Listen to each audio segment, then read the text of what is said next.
Return. Oh god, the frames. Oh, the frames.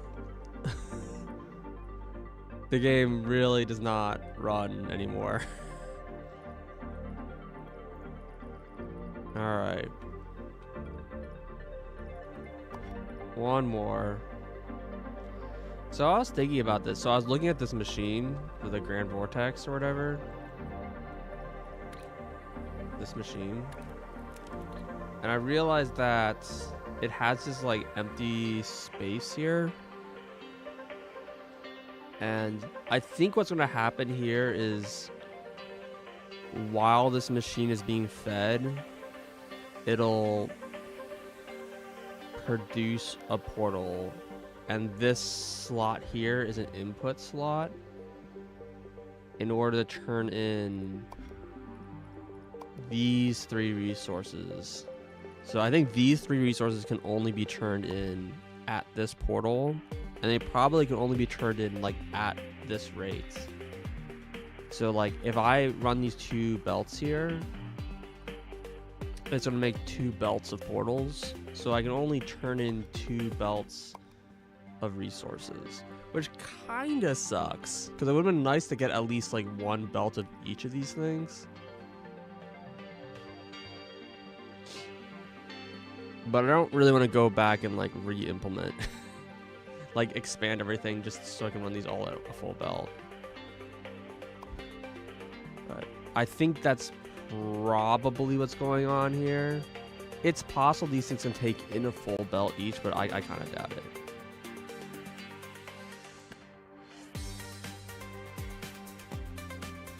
But it is like reason to...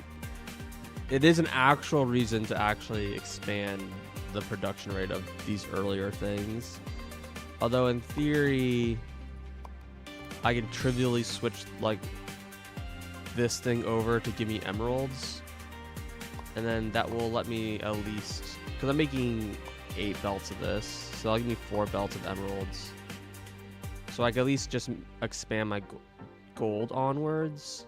That's still a lot of steps though. Gold, aquamarine, amethyst, diamond, painite. Yeah, it's a lot of steps to increase. Anyways, that's a future problem if I care to care. Let's look at the shapes that we need to do this. So shape 1 is 1.5 circles and 0.25 star.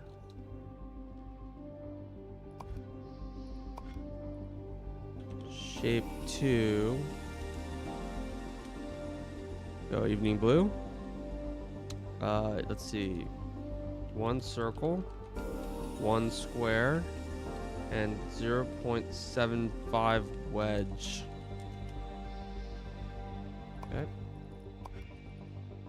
Shape 3 is 0.5 wedge and 0.75 star.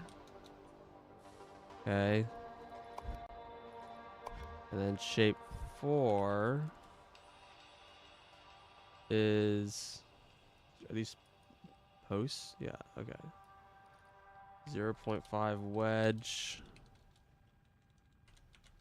and 0.5 star.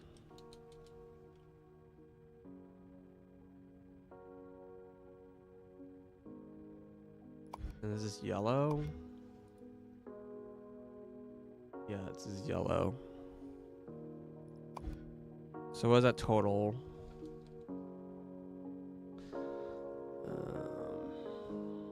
Let's see. 3 circle, 0.5 star, 5 circle, 2 square, 1.5 wedge, and then 3.5 wedge. The 1.5 stars, 2 star, 3 star. Okay. So in total, I need 5 circles, 2 squares, 3.5 wedges, 3 stars, which is just not a lot, obviously. I need white paint for this, more white paint and blue paint. So square is only for this. This is blue, right? Yes, blue. Okay, here the wedges are white, and here the wedges are colorless. Here the wedges are colorless. Stars are yellow here, but they're green here, and they're white here.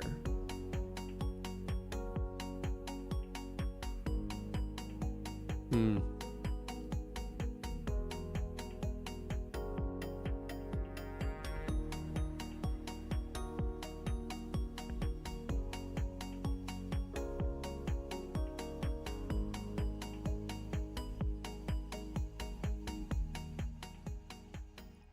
wonder what the best way to go about doing this. It's also slightly awkward. These all require like a quarter of a paintite. And a lot of these, like, the paintite can't just be assembled at the end. Like, this one has crystal in it. Well, I guess the paintite can be assembled at the end. That can just be stacked on. This can just be stacked on. But this cannot be stacked on. It needs to be, like, it's sandwiched. Same here. This is on the bottom.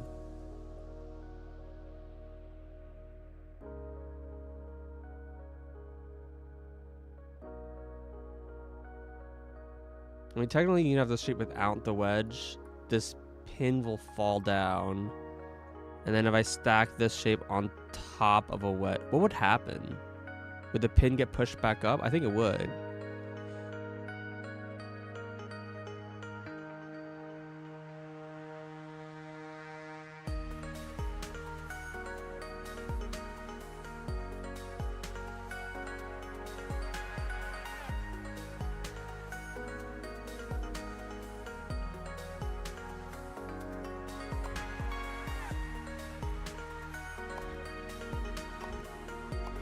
So technically, I can put these on all at the end, except for this one, which would have to come in 2 halves. But I also could just send the paintite out.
Okay.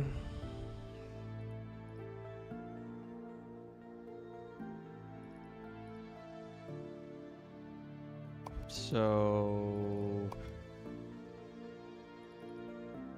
what should I be looking for here? All the circles are white. They're just in these 2 shapes. This one only has squares. This one has colorless wedges.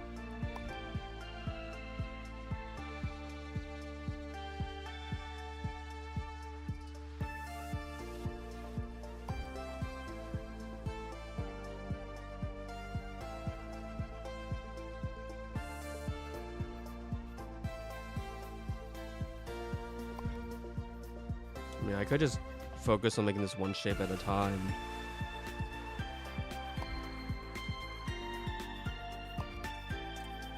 And frame rate is atrocious. So this needs circles and wedge and white. And in pretty small quantities. Like here's circle and wet, or circle and star.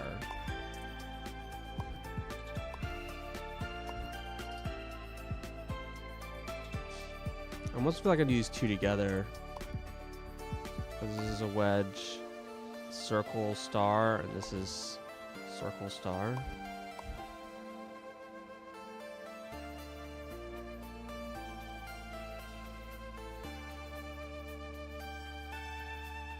I almost want to just do it right here somewhere. Like I said, I need so little of it.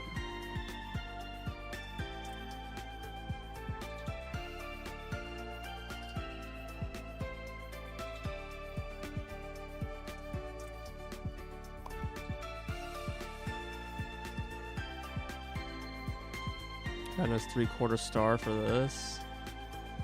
Plus wedge. The wedge here and this star here.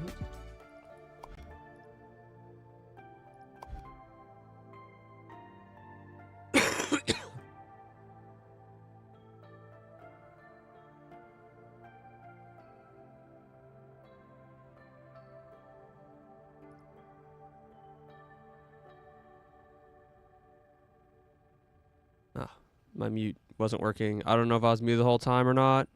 If I was, hello, Blue. Sorry. Sometimes the music gets fucked up.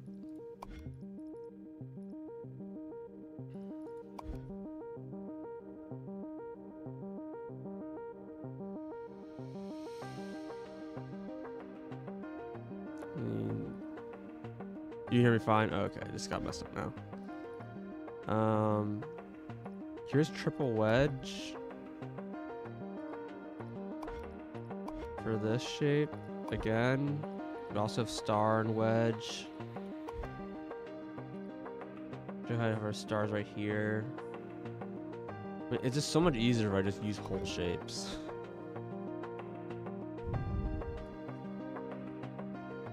That's the part that's like awkward.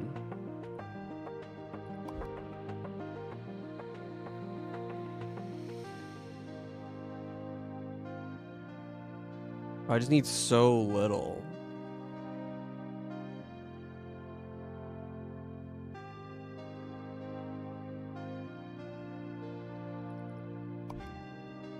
I mean, 5 circles is basically my entire white production.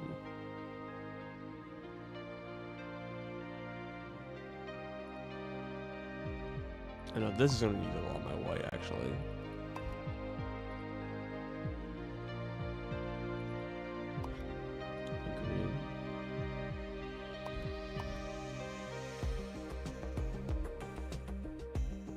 Didn't I have like a triple wedge over here or something? Or am I thinking of a triple star? There's a triple star there. I've done that.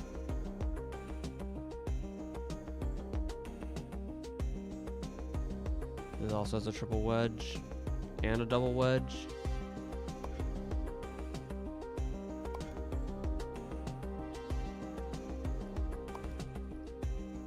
We got a double wedge on this guy.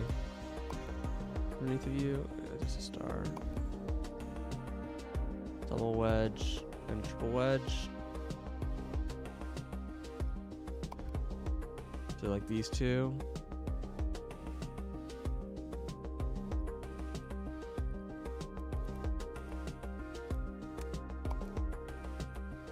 Do I have a good way to get this out of this?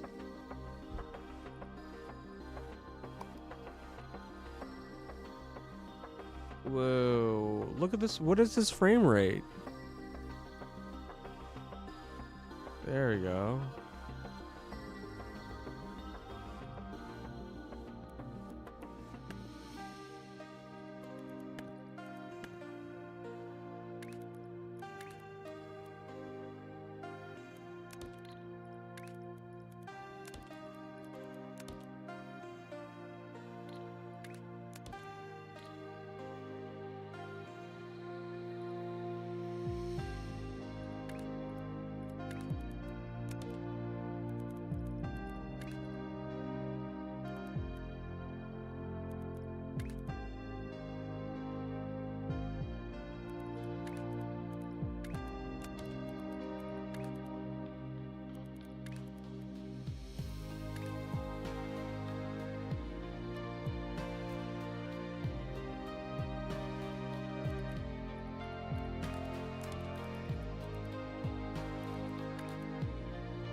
kind of a lot of space.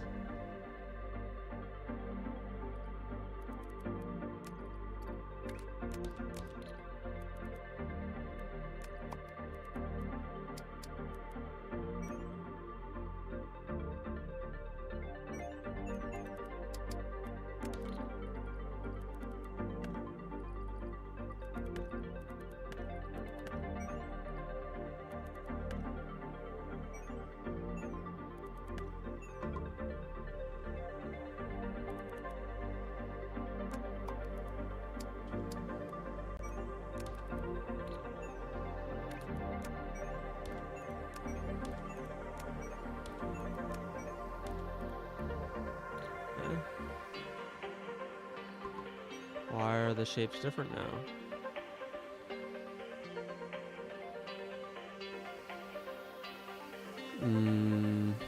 Okay. I think because I rotate, it needed to be a flip instead.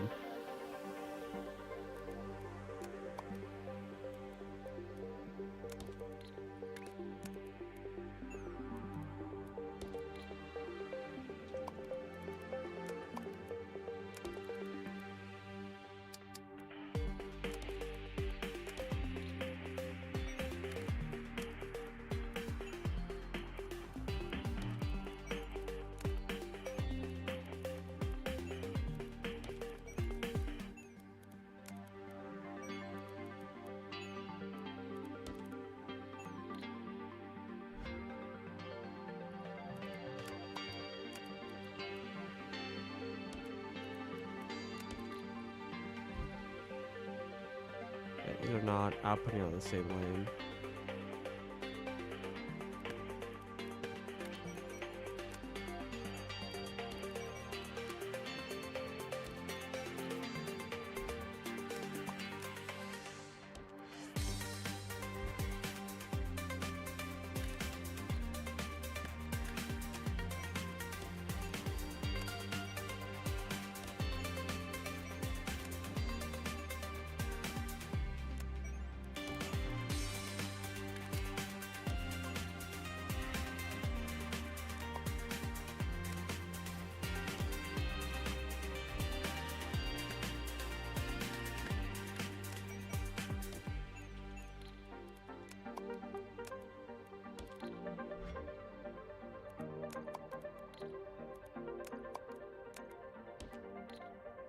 Okay. Oh, I don't know, whatever. 1, 2. And then I need 2 lanes of this.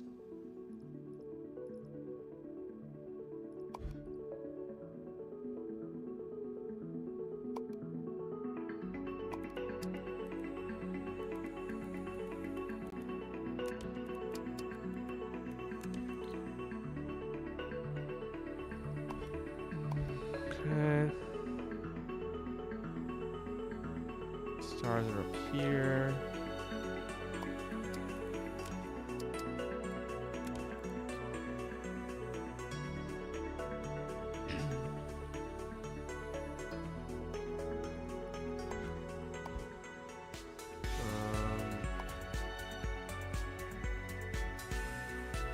So we got wedges and stars. I need the triple star.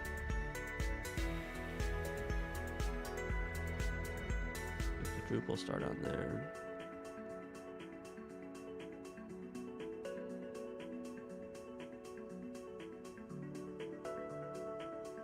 And there's also a triple star over here, I think.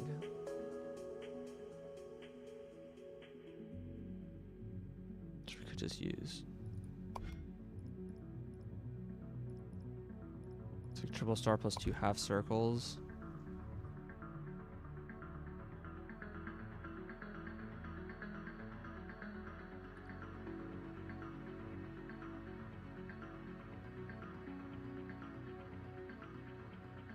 Can just use this and this, and then have my white.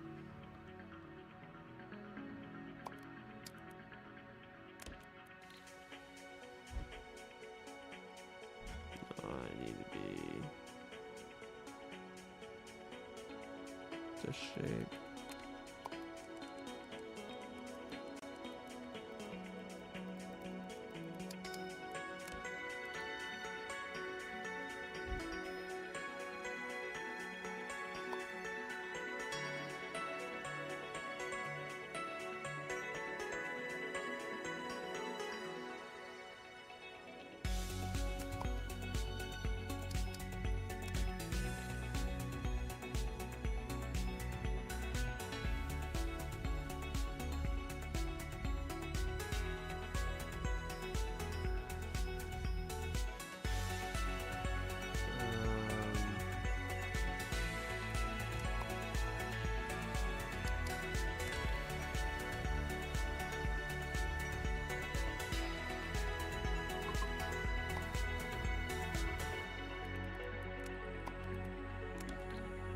Actually, like, see the shape.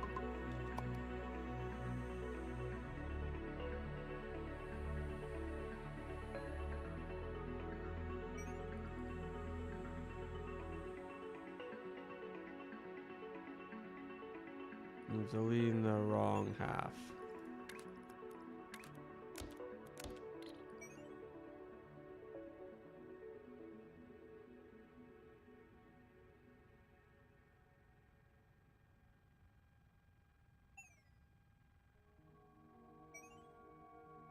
Wait, did I replace it with the same thing?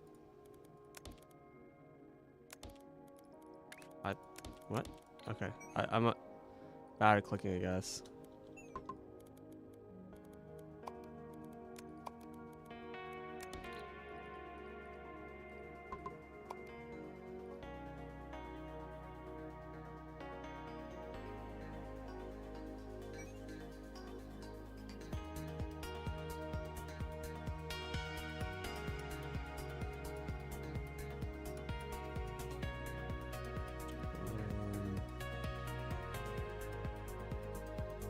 This is like rotating.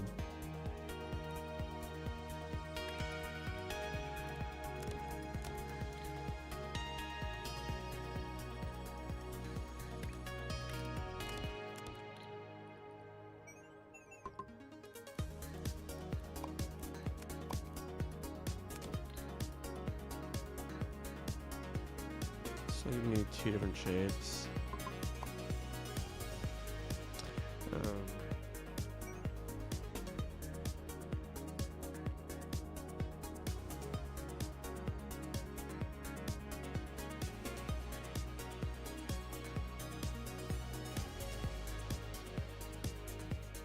Oh, this is gonna be a 180.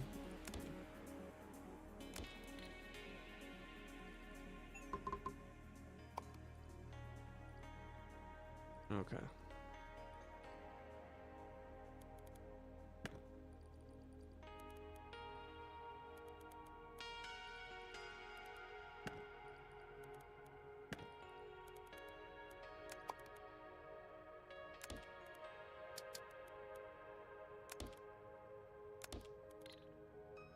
Okay.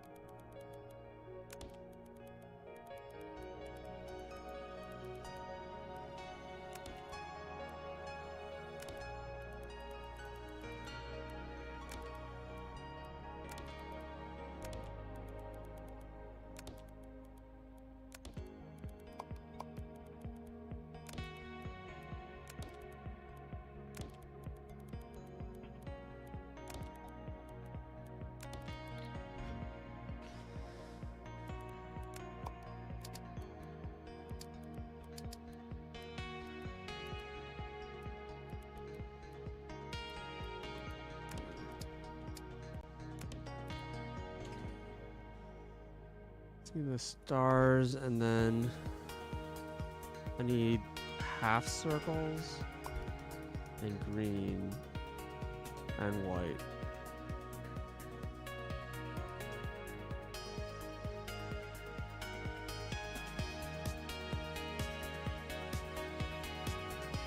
There's lots of ways to get half circles here.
Yeah, well, I need the half circle thing for this, but I also need 2 more white circles for this and this.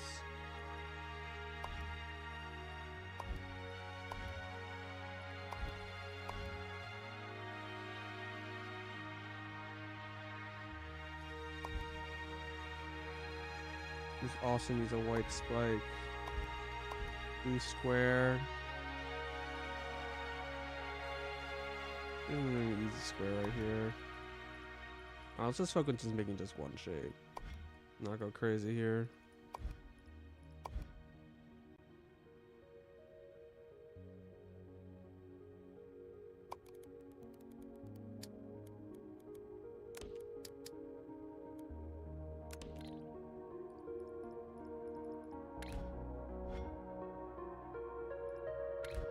Why is it giving me machine view? What?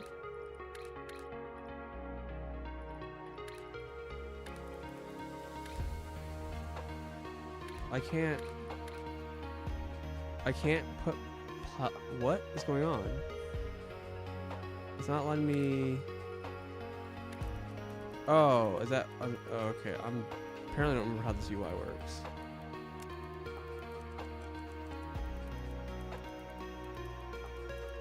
We're gonna be very lazy here.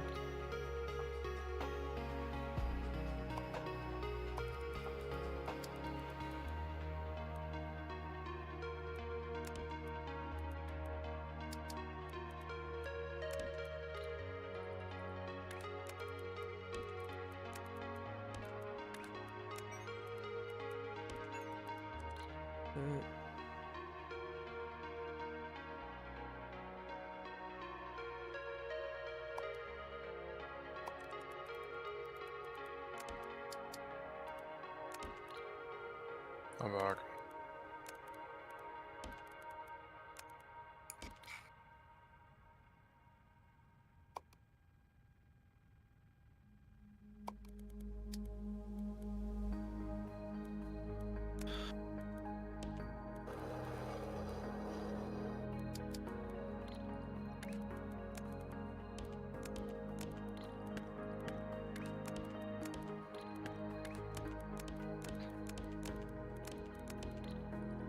This side's not telling me what the shape is. But, oh, there we go.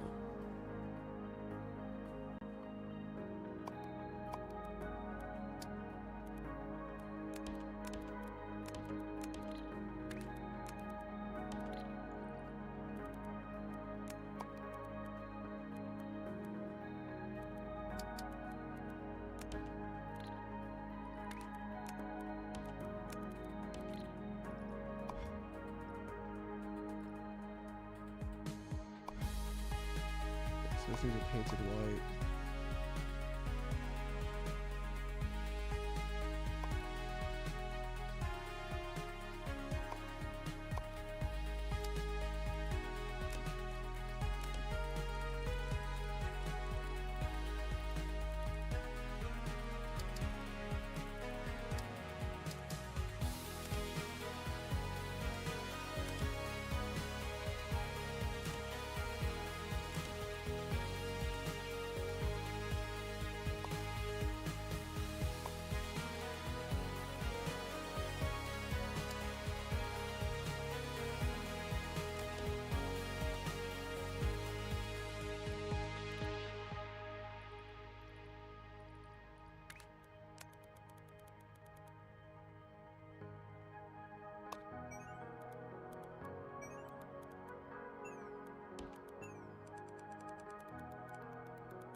Okay.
Okay.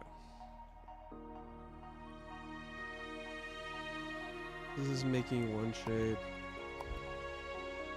Allegedly. Very expensive, but I just don't care right now. Just trying to get it done. This shape. What's going on over here? I had like these two. I'm making the wedge.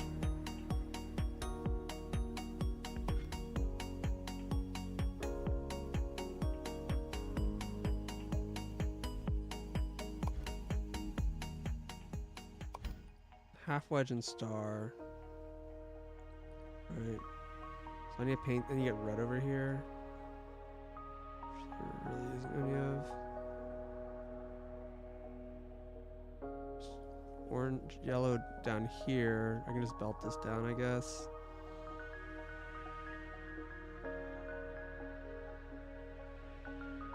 Expensive, but we'll do this shit right now.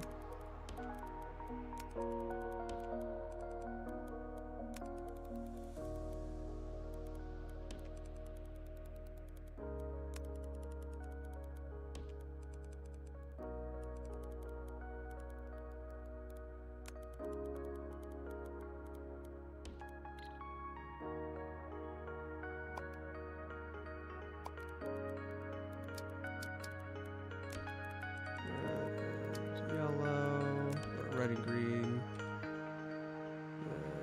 Mix paints.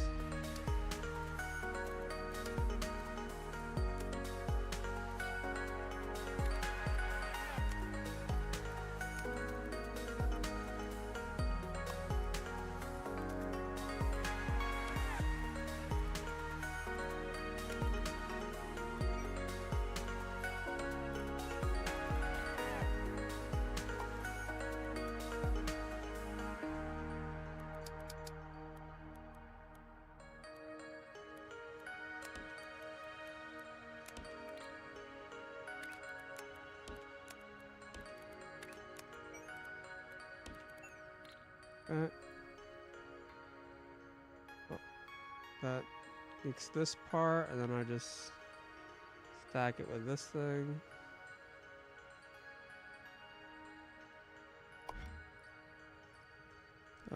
Wait, I need a pin, stack it, then pin push. Does it also have like a pin push thing? It didn't. Okay.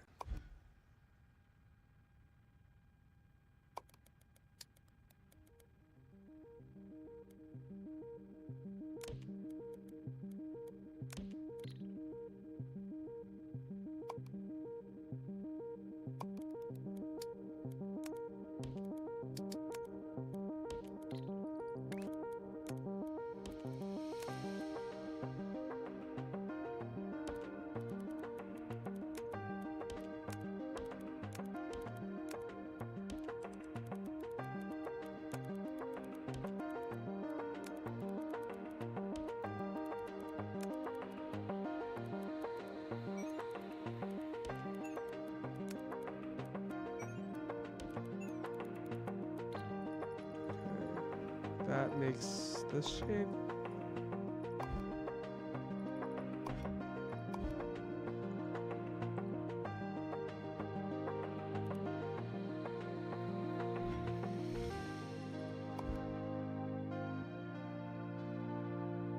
this one's a little funky because it needs to be combined.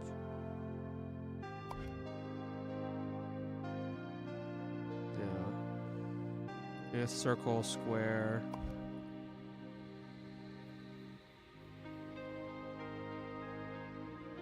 And also like the wedge needs to be like combined at the end here.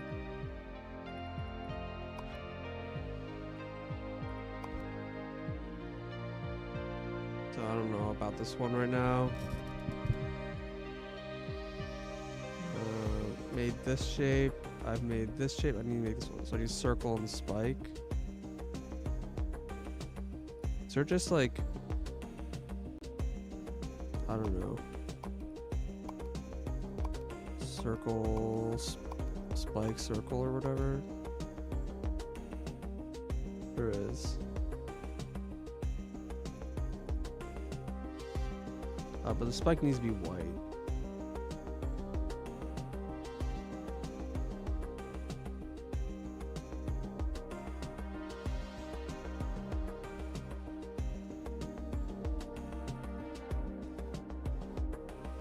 I saw a half circle that I was like planning on using somewhere, or am I already using it?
Probably try to just finish this shape as well.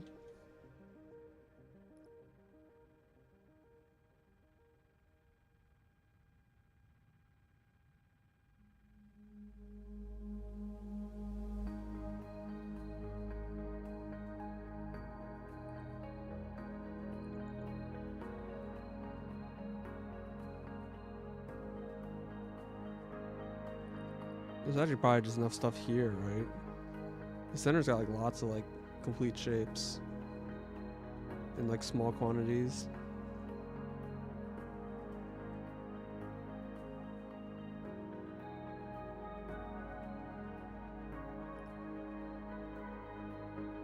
Can I get 4 lanes out of this?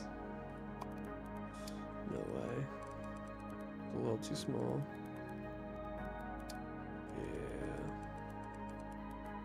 Little too small.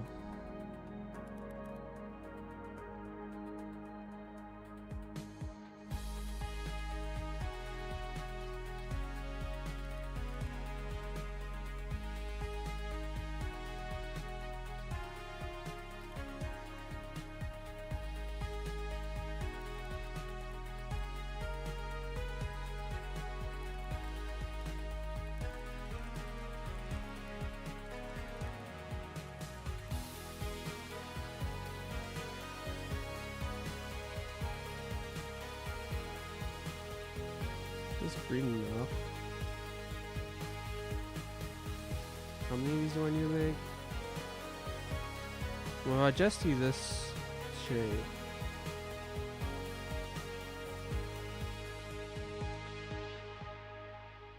Then it's 2 belts of blue, and then 2 belts of white, so I only need like 1. Yeah, I should be enough green. I only need 1 thing of green for that then.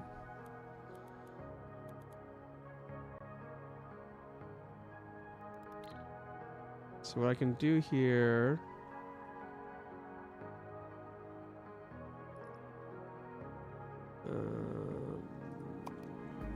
shit, I need 4 lanes of this.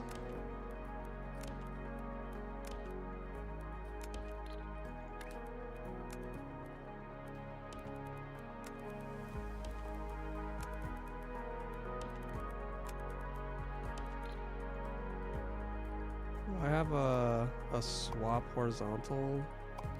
I do.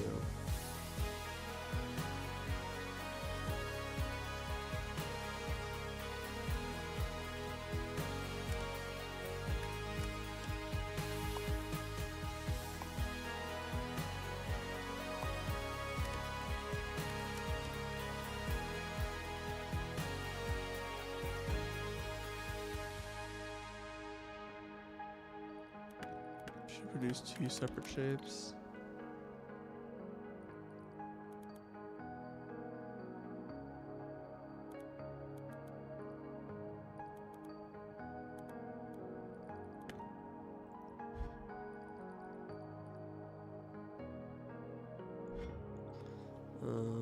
So ideally what it would look like is...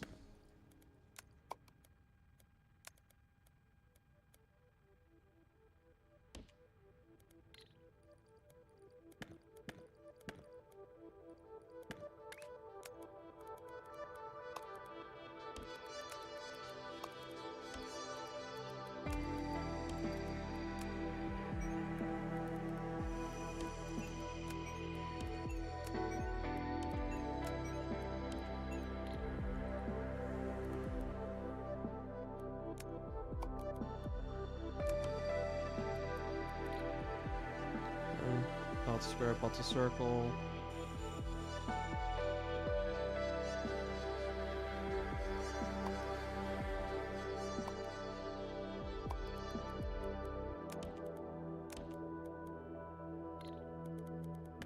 I'm just gonna put down big paint and not...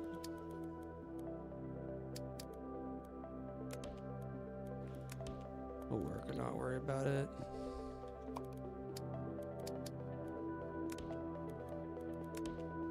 It's red and here is green.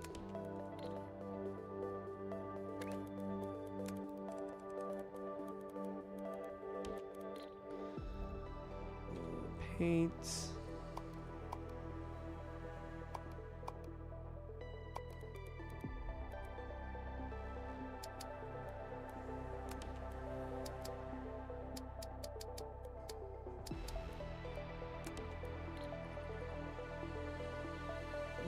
Which one's blue? This one's blue.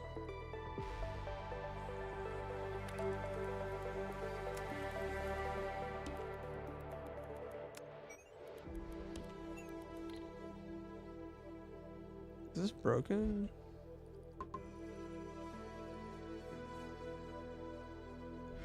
Where's in the bottom?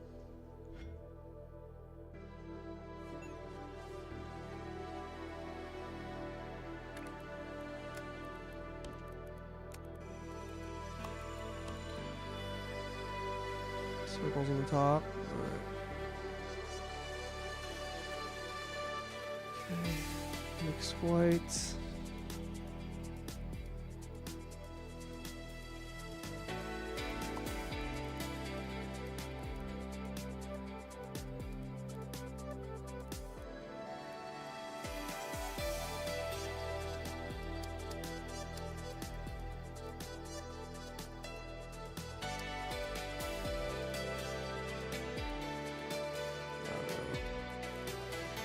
Doesn't really fucking matter.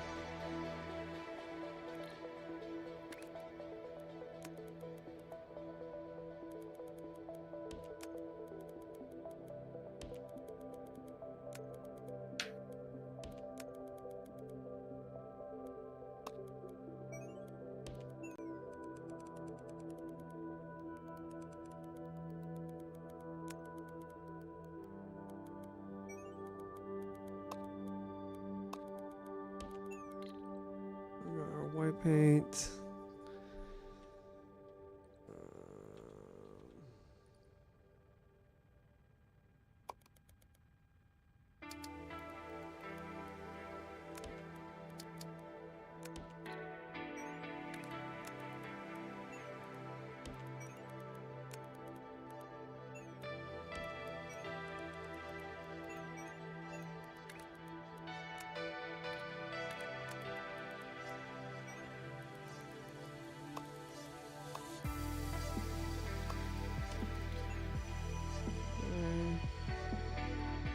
And some stackers.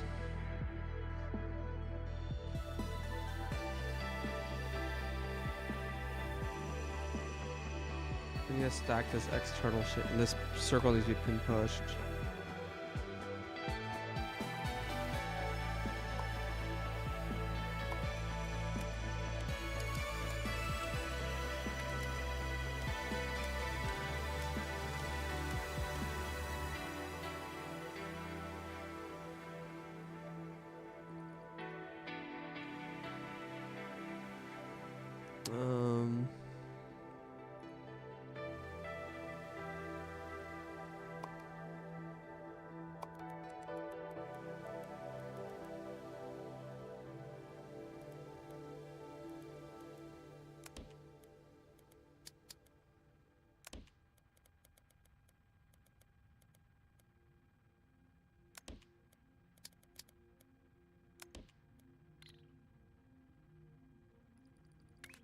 Blue's on the bottom layer. And this is on the top layer.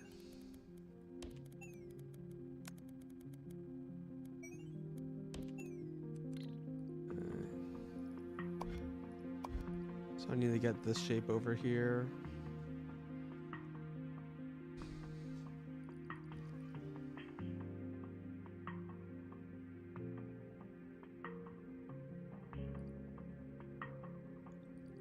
So I'm making all of them except for this one now.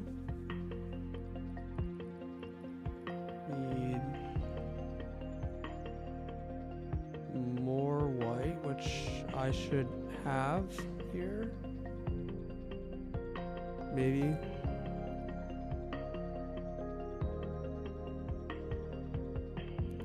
Wait. Oh my god, lag. Holy shit.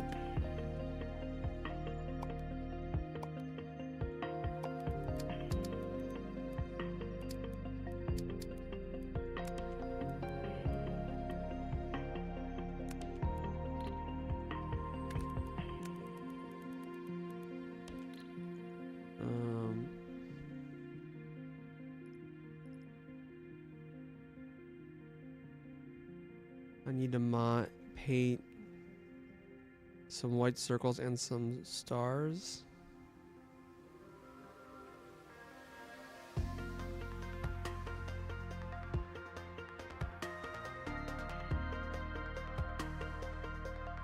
And sure, I guess.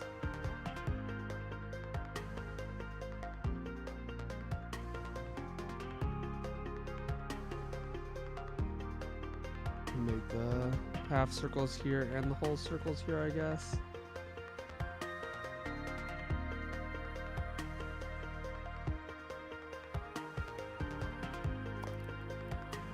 Does this give me the shape I want, just like off the bat?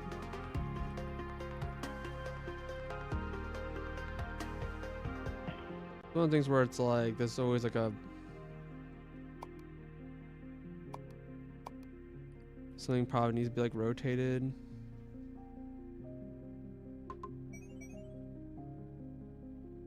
It's like reversed.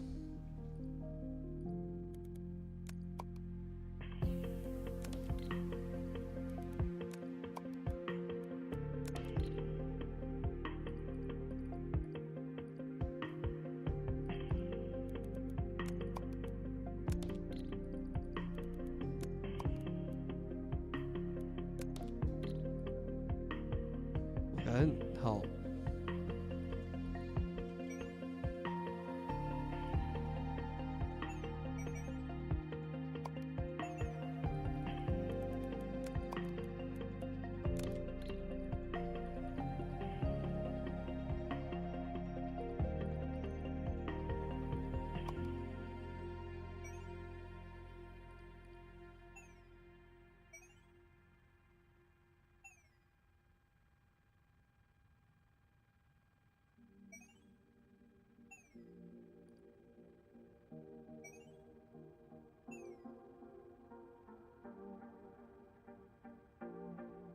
Oh, I see. Yeah, it's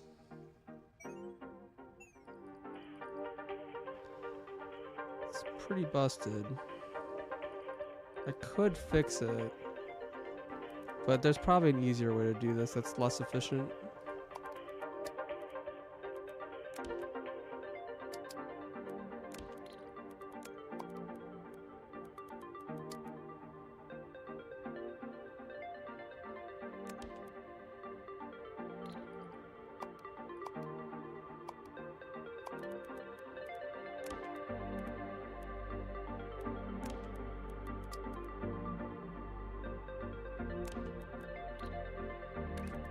Alright, it looks something like this.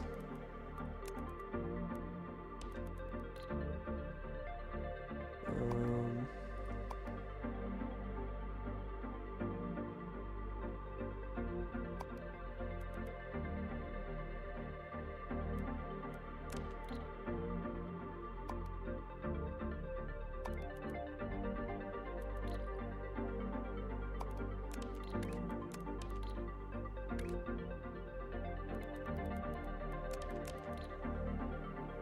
When this is trash, when it's not trash.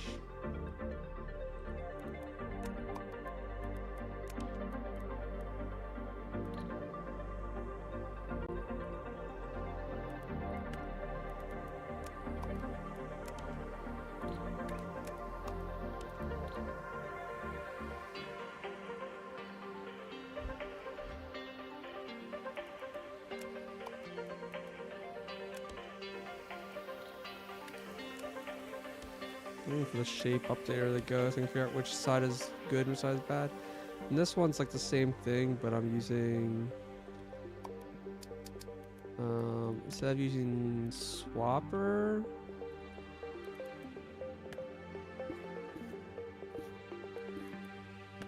I just want to split diagonals.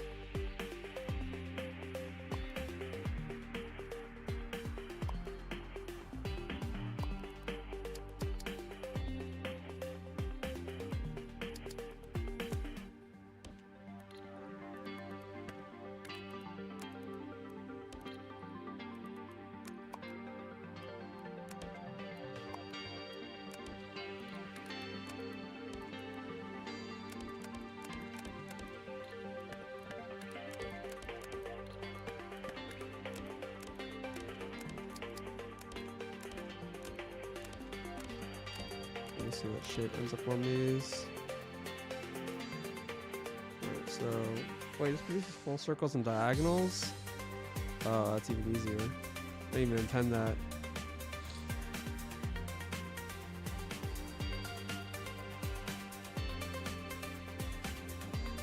Makes sense though. I literally just turned my brain off. I wasn't even thinking about making these at the same time. I was just like, oh, I'll just make this and then make this in two different ways. And I'm like, oh, you make them both at the same time. Alright.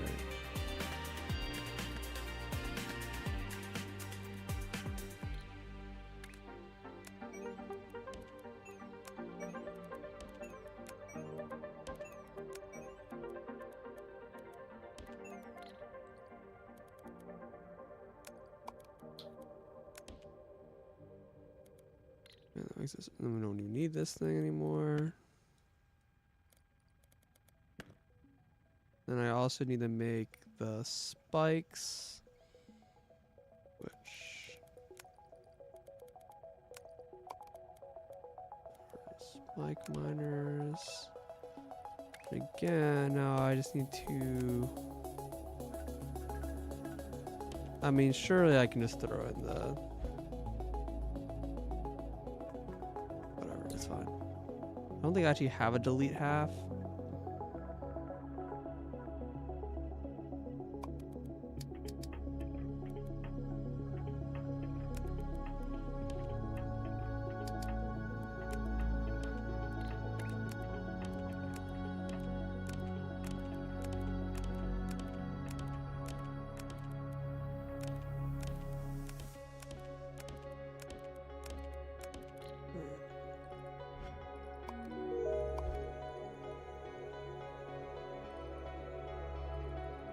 Okay.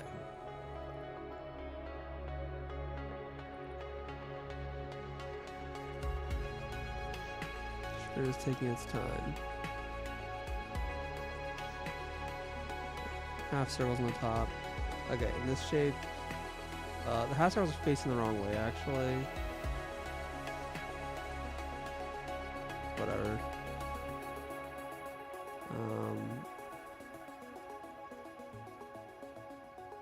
Painter.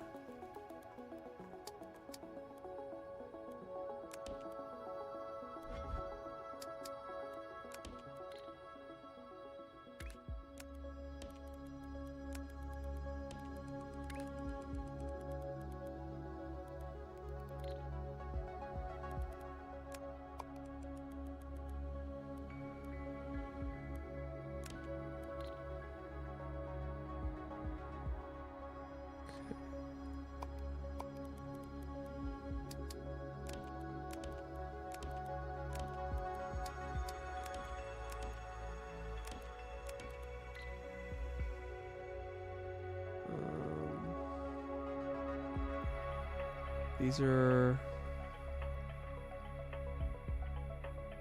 I would like to rotate these. This is in the same orientation, I guess. So I should rotate once clockwise.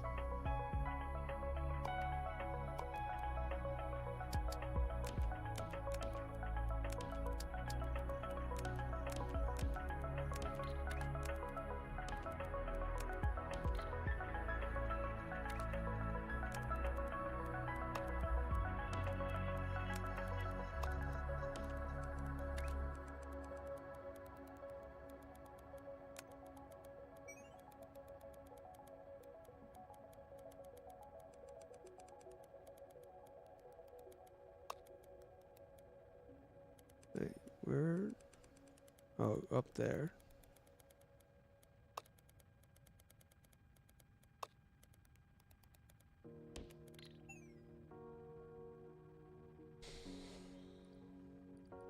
Okay. Then a whole bunch of stackers.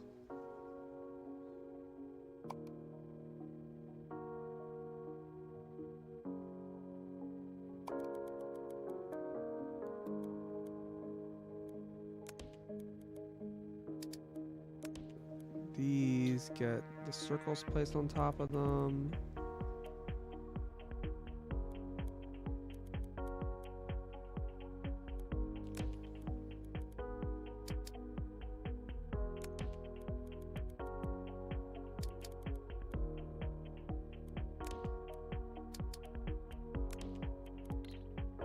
Like horribly inefficient.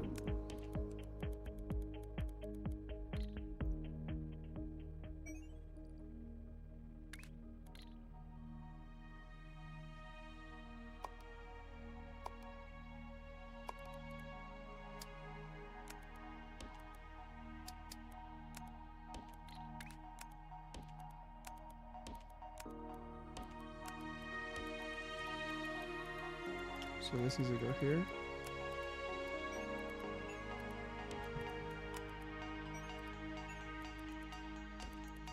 Good.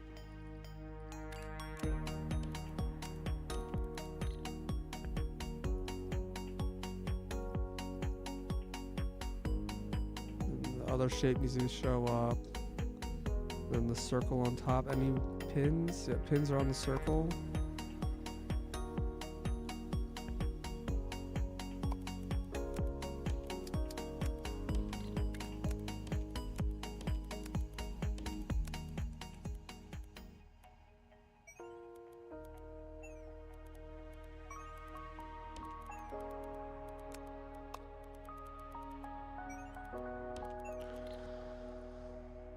Okay, this is my next shape. This is fucking nightmare fuel of like how badly this is being designed, of when I'm trying to just go as inefficient and fast as possible. Okay, so I think I'm making all the shapes.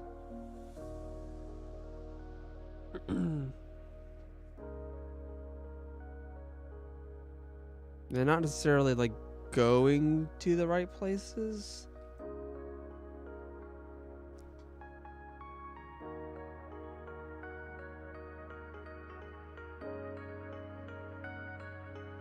think I'm gonna send the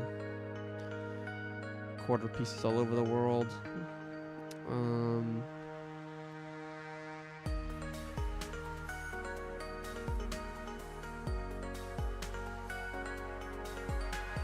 Marker here.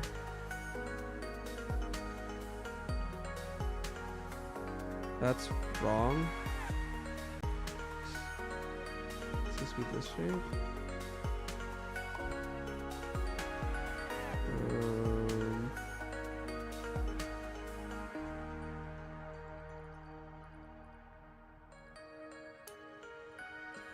Wedges are facing the wrong way.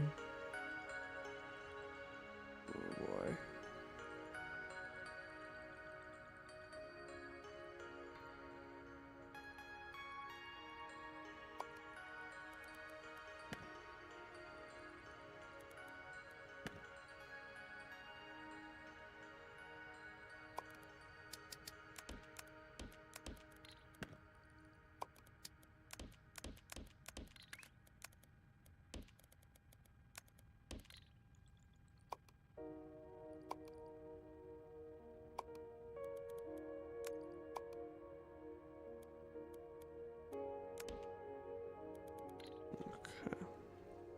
Took a while to update, but that's fine.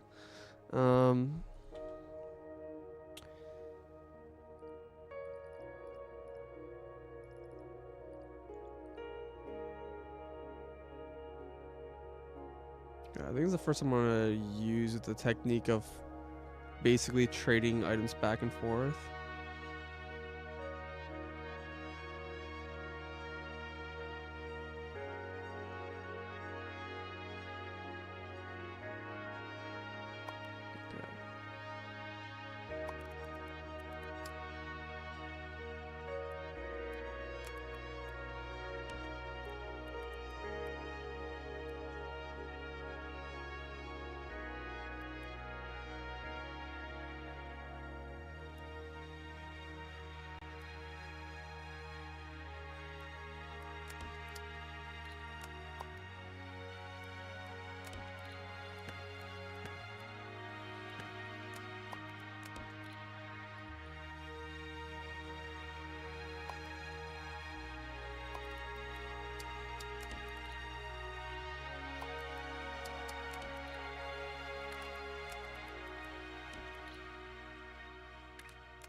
$250 is kind of absurd how expensive that is.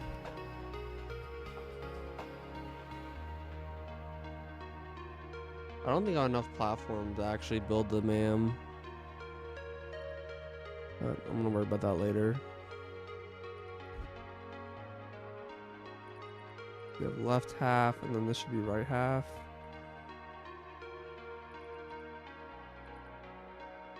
Which makes this top half, and this should be bottom half.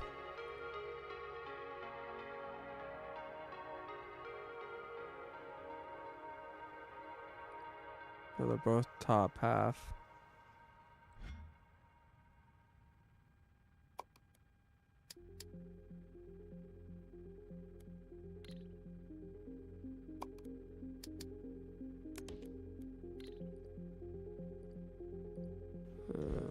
Actually, should probably be like this.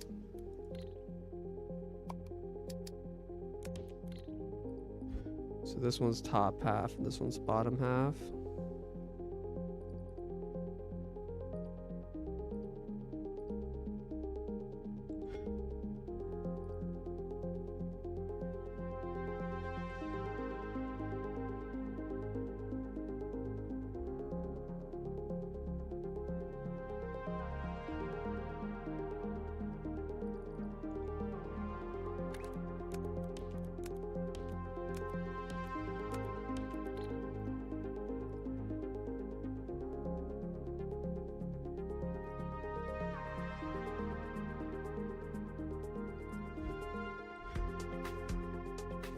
This is a weird lighting thing. They seem to be colored differently, but I think it's just like a shininess.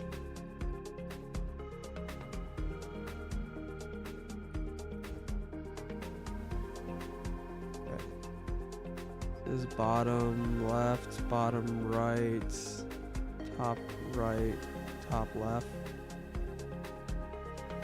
Okay, so now we're going out clockwise around this thing.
One, two, three, four, five, six, seven, 8.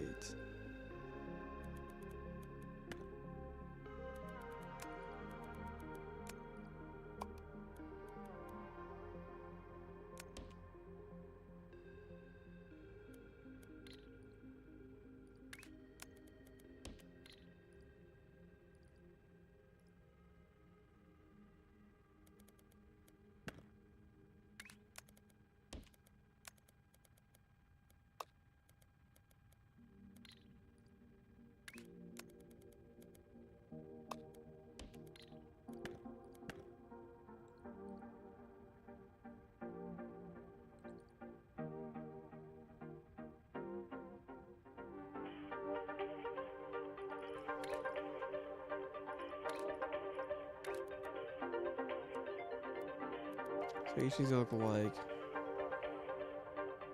2 pickups and then 2 drop-offs.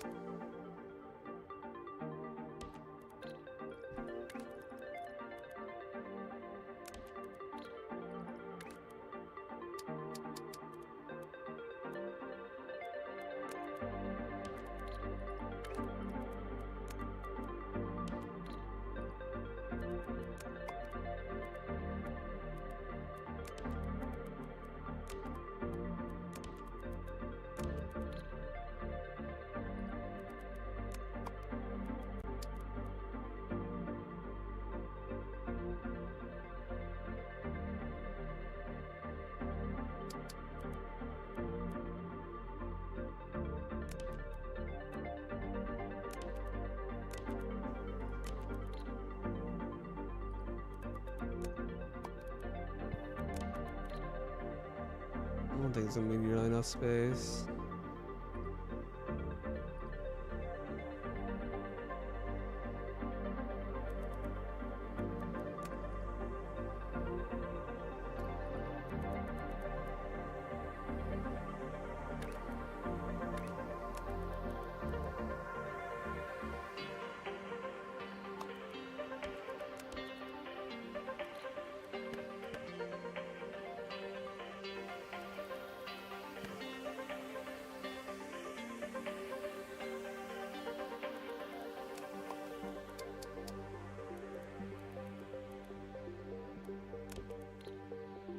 Just gonna gap these a bit more so just know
Okay.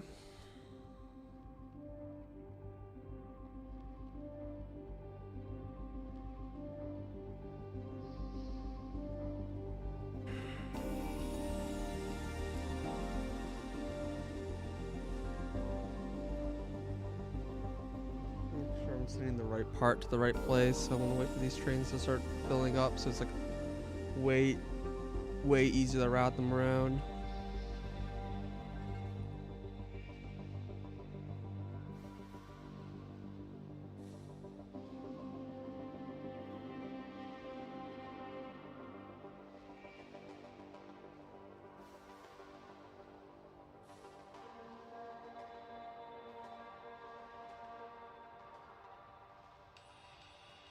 Okay, so bottom left should go up here.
One's bottom right.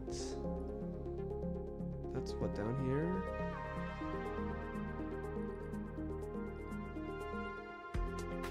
These are all rotated.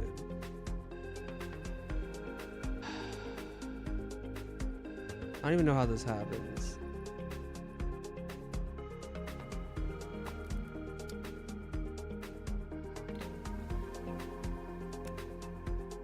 What is this machine? Pin push?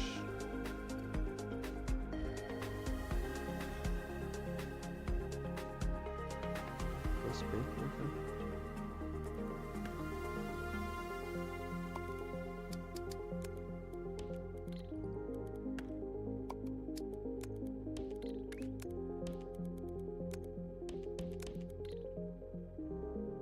Alright, we'll run bottom right over there.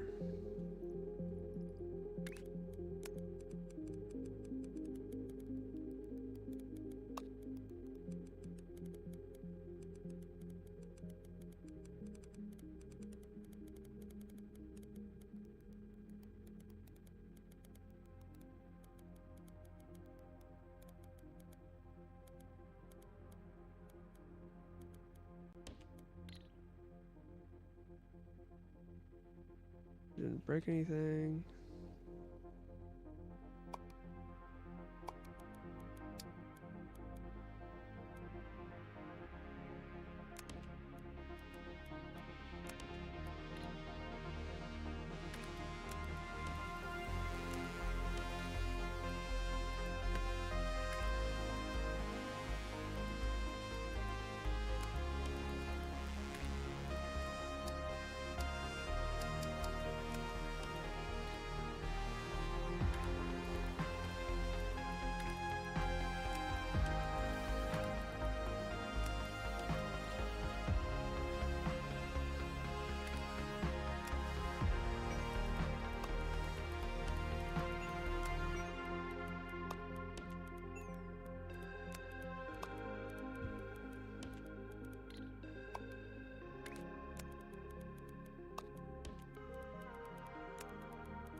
Okay.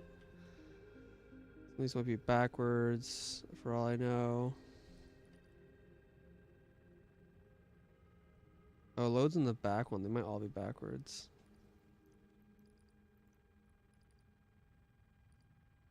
Oh, is that right? Loads in the back and loads in the front. So this one's backwards. No, that's right. Okay.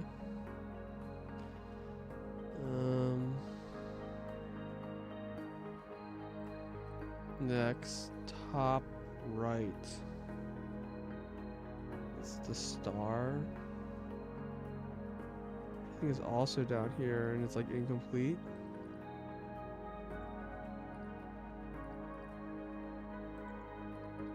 Yeah, it's right here. So I need to combine it. So I need to ship this over. We're making the rest of this thing, which I think is over here.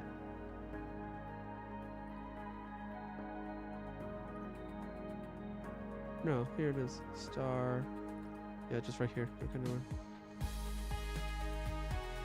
The top right there.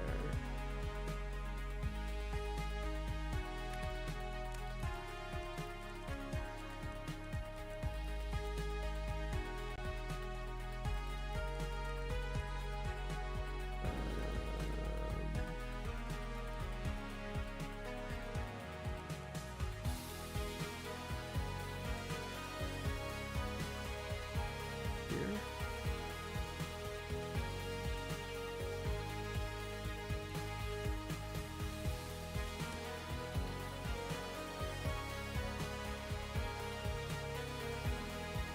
So just wait. Yeah. Oh, game froze. This game freezes a lot. Yeah. This is the wrong shape. This needs to be a wedge, not circle.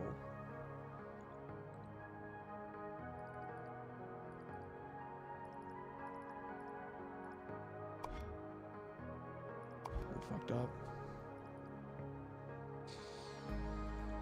Can I use this?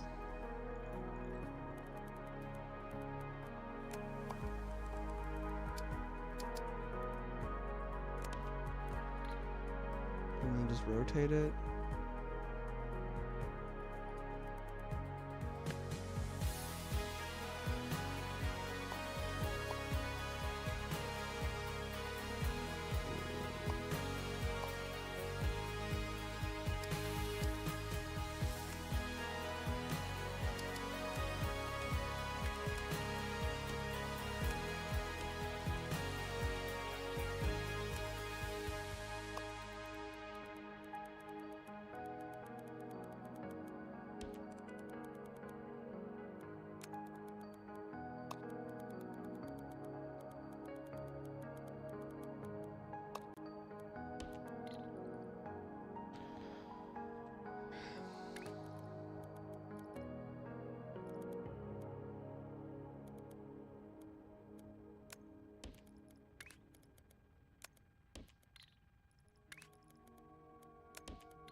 Okay.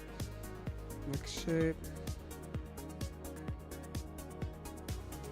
So far, none of these are running. So that's a bad sign, but that's fine. This one is nothing?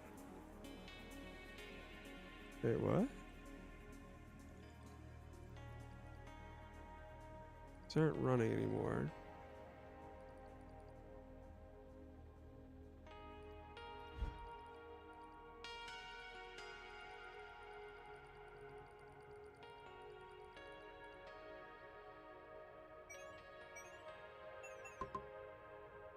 This is facing the wrong way.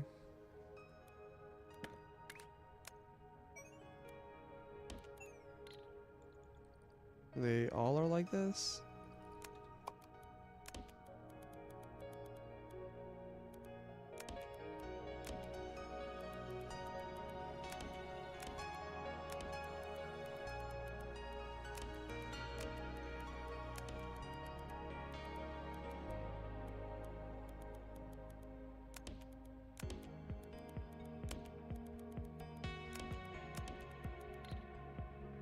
Okay, whatever.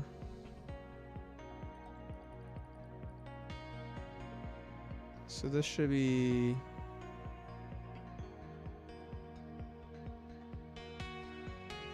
what's left? Bottom left? Should be a top one. Oh wait, two of them are on the bottom left. Or bottom right.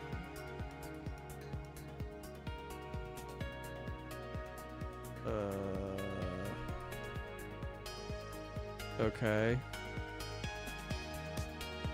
Confusing.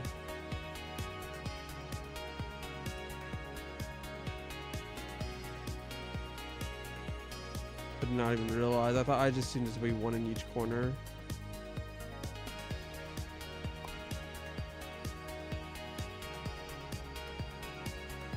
Yeah, this one's like in the wrong corner. Okay. I mean, this could be top left. It's fine. Which one are you getting here?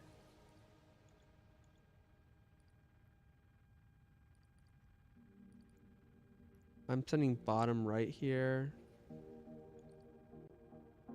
I might reroute this to be top left. In theory, I've done one of these two is missing. Because this could be flipped and it's probably fine. I don't know, whatever, it's fine. I'm gonna make sure things are working. Okay, so top left. So I can just make another bottom left, I guess.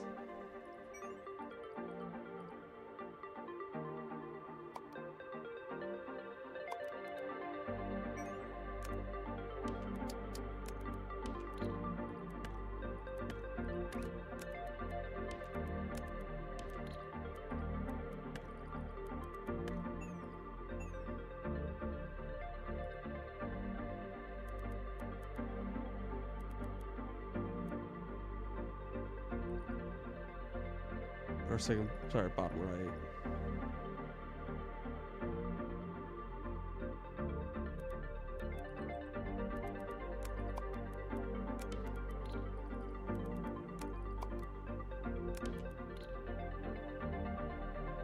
Alright, so have I done the blue one yet then? Should be like over here or something. No.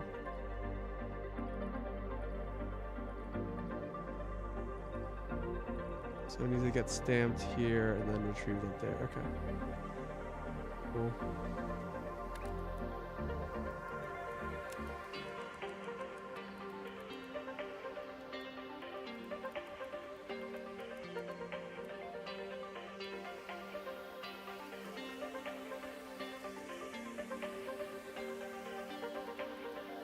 I have to choose one spot arbitrarily, so we're gonna go from the bottom, I guess.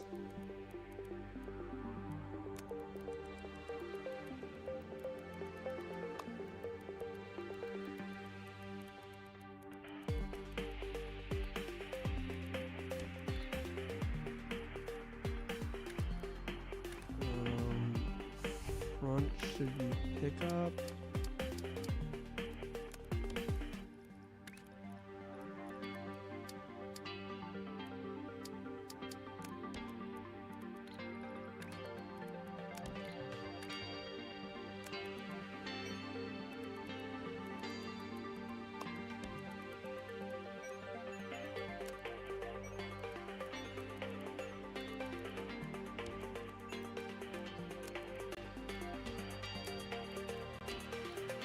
I mean, in theory, they're all hooked up. In practice, it's probably really broken.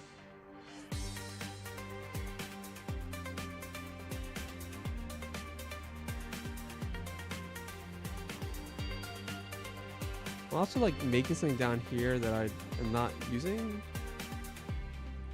This thing. This double wedge.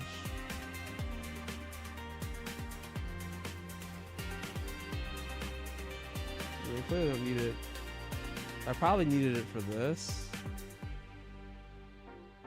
No, I'm using it here. I don't know, whatever. I didn't belt this like all the way down here, whatever.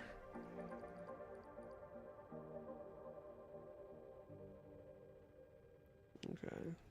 Have I received any product? I have received one. I've received one product.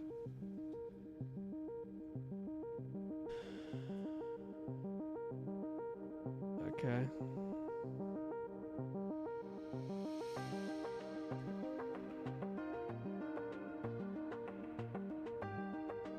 While that's running, let's go ahead and build this, I guess.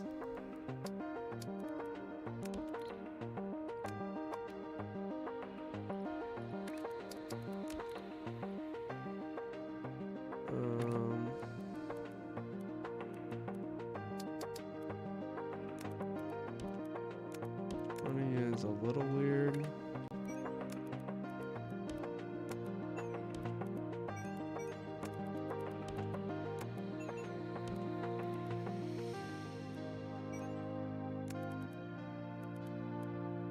Oh, this is 3 tall?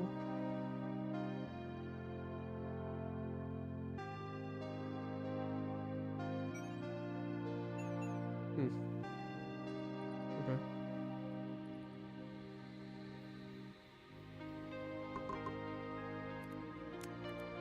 Please? What?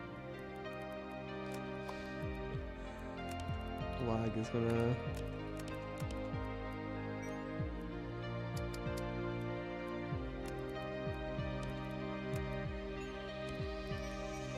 I'll just have to do this, right?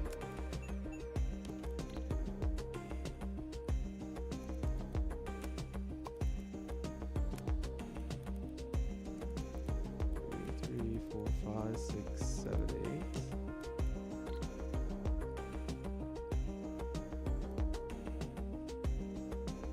Let's look connected.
Oh god, camera scrolling so jumpy. Okay, which one is full? Middle is middle on this one.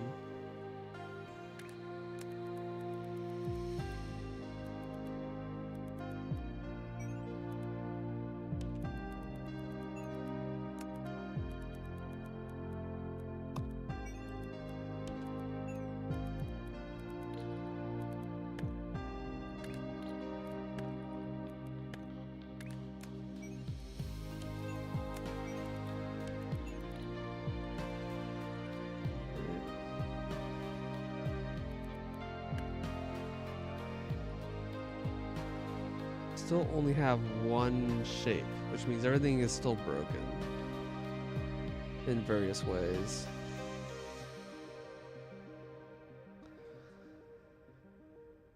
Okay. Let's look at the trains. Bottom left.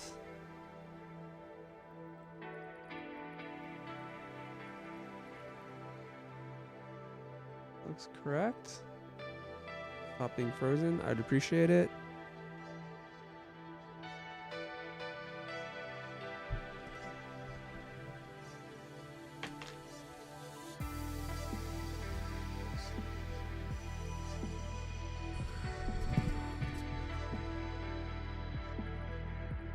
And this is broken. Why? Okay.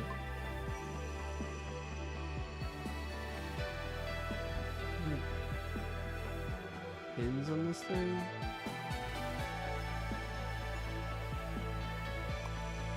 Yeah. It's got pins. This has pins. Some of these might be wrong that doesn't have any pins. This has pins. Let me double check this one. Just see over here.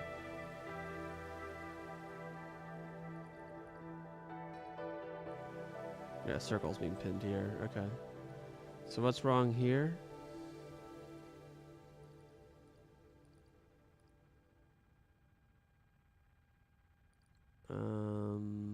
This is just not being connected. I'm also missing the 3/4 wedge. Okay, so I knew I'd need a 3/4 wedge over here. I can make a 3/4 wedge. But I am also just mining it over here, I think. Here, this thing.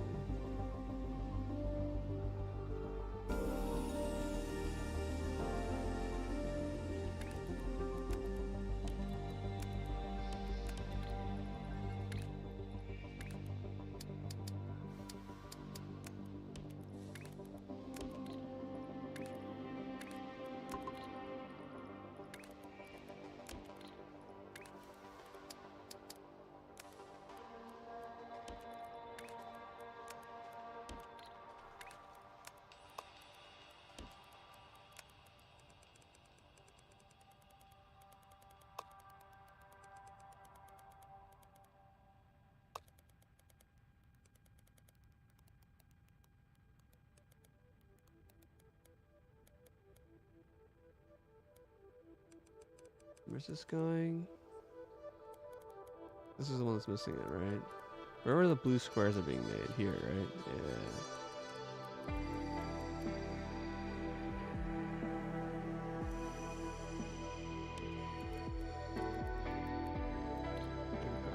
That needs to be stacked probably before these happen.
Okay, in theory that will start working eventually.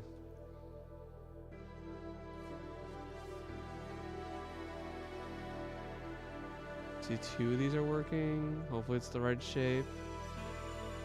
and 2 of them are broken.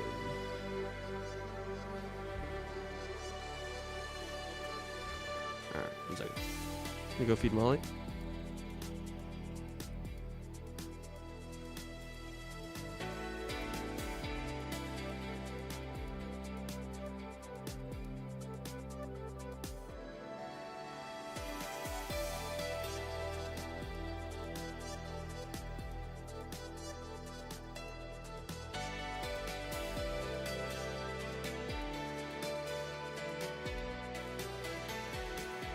Okay.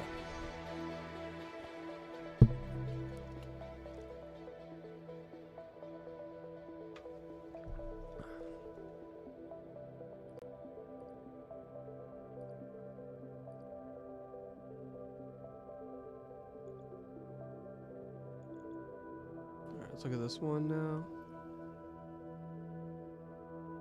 Oh, it's unloading. Okay, so this one's working. And let's just go this one again. This is the one I think I just fixed. Let's see if it...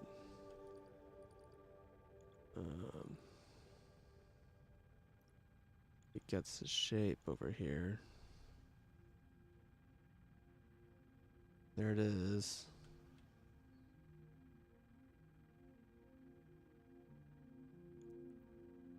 Is this enough? This is pretty far away. 1, 2, 3, 4, 5, 6, 7, 14, 5. I'm gonna add a couple more here. Dude, the lag is ridiculous right now. I can't. It's so hard just to drag click things. It like drops my click input most of the time. Now it's getting real bad. Okay. Anyways, stuff is here. Let's start feeding in the resources of the things that we have. This one is this shape. It's the first shape. It's like the arrow. It's this one, which is the upper lane on the outside.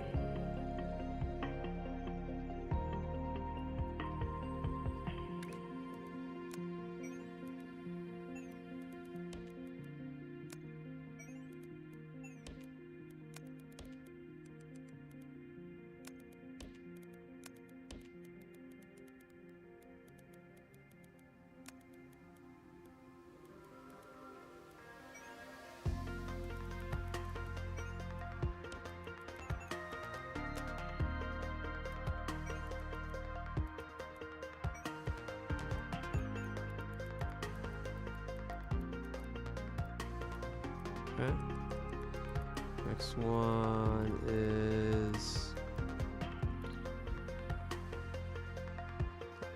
orange one. Orange is outer lane lower.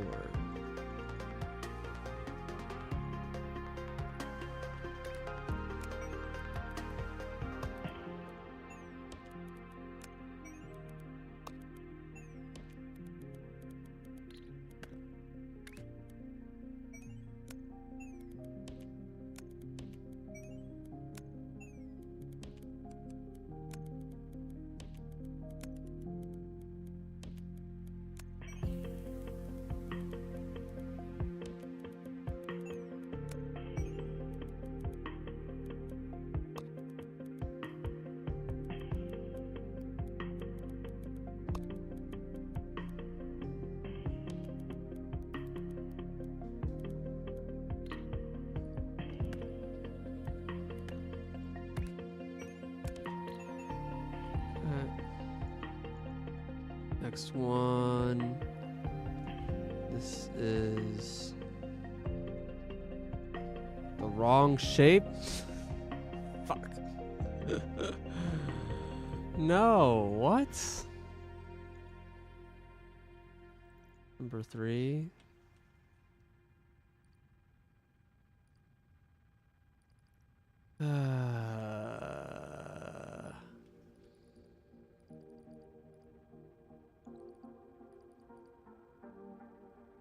Carving the wrong half of this somehow.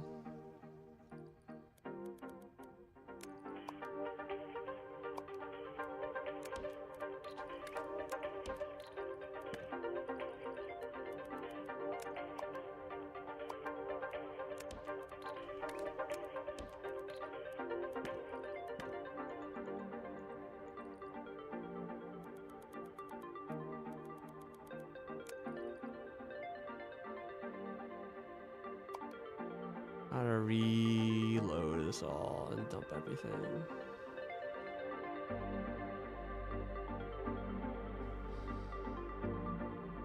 Here are all the contents.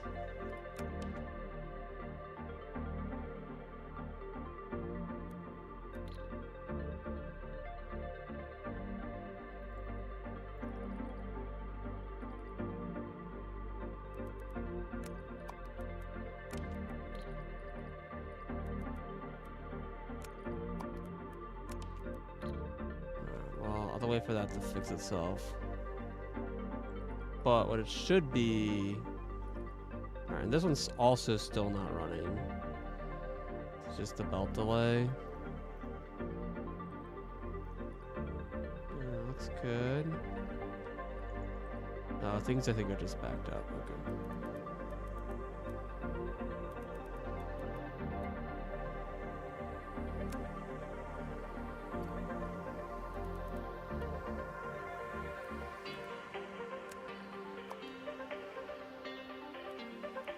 Maybe? No, it should still run even though it's... Doesn't explain that.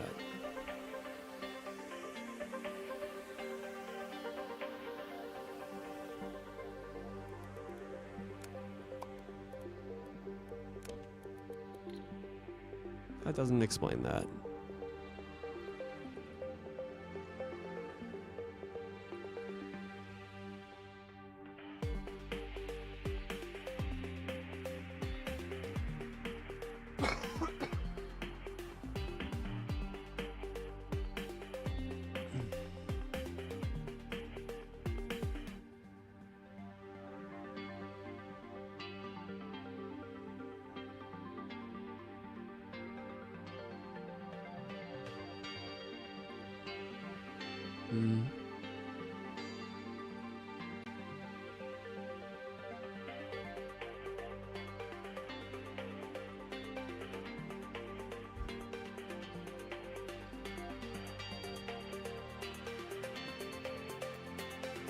It's producing the right shape now.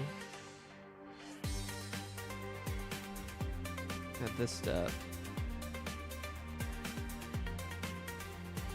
Oh, it's not connected. Oh my gosh. Okay, now it should be working. Alright, what about this guy? You producing the correct shape this time?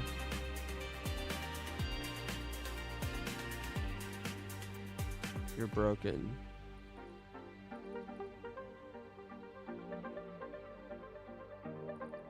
Why? Are you just still starting up still? Oh yeah, because this is the one that was... This is now the correct shape. Okay. Doesn't really look particularly full. Maybe it's just still starting up.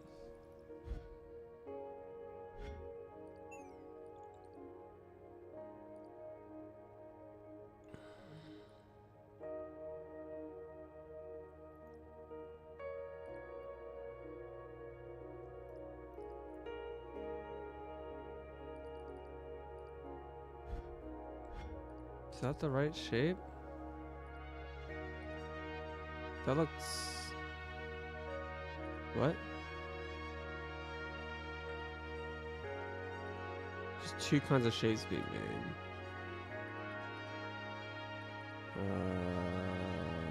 Maybe there's like buffer? No, I literally wiped it.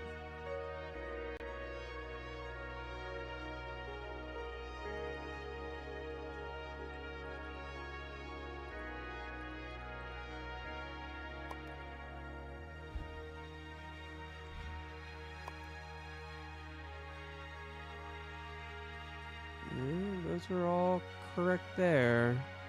Maybe it's just buffer.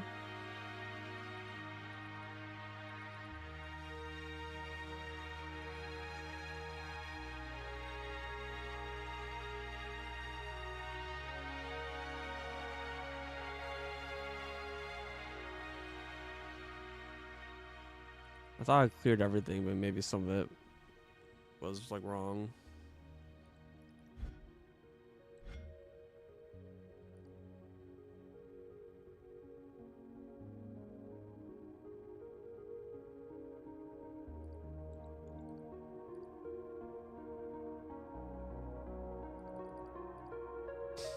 Oh, that's gonna be delivering the wrong thing. But that's fine. That's actually not a big deal.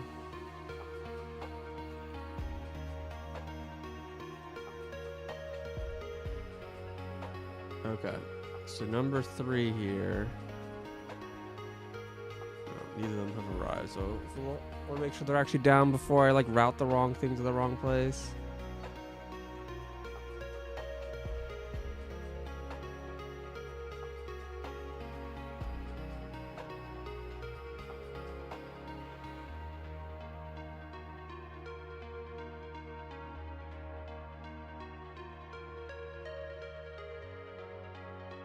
Okay, the top one is blues.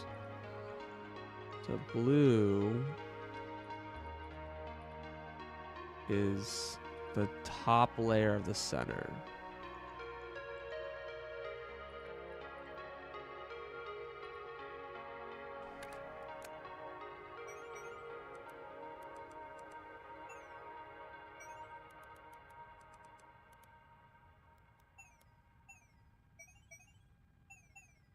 It's kind of filled in middle and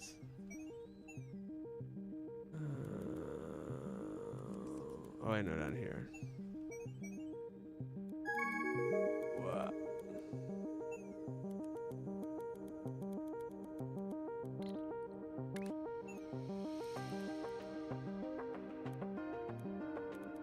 Makes this the bottom layer.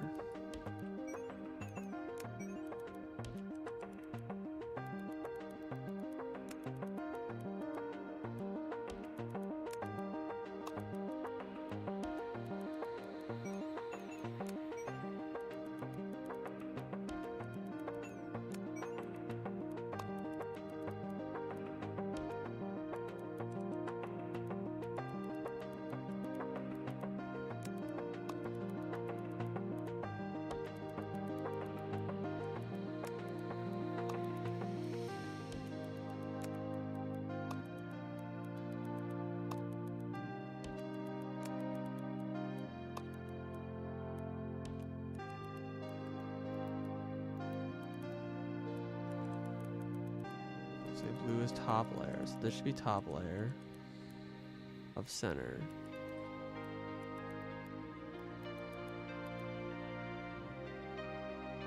Yep.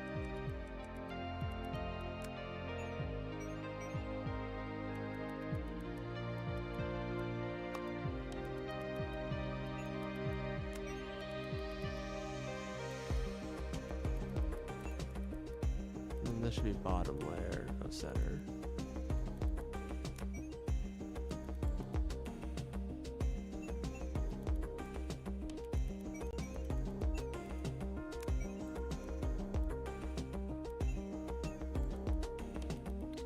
Well, they're wired up now. Gross as it is. So now we just wait.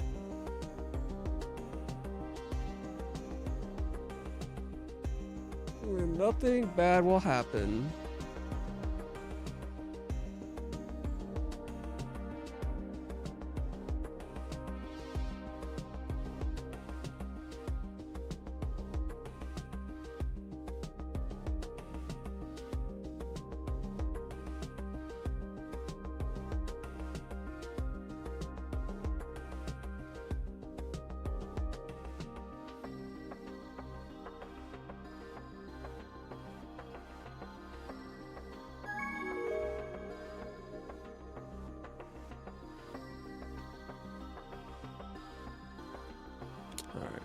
What's the status here?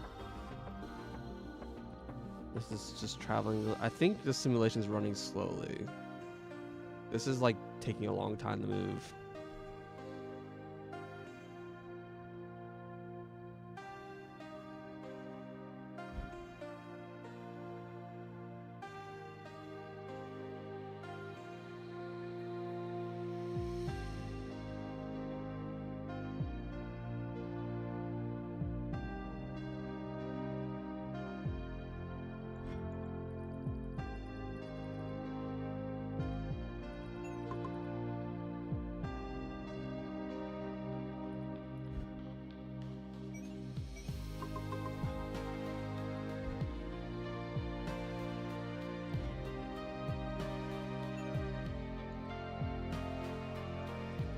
I'm pretty sure the simulation's running slow.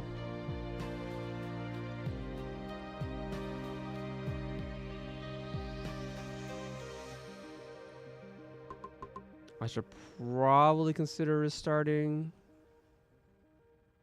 All right, I have a shape coming in. Is it the right shape? That seems a little weird. I'm not sure that's the right shape. Oh, that looks right. No pins. Alright, I'm gonna restart the game in the hopes that the game runs faster if I restart. That sometimes happens.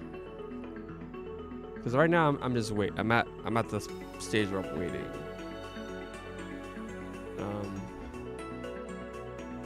But I can start working on the MAM stuff. I just want the simulation to be running while I'm doing it.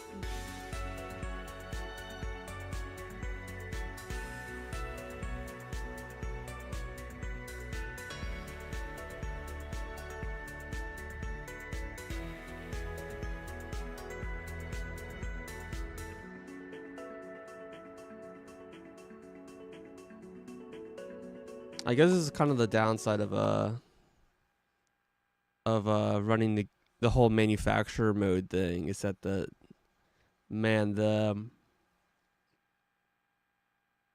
performance of the game just starts crawling as you make the game bigger.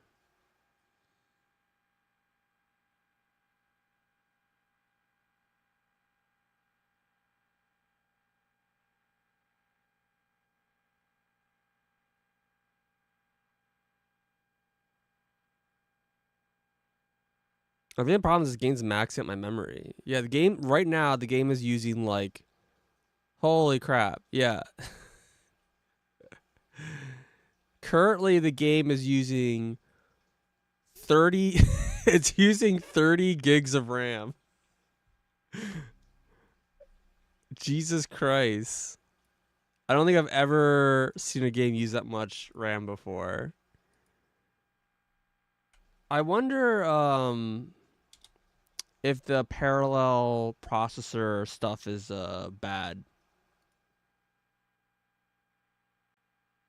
What if I turn off the parallel processor? Because maybe their whole threading implementation uses more RAM. Yeah, wow. Yeah, my computer's like RAM was being maxed. Spoilers, I have 32 gigs of RAM. It was actually using more like 28 gigs because, you know, obviously I'm using some for the OS and some for like OBS or whatever.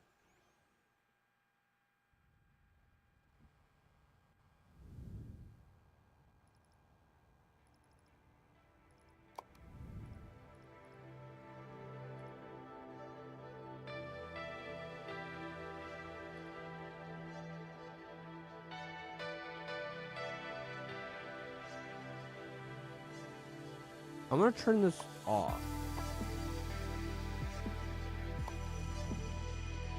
And see what happens. Because maybe the RAM consumption is high because of the number. All the threads have their like own copy or something like that. I mean, I have no idea how it's implemented, right? All right, I'm seeing like the RAM go up as it loads. It is like 3 million machines. That's 4 gigs.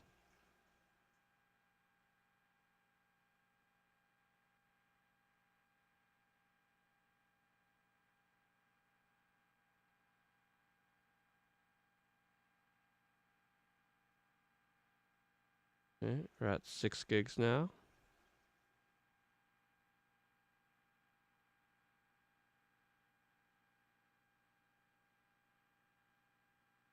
This might take a couple minutes to load. Because I don't know if it's like turning threads off is probably going to make it take longer to load. Because threading probably also helps with that, right? Wow, the RAM usage just like keeps spiking up randomly. Like it's like goes up by like 1 or 2 megabytes at a time, and then boom, suddenly 8 gigs. Like, okay. 9 gigs.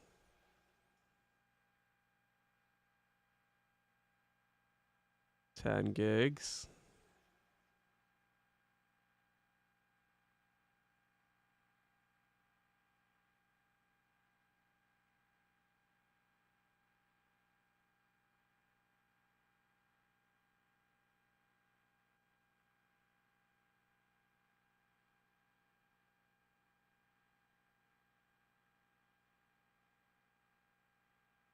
I clearly need more RAM to play this game. uh, and yeah, there obviously needs to be some optimization done to their RAM consumption.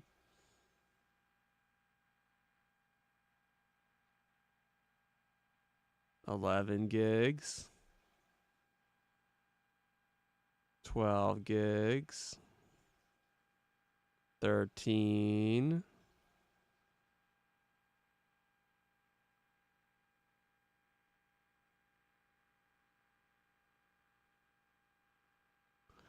Like, I gotta be at the point where it's like, it's gotta be using virtual memory, right? Because it's like, once it goes over 100% my like main memory, then it's just like, it's gotta start going to virtual, or the game just crashes.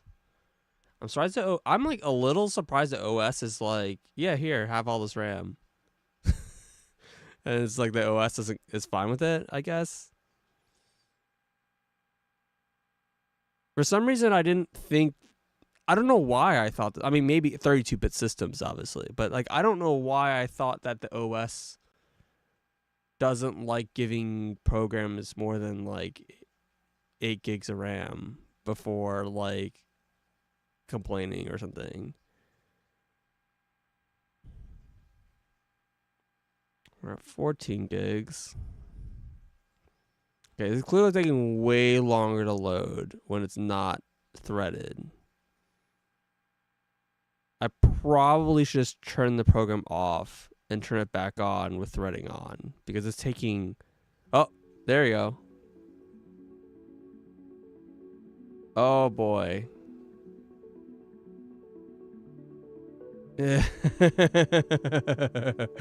Hmm.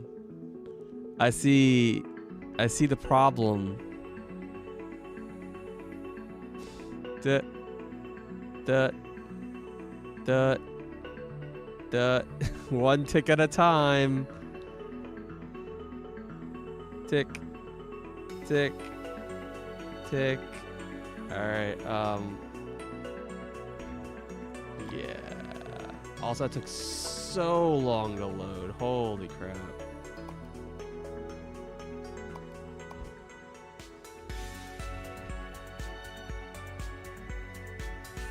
Okay. Definitely leave threads on. RAM usage is down to 14 gigs, and the things are moving faster now. Once I get to around like 20 gigs and I'm using like start using all of my RAM up, the game stops working, basically, which makes sense, because I think what's happening is that I think it starts virtualizing the memory, and once it starts virtualizing the memory, the game starts getting really slow. The game is just asking for way too much RAM. I mean, maybe it's just... I mean, what does it say on the store page?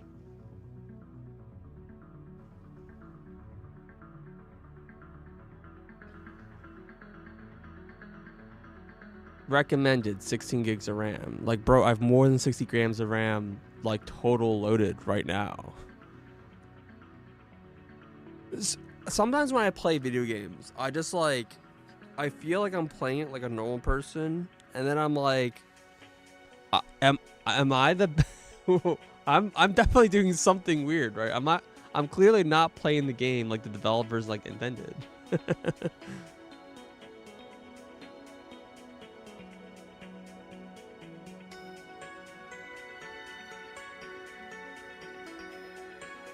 Minimum 8 gigs RAM. You would never. Completely unplayable. And my RAM consumption just keeps going up, and like literally I'm just idling. Like nothing's happening, and the RAM consumption's going up. It's like super concerning.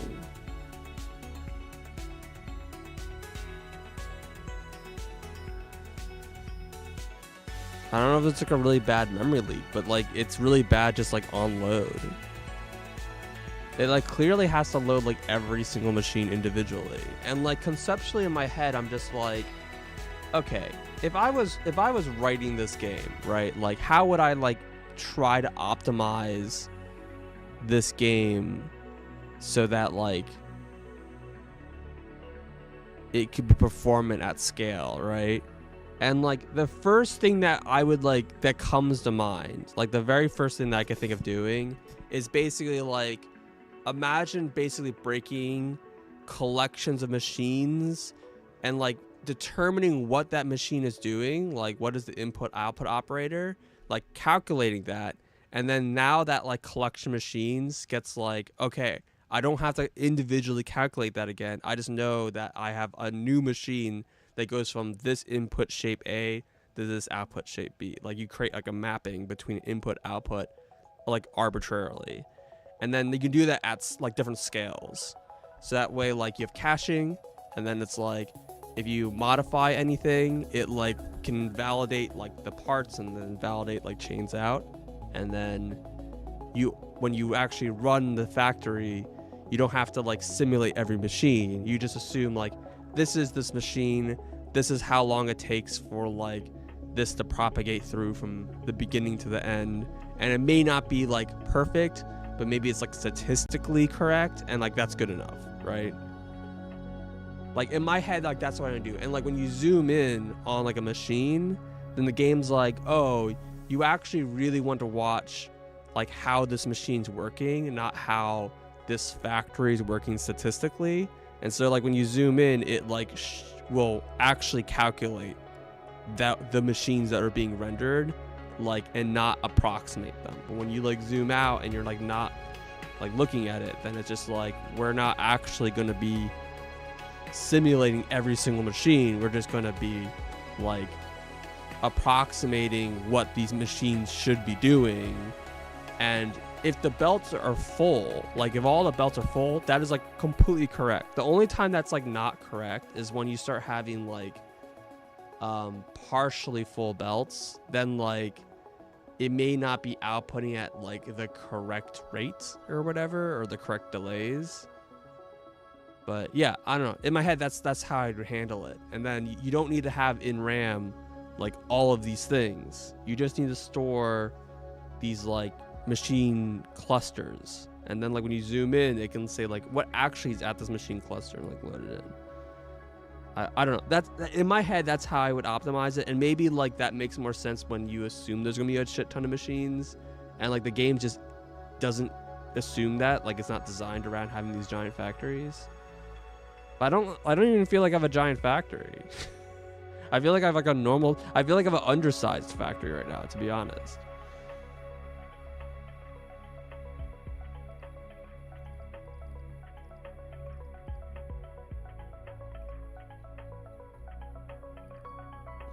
Well, we have the last belt coming. Our RAM has continued increased by another like 200 megs. All right. Well, while that's running, let's start thinking about. Let us begin to think about what the hell is a MAM. Let's go ahead and drop a pin here. That's a really annoying location for that.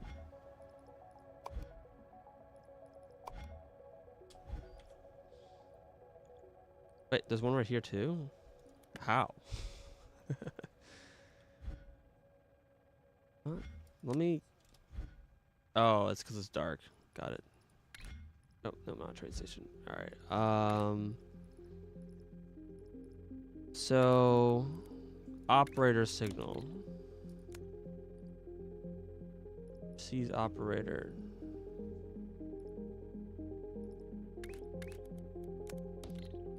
No. So it's not set to anything because I don't have it unlocked. Alright. So let's look through the things. There's signal producer, which just you click it, you configure, and then you just type in the output. Enter or produce. Null conflict. A number. Oh, cool. You can just enter numbers. Okay, that makes it way easier for signal stuff. I thought things had to be an item code. Okay. Apparently conflict is a valid signal that you can generate, which is interesting. A fluid color. Okay. Interesting. Let's see. We have logic gates and or not XOR equals and then transistor.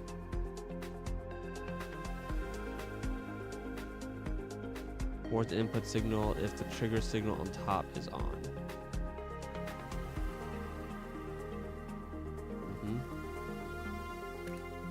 Display. Okay, what are we have? Rotate, reverse rotate,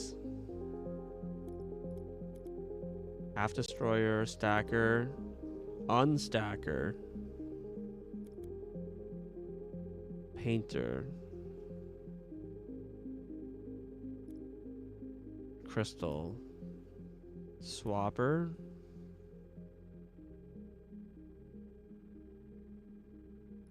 and pin pusher. Shape analyzer outputs the shape, type, and color of the northeast first layer quarter.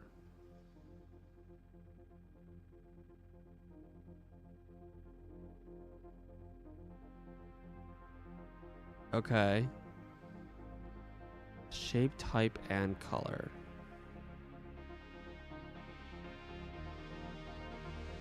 Okay, so I think like the first step here you're gonna do is you want to run unstacker.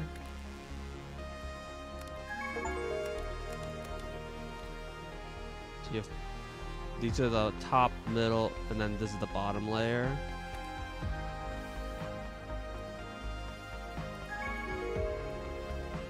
And then you're gonna run outputs the shape, type,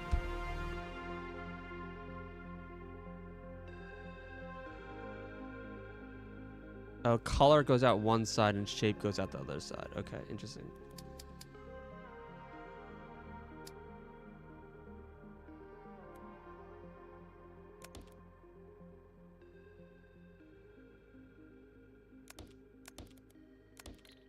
I need a rotate.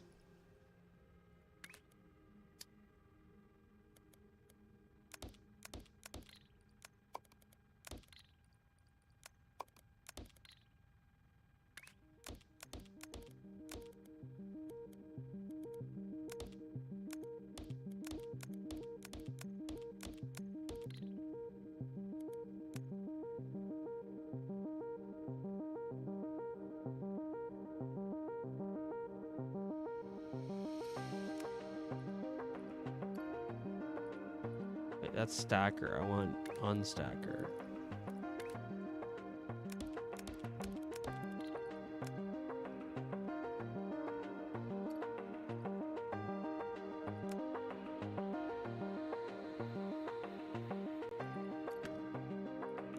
Does not break crystals. Okay.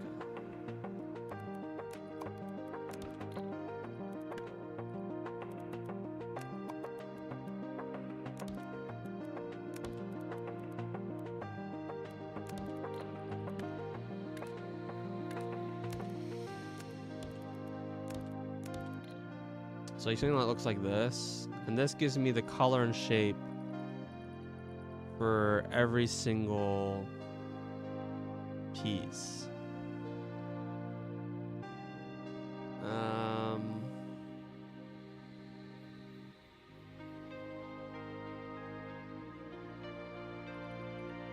I'm curious if it makes sense to separate out these two.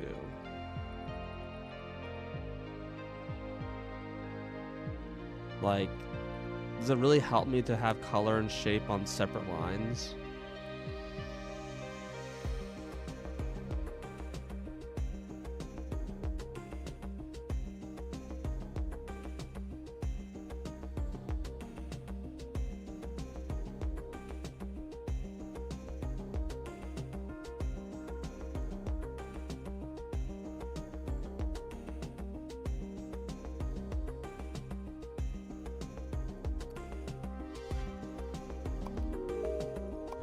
Okay, I think something's wrong because it should definitely be running by now, right?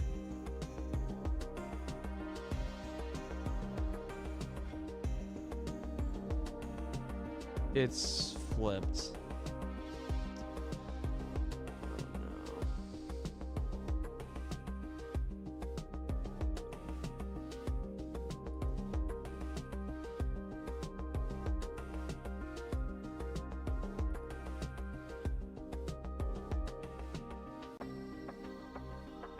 Wait, no. Yes, it is. So the white part's flipped.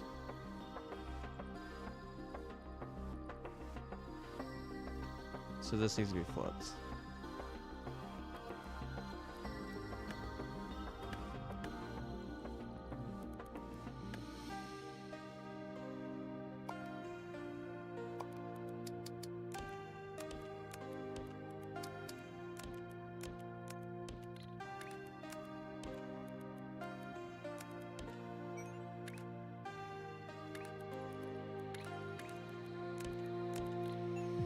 Well, that's gonna take a while to fix.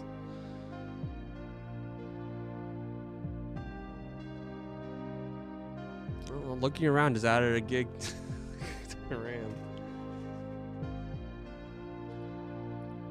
I got a ping.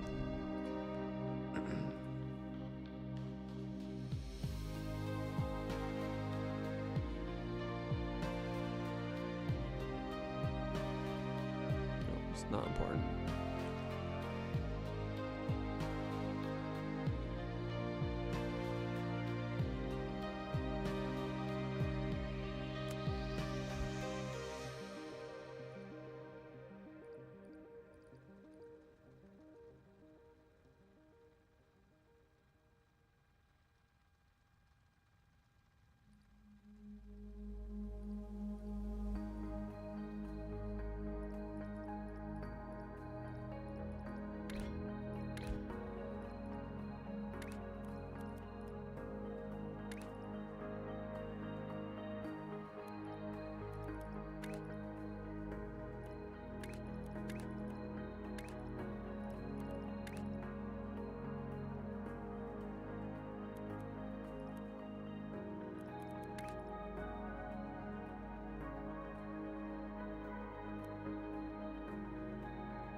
Oh, I got muted at some point. Whoops. I don't know how long that happened.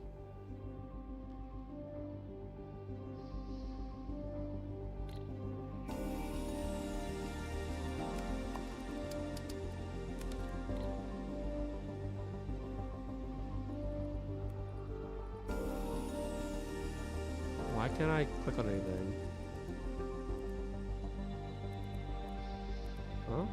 Why is it yellow? I've never seen it before. Why is my cursor yellow?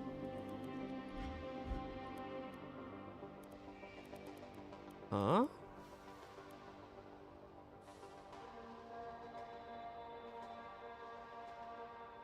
Huh?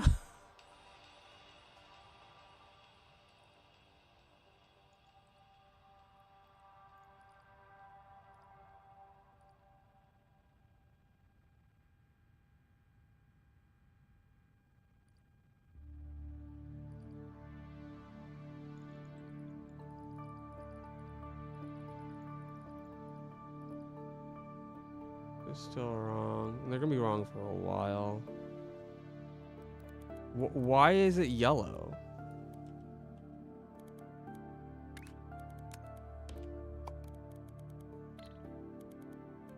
Okay. That was weird.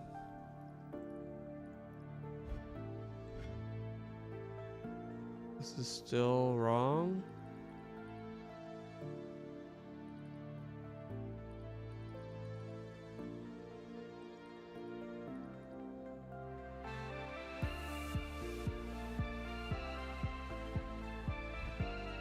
This is just running really slowly.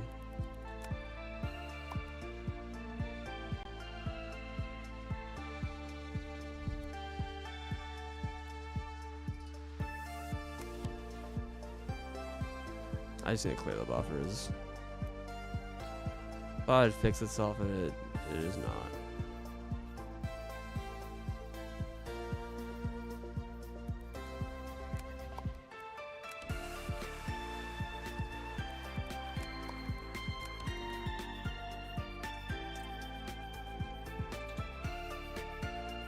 Okay. Can I click on things again? There you go. Let me click again now.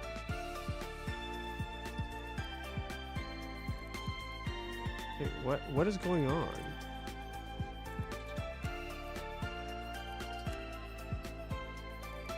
I don't understand why it's like yellow all of a sudden.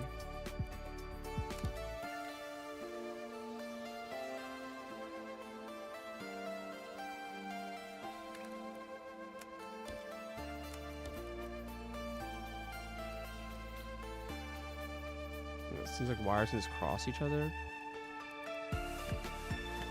Yeah, what? Something's really broken with the controls right now.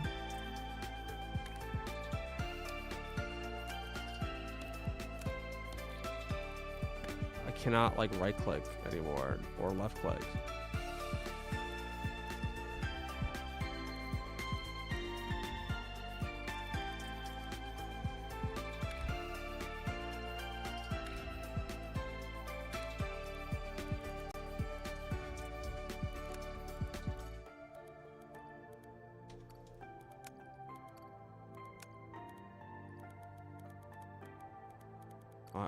What? Did I like press a funny button on my controller? Not caps lock, right?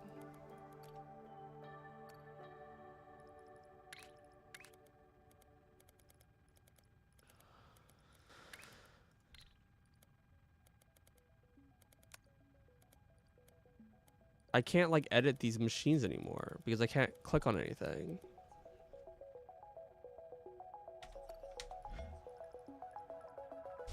Because I'm restarting the game.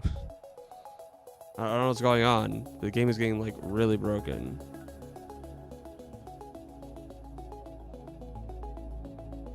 As soon as I like start messing with the logic stuff, it just fucking exploded.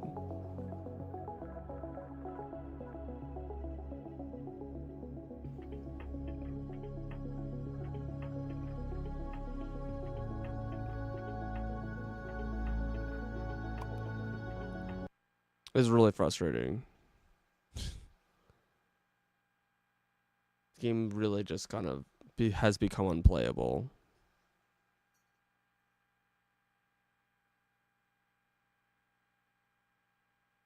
Let's see if there's anyone online that says something. Shapes to RAM performance issues.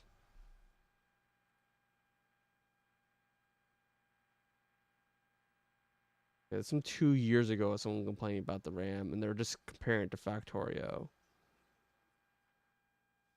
Great.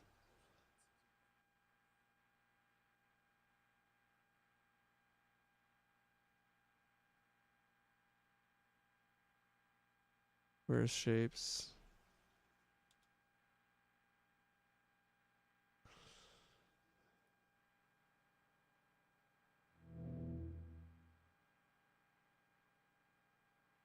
Yeah, people are talking about FPS and like, yep, the multi-threading very much helps with the FPS issue, but does not help with the RAM usage. And the RAM is killing the game right now.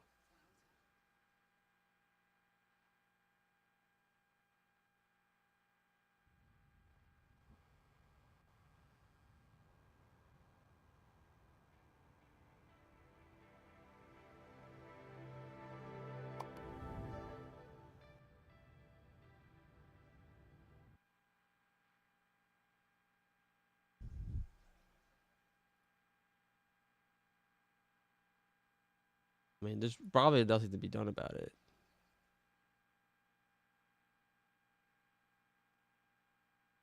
Factorio's over. Shapes 2 wins. Number go up.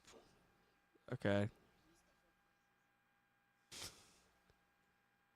All right. Maybe there's just a discussion page.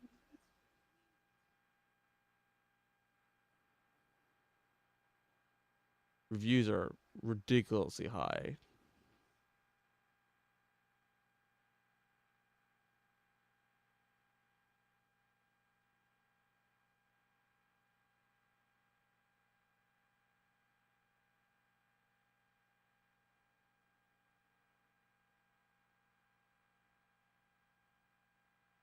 Um,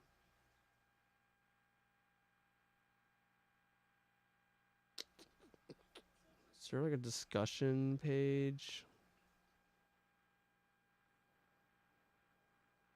There should be. I don't remember how to get to it. Here. Um, view discussions.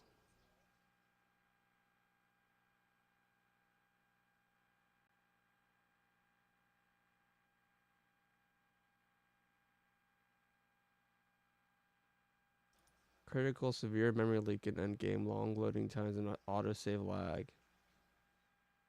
I always view memory leak and not just the fact that endgame have lots of buildings and platforms. You simulate lots of energy means lots of memory. Lots of enemies mean increased saves. Yeah.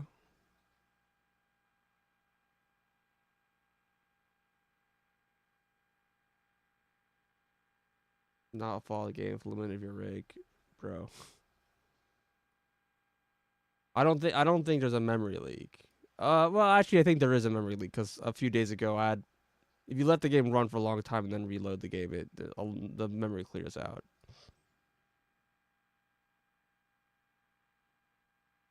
But that's a separate issue.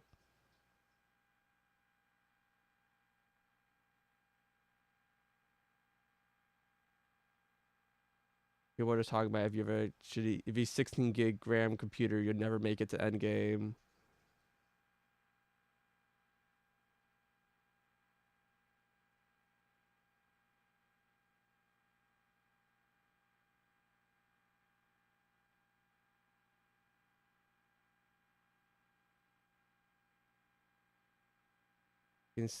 Dyson Sphere can save 3 gigabyte files in a few seconds. Like, I don't think you realize how big the save files are in here. That was hard. Blah blah blah. I mean, this discussion is people speculating on like thing that they have no idea how it works. I want to see a message from the developer, not a bunch of people just complain saying that it's a memory leak. It's not a memory leak. It's hardware. It's software. It's like fucking.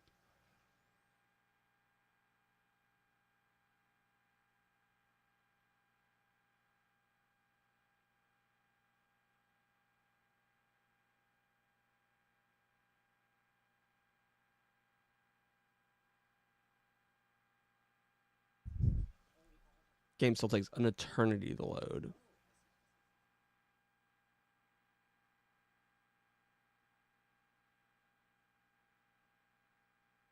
Yeah, factory game should not be demanding 55 gigs of address space.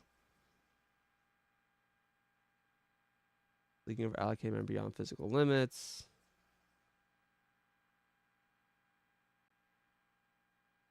Yeah, I mean, this person's basically just saying the game should not take up this memory. And they're comparing to other factory games that do not use this much memory. Agui Factory also has problems, but it's not this, obviously.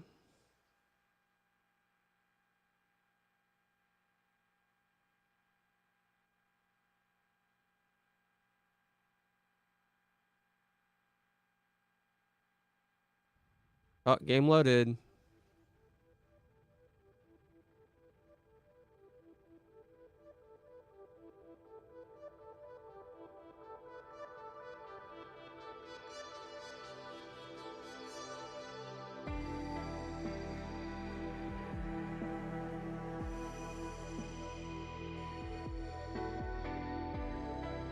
Yeah, nothing explains the RAM climbs about 100 megabytes while idling. No, yeah, there's definitely a leak. I agree with that, but I think that's a separate issue. Discussion. Information about disk IO is because it becomes disk IO when the RAM runs out of space.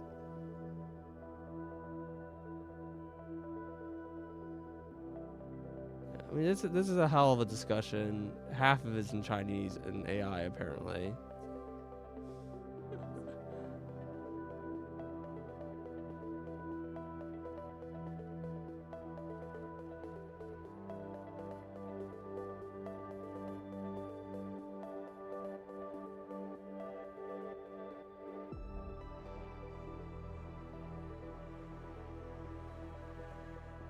Oh my god, this thread is like 5 pages long. I don't understand Steam's like. Why does it like look like everything's grayed out except for the OP?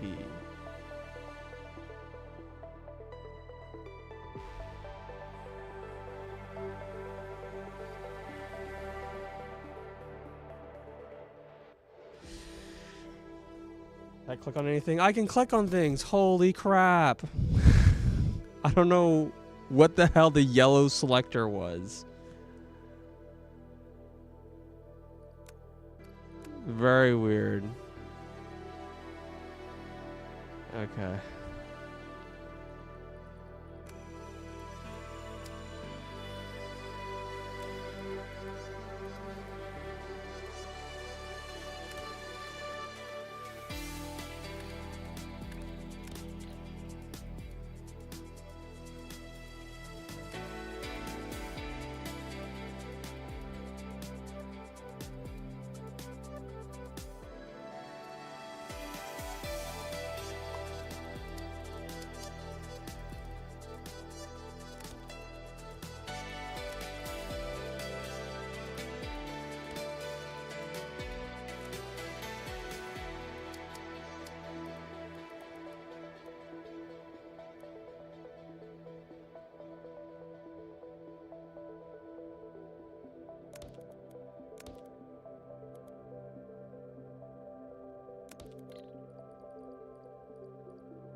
It's not too hard to fit these in here.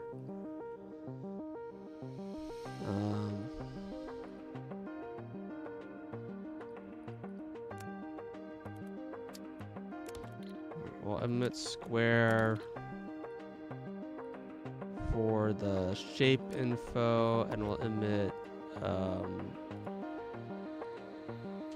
crystal for the color info.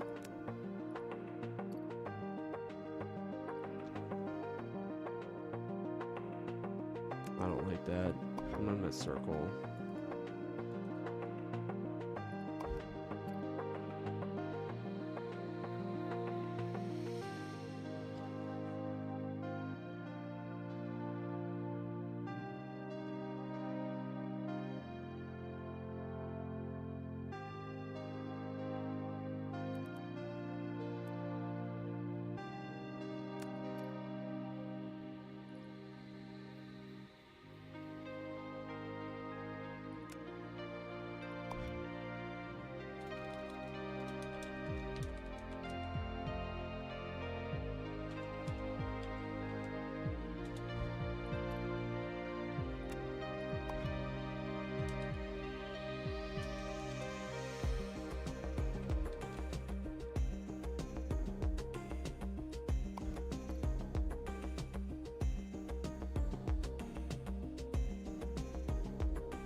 I could also do a colored rectangle. I don't know.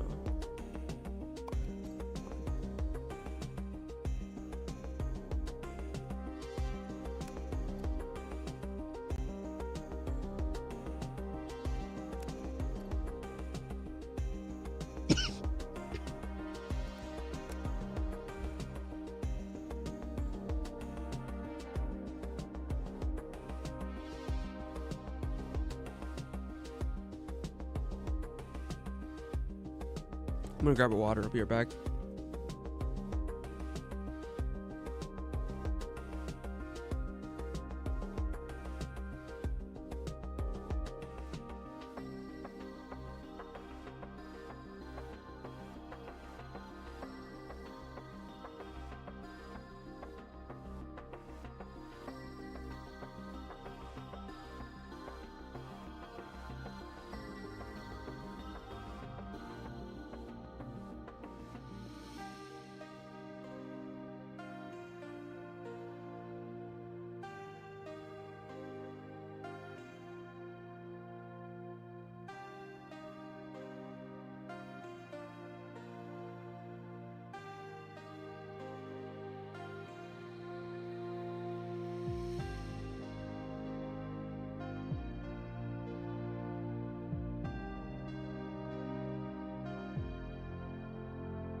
Okay, I'm back. I see this part is finally being made.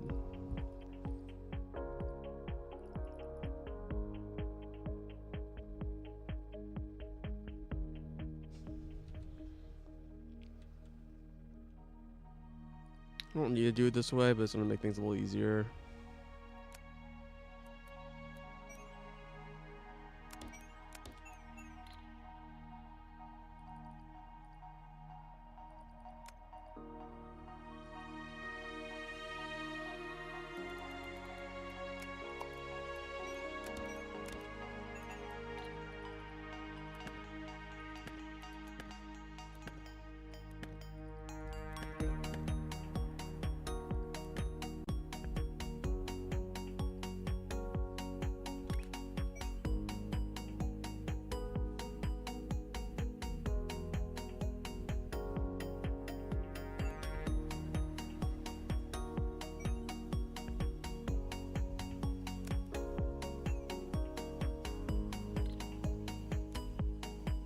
Forward is shape, so we'll make this one shape.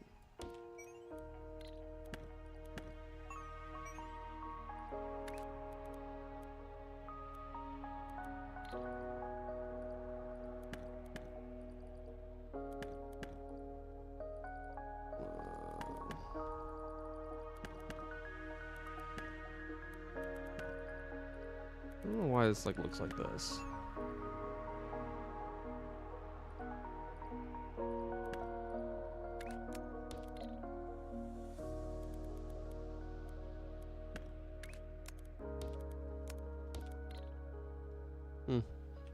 It's automatically adding.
Yeah, that's not what I want to happen.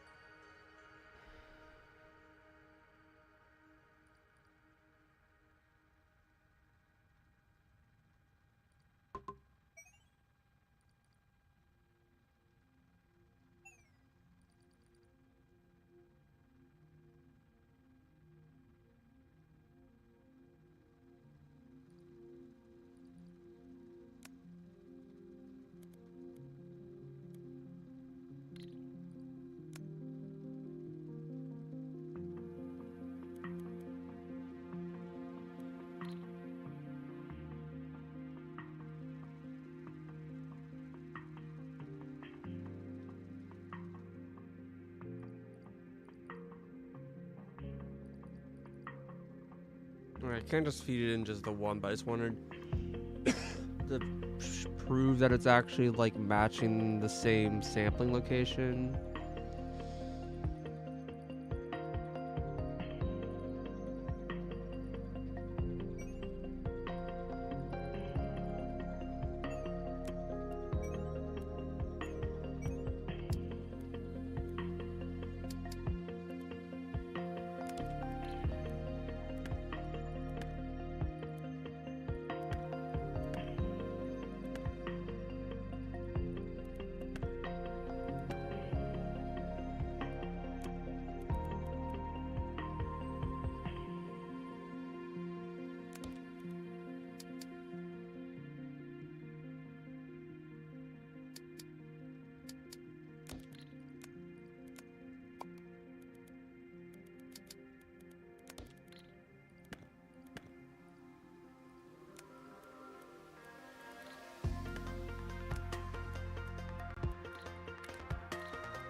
Yeah, that doesn't really work.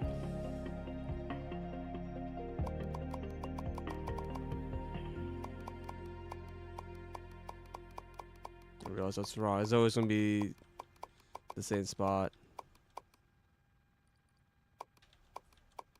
Alright. In that case...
I think this is actually backwards, possibly, because so here it's measuring the top right? In this spot, it gets rotated. Yeah, now it's measuring the top left one. So these ones actually need to rotate the opposite direction.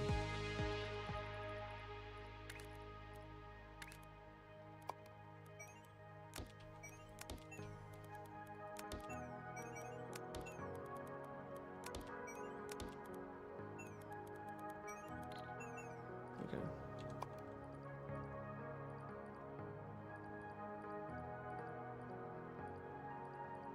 Right, then top left. Yeah, because it's rotating the opposite direction as the scanner. Okay. Now I delete this, copy this.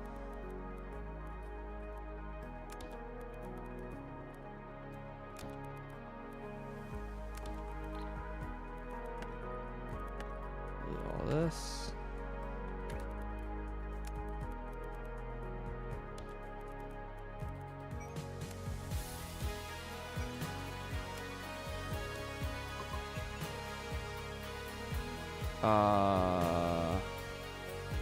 Yeah, because there's always is also wrong.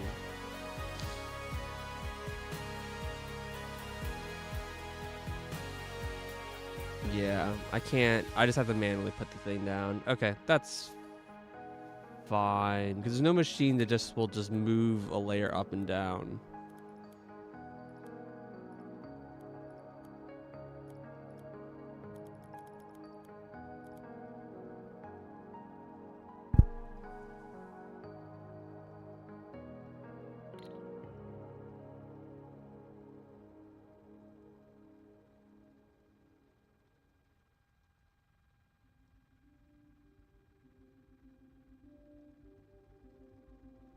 I don't know if I even want to do it this way because I think I want to be able to think about logic and it's like columns or whatever anyways, and get like certain like information from it.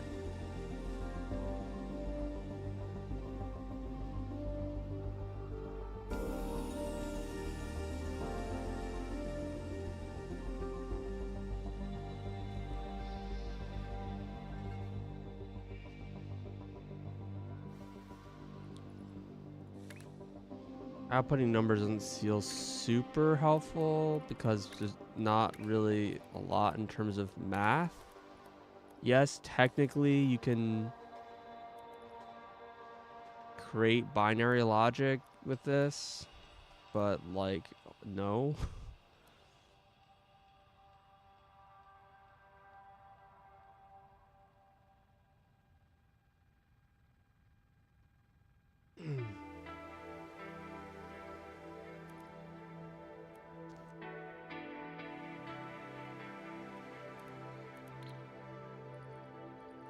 Right. Okay. I mean, I do need this information, but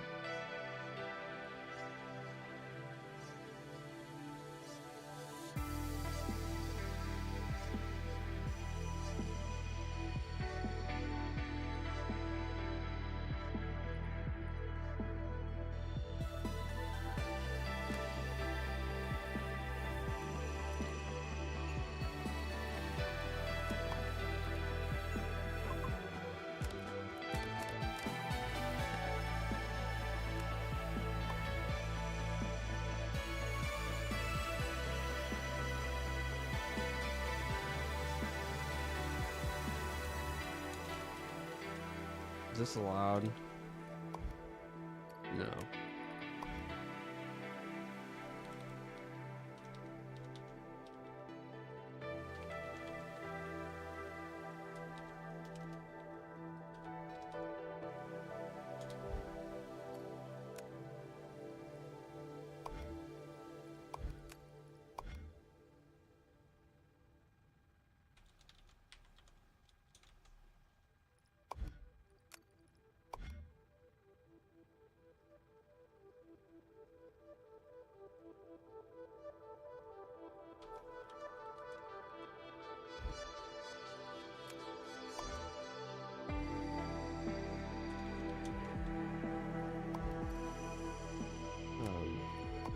This is backwards.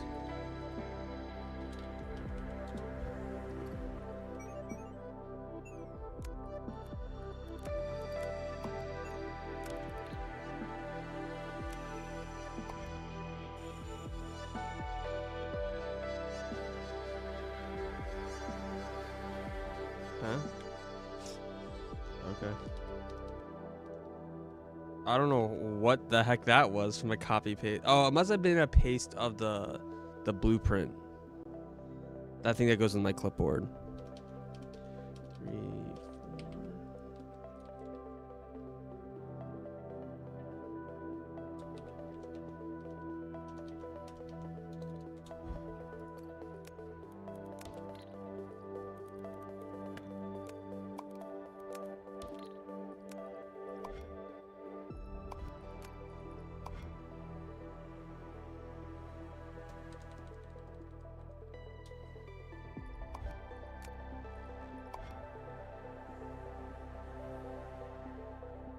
Stop.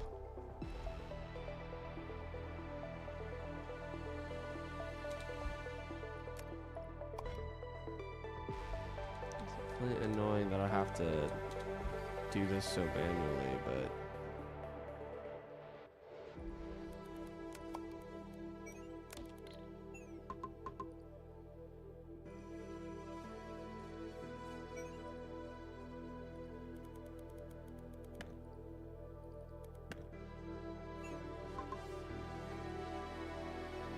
this should be the top layer.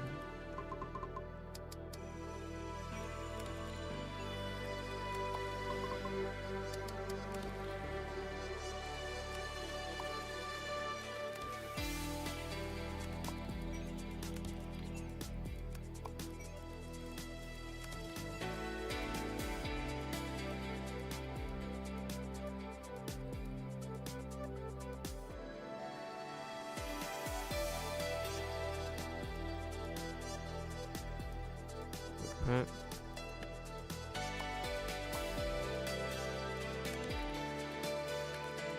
Right, but I need different. Hold on. This doesn't quite work because I need a different one for each. I need 3 sets of this, right? Because I need one for all 3 shapes. Am I trying to build a multiplexer? No. Well, no, not really. No. This, I guess in some sense, yes, but no. This shape, this is an output, a shape where it's going to be, there are like 16 positions and each position has both a shape and a color. So there's 32 values to read out of this number. Is basically, you can think of it as a 32 like byte value. It's not, but you can think of it as like 32 bytes. I want to break that word apart into separate bytes. So this turns this one input into the 32 separate bytes. That makes sense.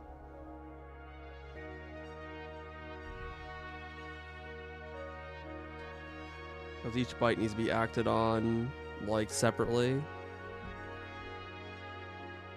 But I'm realizing this is like gonna get kind of problematic. I have a question. Can I run a wire like a multiplexer?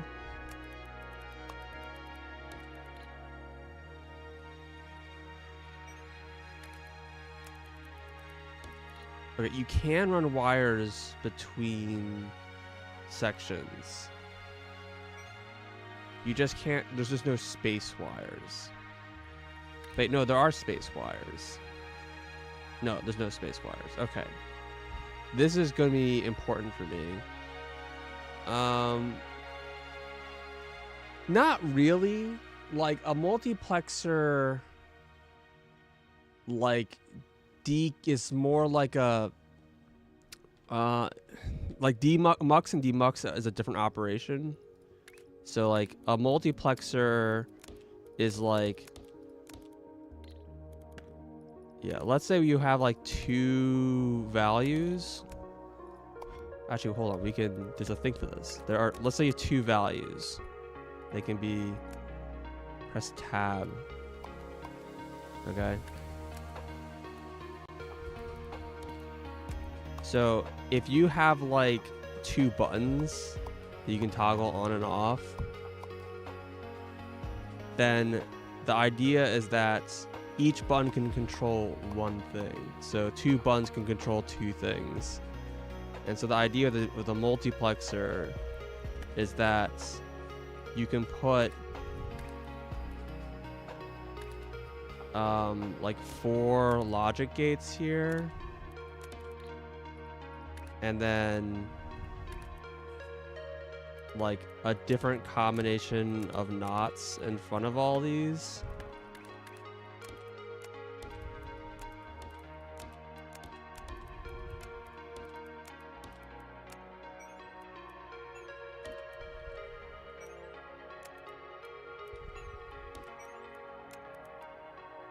Doesn't quite work, but I think I'm not like doing my layering correct, but conceptually it looks like this.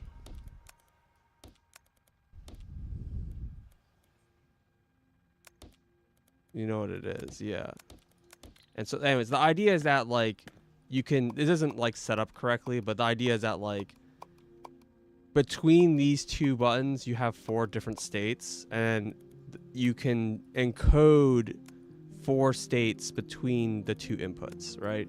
And demultiplexer and multiplexing is like the encoding of the 2 bytes into like you're basically asking which of the 4 states are these 2 inputs in, or if you're given a specific state index, what is that state represent, right? So it's all about turning one way you can think about it is like you can turn a state of like these 2 like combinations of 1s and 0s into a state index, and you're going between those 2, the index and like the actual state value, essentially. That's another way to think about it. I like thinking of it that way because that's usually how multiplexers are used. Very frequently in an actual multiplexer, you're basically using like a switch. So like let's say you have like several control systems and you only want to have one control system active, you can use a mux to say I want to have this control system active, but because of how it works you can't have more than one control system active. So it kind of has that electrical advantage that if you want to guarantee, like if you have an electrical system and you want to make it so that you can't power 2 things at once, a multiplexer will guarantee that only one thing can be powered at most. But this isn't a multiplexer. It's just a routing splitter Like there's no state indexing. The way it works is more like, let's say you had like 4 wires. It's like, I'm gonna take these 2 wires and then send them this way. And then you have this pair and this pair from these 4. That's basically what this is doing. This doesn't have the properties of multiplexing. Like, it doesn't have any of like the kinds of like state indexing or mapping between like one set of information, other set of information, or like, it's just, you're just taking the wires and splitting up. There's no like combination or combinatorial parts of the inputs to the outputs. It's just, you're just kind of grouping them up and splitting them apart. That's not usually what I think about multiplexing, at least in my work. Maybe in a specific kind of context that makes sense to think of it that way.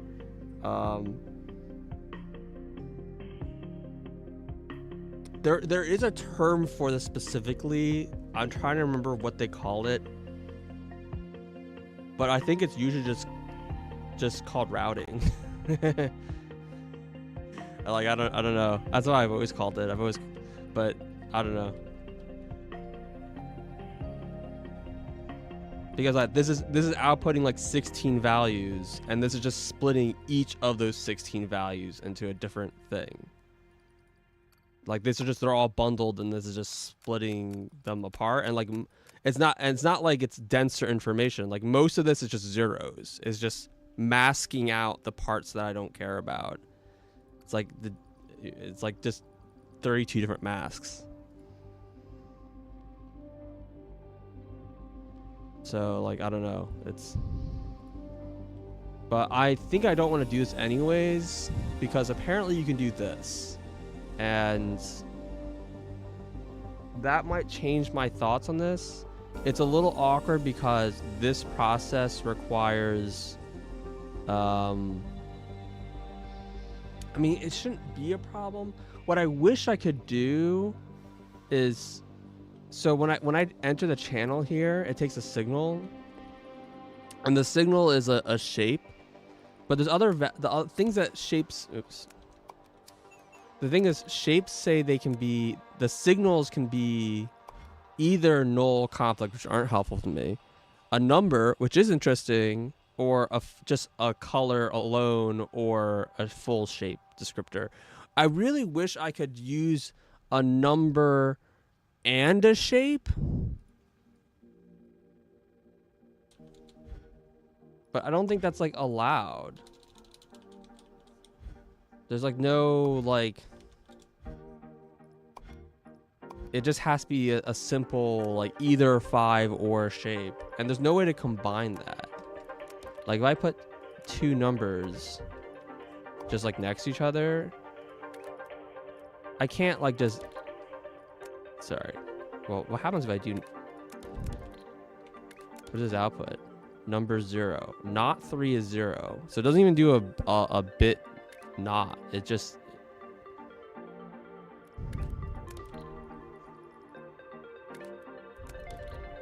yeah, and 0 becomes 1.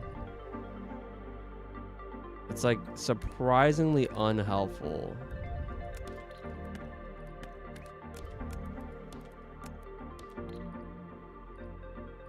And doesn't work if the values are different.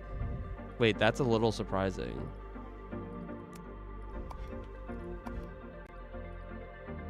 Wait, is this not an, oh, that's an XOR. Oops.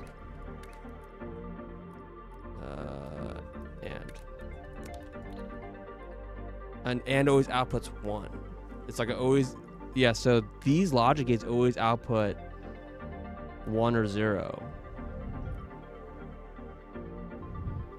And obviously this is the comparison gate, but like, that's really restrictive, that these are always Boolean symbols. It means if I want to actually like encode, the problem is that I can't send signals.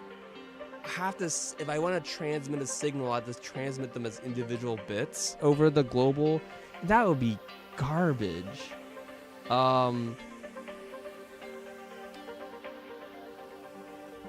that sucks. I think these numerical values don't seem super helpful because the only way I can get the numerical value out of this, because I can't do any kind of like analysis of the number itself. Gee, what happens if I do call the shape analyzer on this? The only thing I do is equal, so I can just do equal for like every single possible number, which is obviously like a fucking yandere joke. Yeah, so this doesn't output anything when it's not a shape, which makes sense. What else can I do? Yeah, I probably can't do any. None of those are gonna make any sense. Yeah, like I could do. Wow. Okay. Oh, game is lagging. Oh, because it's saving.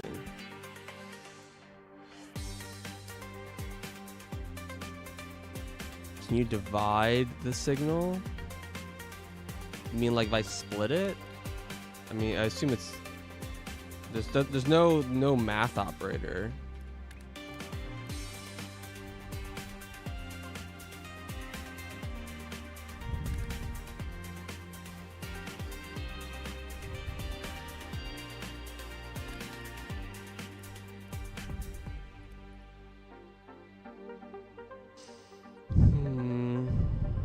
Yeah, that's what I was saying. There's no math operator. And like, yes, and or not next or like this is enough to be Turing complete. It's just like fucking come on, man.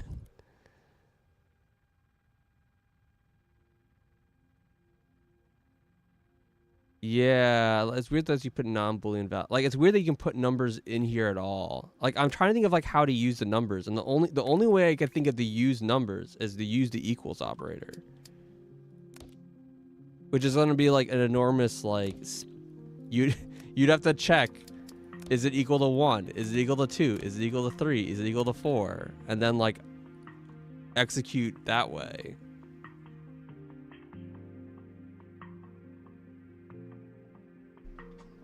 It's really annoying because what I would really want to do is operate both a shape and a number just combined, like as a signal pair, I guess.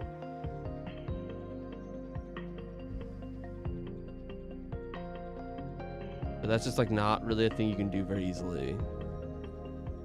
Like as like a channel pair, sorry, but I mean, obviously there's plenty of values that this isn't a problem. I'm just trying to think of a way that makes it so I can keep track of the variable names, if that makes sense. How big of a value can this be?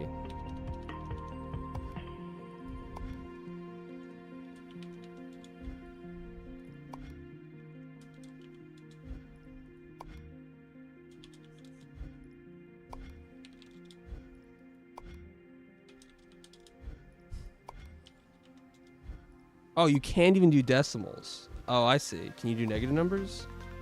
Okay, negative numbers. So it has to be an integer. My guess is it probably has to be... It doesn't allow commas. So my guess is that it has to be a regular integer. Yeah. 4-byte integer. Probably signed integer, right?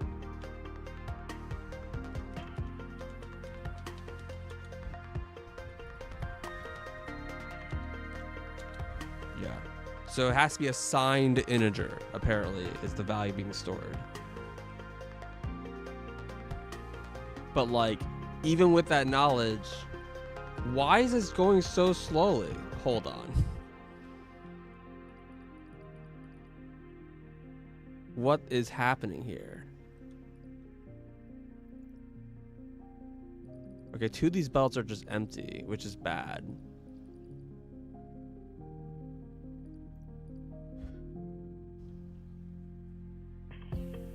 This is stuck, and it's also the wrong shape.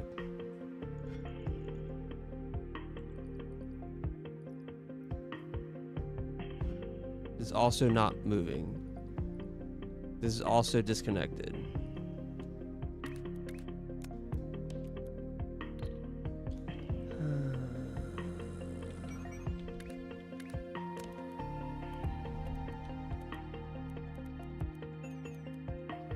Any other stuck belts here I should be aware of?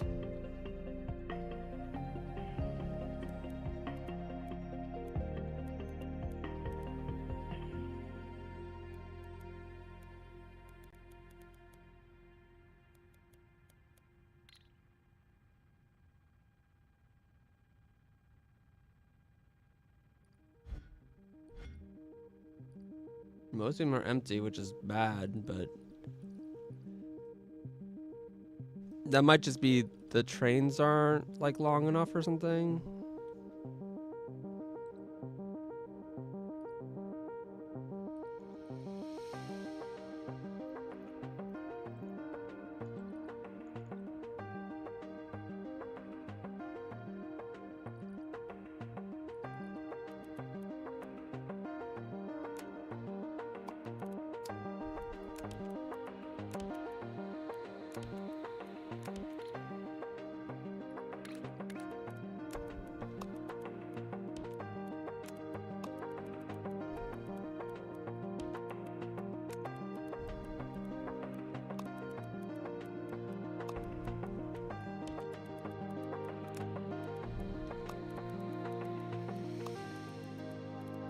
I'm just gonna put more trains on the network and then hope that fixes that, whatever is going on there.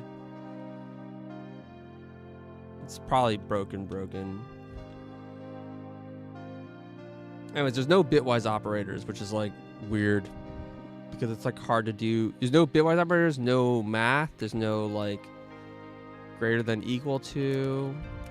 Oh, no, wait, hold on. There is greater than and equal to. Okay. Maybe some of these have settings. Let's look at the setting. Maybe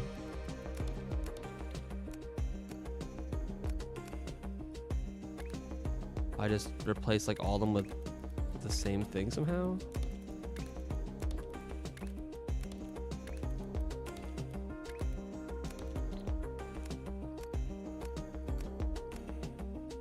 I mean, this one specifically says no, it doesn't. Never mind.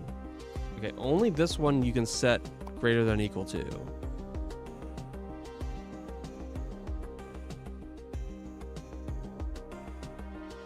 I mean, yeah, I don't know what really how much it's going to help you unless you like have math. The numbers are weird. Obviously, it's not needed to do whatever you need to do to make this work. It's just weird that numbers are like included when they like are they kind of defeat the entire purpose of that. The fact that they're being described as numbers is that you can't do any numerical operation on them. Like there's no way to take into account the fact that they are numbers.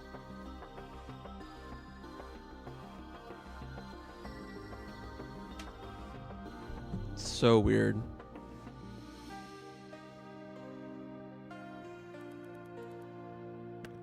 Okay.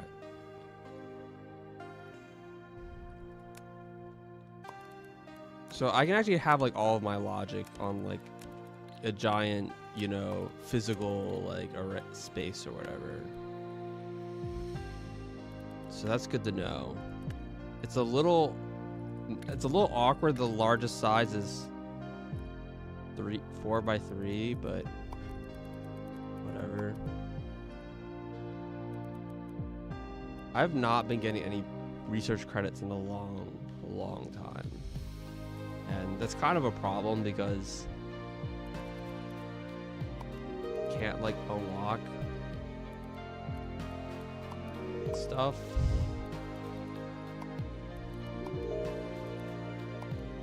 I'm like a little worried that everything's just not working.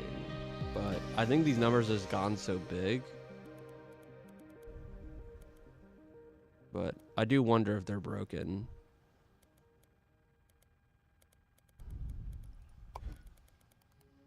Okay, anyways. A 3 by 3 is better, I guess? I don't know. It's different. Alright. So one other idea here is... Oh, actually, I can't even cut it, right? So what I want to do is form columns of the data, and I actually can't. I'm not able to form columns of the data by splitting it like the obvious thing, because when you split it, oh, this is actually really annoying that you can't get the data you want out easily. Like, let me test this, I guess. If I like put, say, I don't know, whatever, doesn't matter. We put a crystal, and then we say simulate machine like half destroyer. See, output's null. Yeah, see, that's what I thought. You put in like 2 of these, simulate swapper, it breaks it.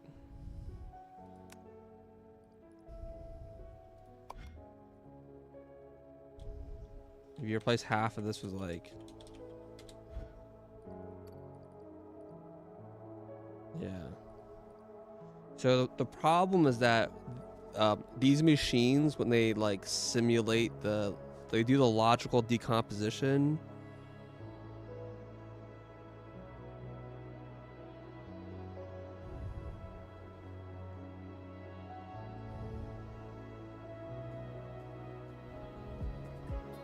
I do a demux, you have both a mux and a demux. You have demux after your mux in your setup. I still don't agree, but it's fine. Let's see.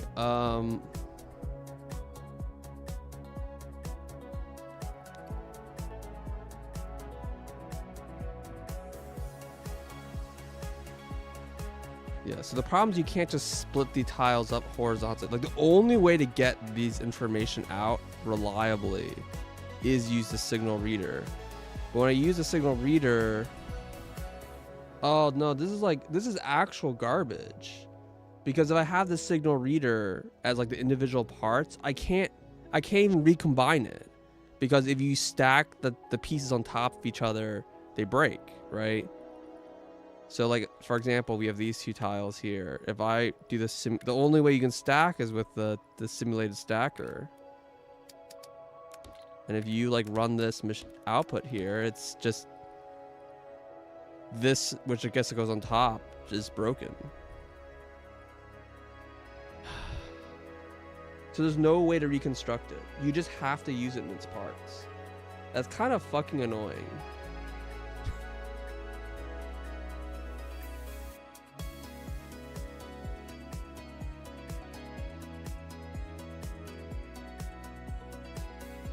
Okay, fine. Whatever.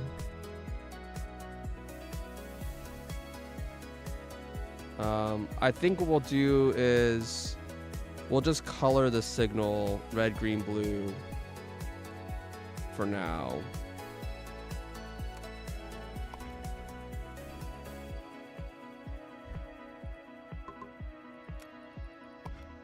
For the different shapes.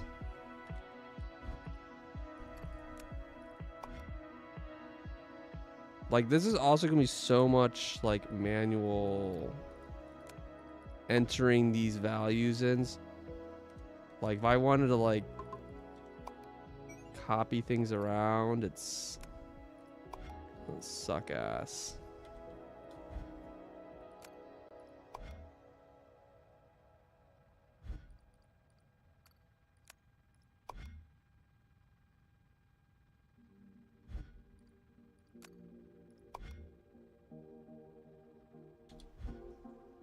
Okay.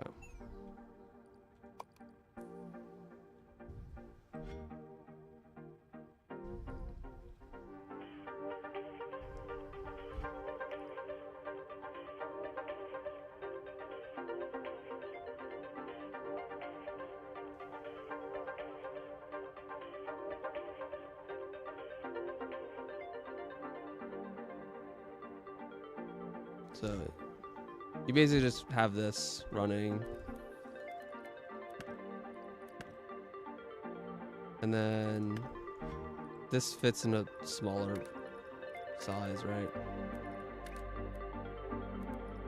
We'll just put it in one of these.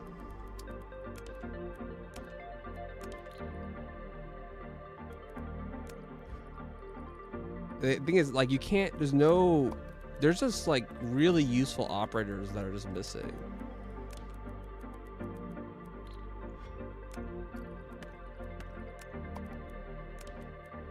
Because this, I need to do this for 1, 2, okay, 0, 1, 2. And now I have to go and like adjust the color of every single like this is gonna be ridiculously tedious. Like I would like to be able to make it so I can just copy this and paste it. And so what I might do is not use the signal transmitters. There's just no way I'm not gonna need to use signal transmitters is the problem. But that's the issue I have. Like it's just going to be needed.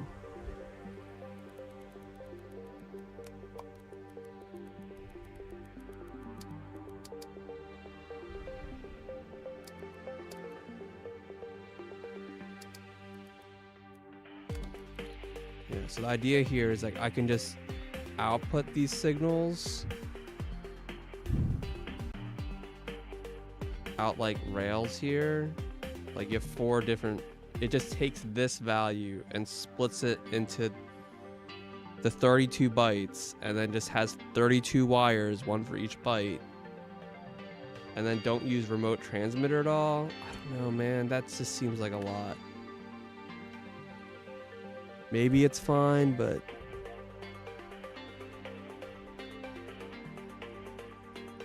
yeah, these would all need to be colored different way.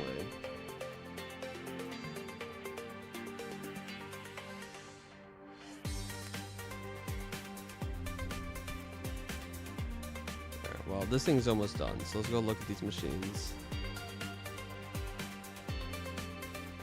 I still have empty belts, which is bad.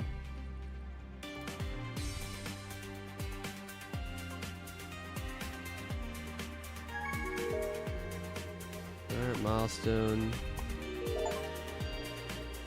Vortex launch. Grants of completion instruction.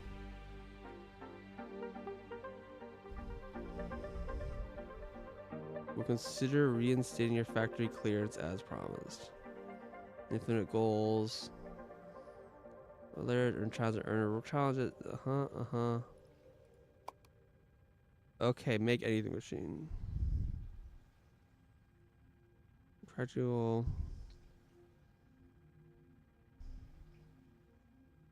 Alright, here are some hints. You can unlock operator shape receiver in the shop, which you can configure. Okay, local share starting point. Okay, cool. Now has a required shape.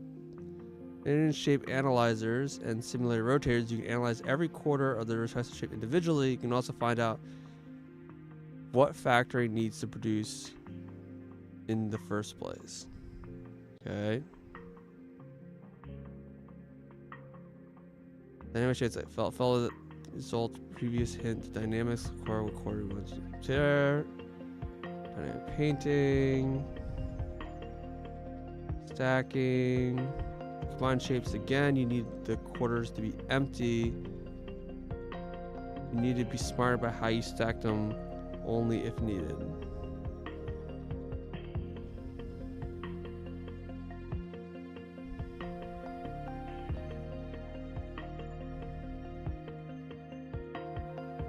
What's going on here?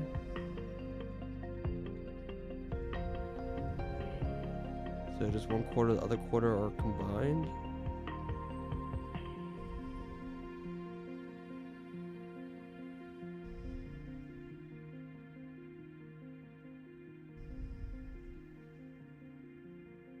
Oh, I understand what they're saying. They're just saying that, like, if you need to stack 2 shapes, but one of them is a null shape, you need to have a yeah, of course.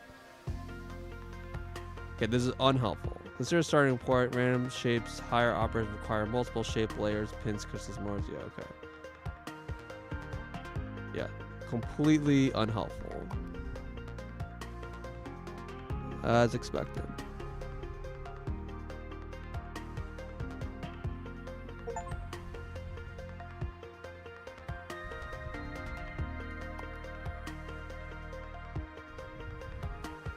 They can go a short distance between platforms. They can also use a short range global transmitter. Okay. Oh, game froze. Oh, it's saving.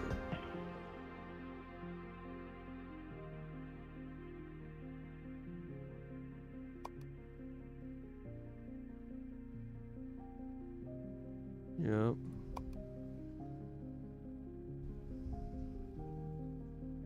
So the little to deconstruct shades are part of also in colony.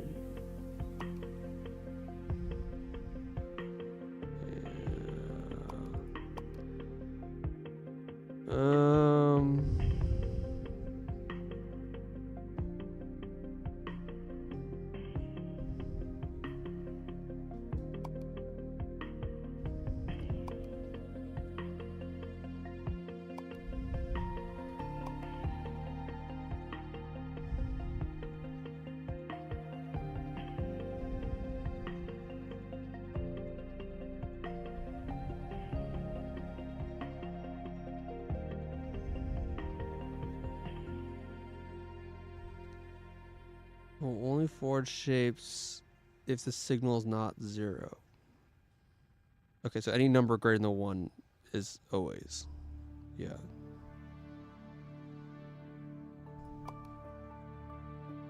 Shape producer. Truthiness. Conflict is apparently considered off. That is good to know.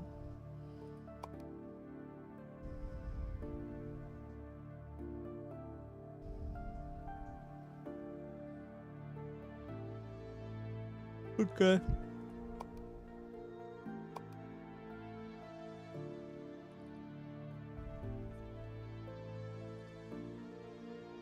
So how does this thing work?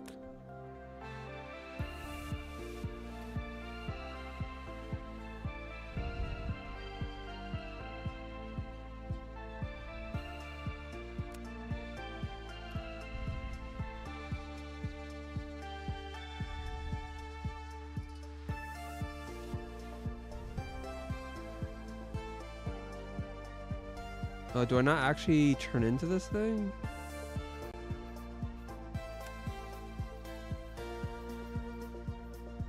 Oh. That's actually boring. See, okay. For those who missed the beginning of the stream, I thought that this front spot was an input and that this final operator here, you had to turn into like the input here. I guess you just donate it. Man. I mean, it does just say donate them. Oh, man. I was like, that'd be so cool. So there's no point of having more of these. All right, never mind. That's a loss. That is a huge loss, missed opportunity. They should have made it so that you have to deliver. You like create a portal here, and like you have to deliver to these portals. And so you have like 2 belts of this input here, means that you can like deliver 2 belts of MAM shapes. That would have been really interesting. And then you have to like have enough throughput for here, and then also have enough throughput for like the other side. These are still like pretty broken. I don't really know what's going on here.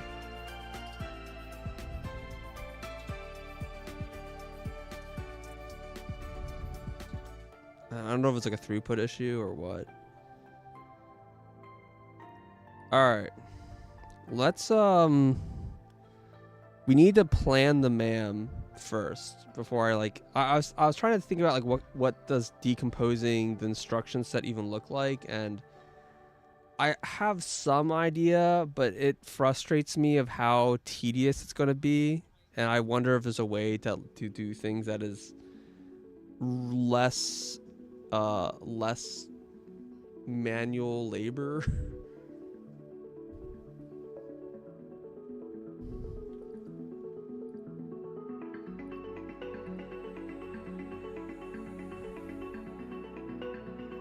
I don't know. Maybe it's okay if I pin the bottom here so I can pin push these to get the different layers. So that way I can just have like, and then I can use a painter, and then I can just feed this one color input and generate all these. Yeah, maybe that's the world. Okay. What do I want to do? Some paint? I'm gonna draw on paint or whatever. Or do I want to use like just a text editor or whatever?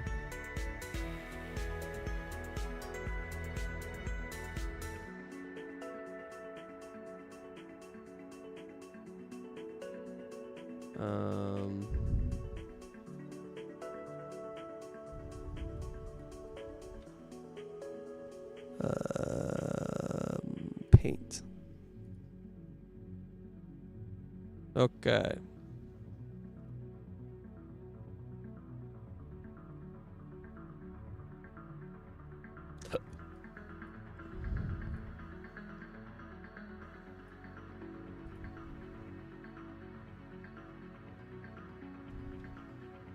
Okay, so the idea here. So this was my original idea. Let's see if I remember exactly how it works. So we have our our shape, right? Which, you know, has like quarters or whatever. So step one was to turn this into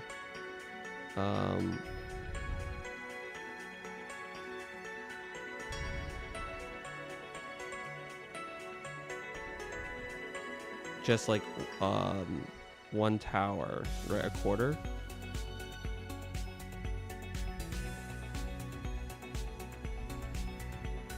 And there's a few things we have to do with it. So first, you have to count bottom pins. I should get my hold on. Let me get my let me get my tablet out.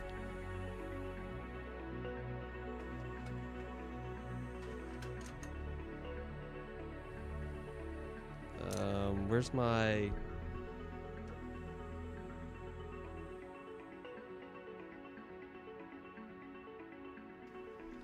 I need my USB cable.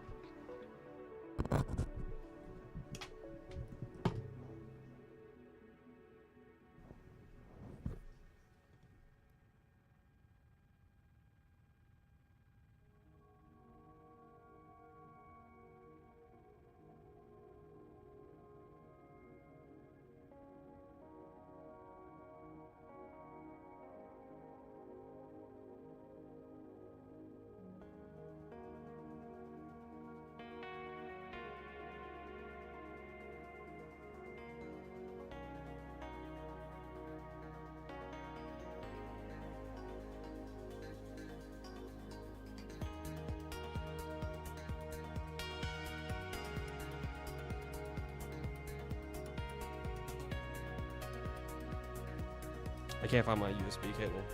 I just need a USB-C cable, but I think we're just gonna go with this.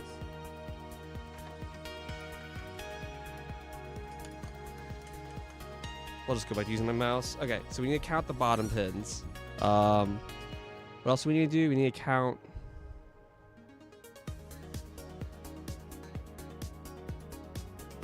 I guess let's.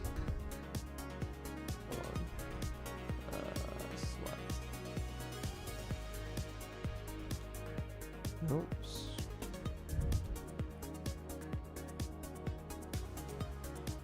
So there's a few things we need to calculate from this information, right?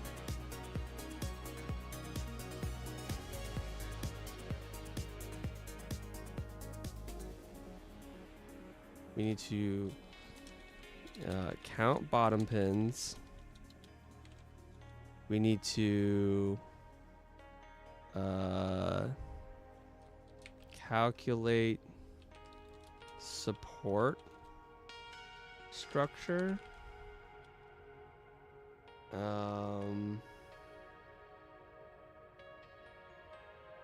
And there's also this weird like calculate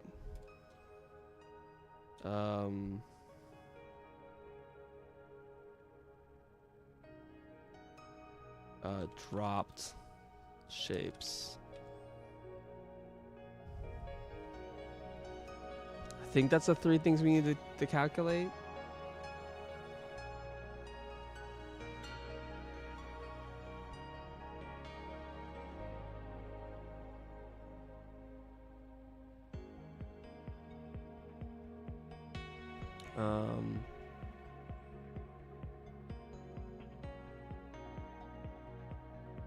And this will give us a new shape.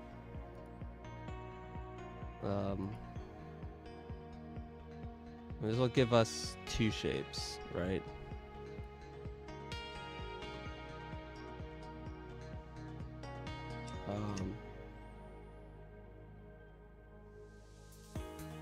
And then I said from bottom to top.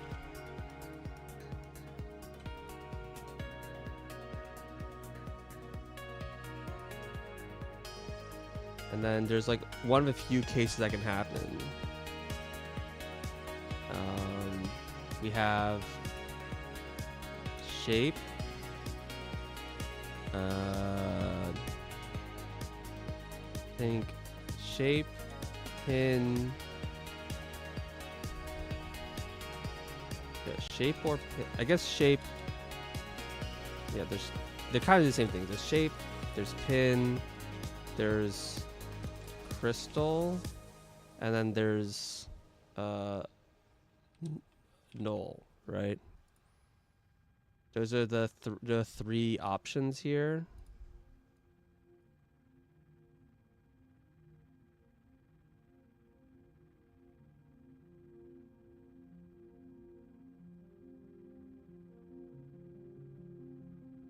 And then here you got a paint operation.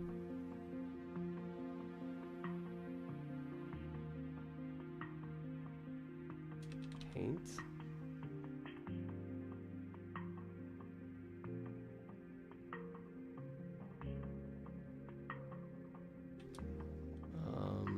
Add double crystal.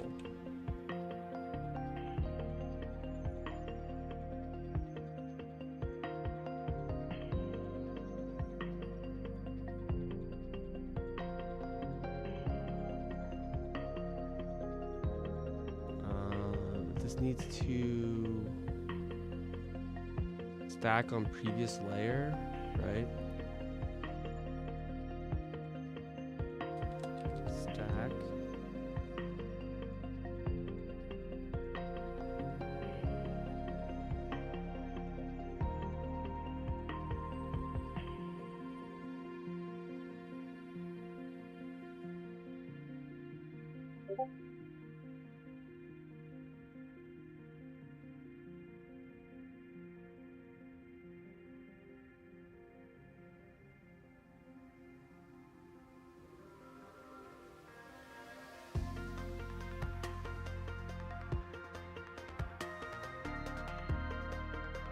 I guess it's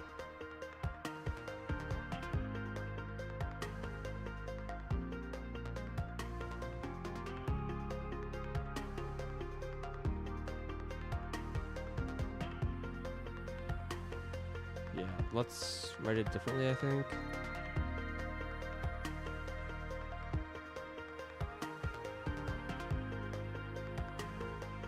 What we want to do is say what we're adding. So it's going to be let's just say it's a 3/4 shape plus X. 3/4 shape plus pin. If it's a crystal, then we just do a 3/4 shape. And if it's a null, we'll do a half shape.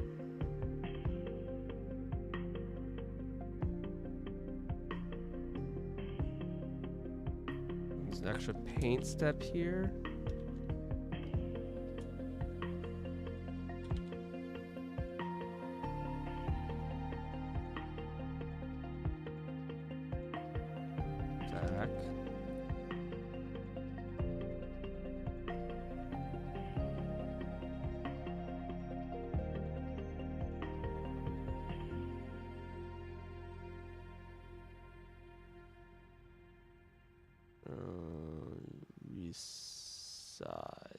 Canvas size.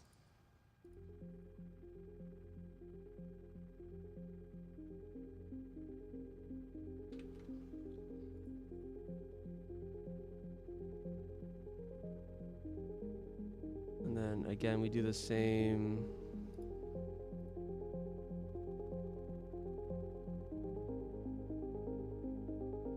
We do the same check here again.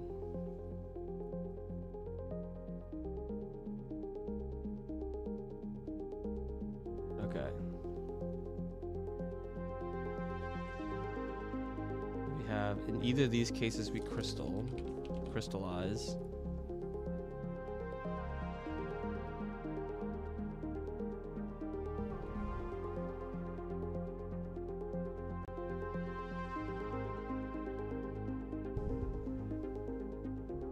And that's it.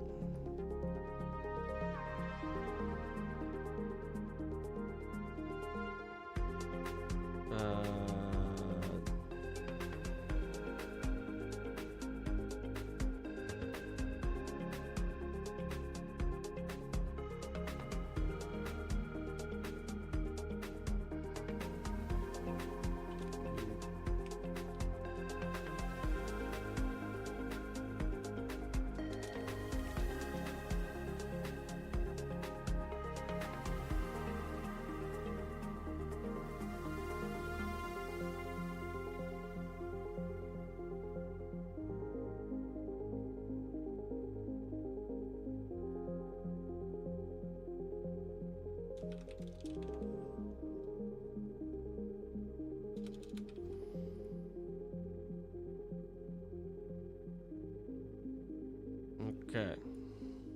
So this makes the towers.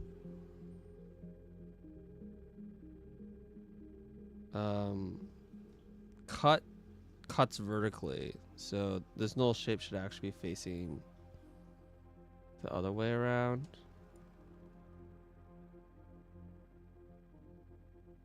Now I think about it, it should be like this.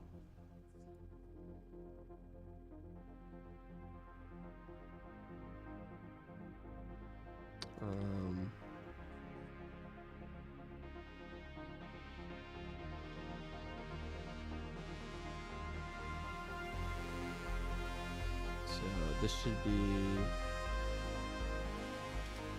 swap with supports.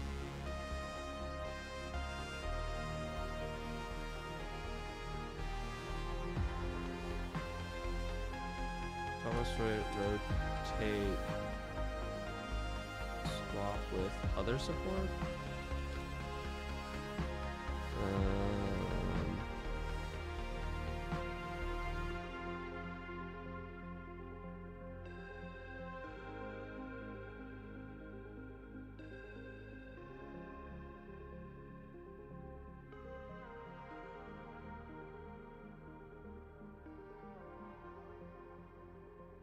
Yeah, swap with support structure, which would break the crystals, and then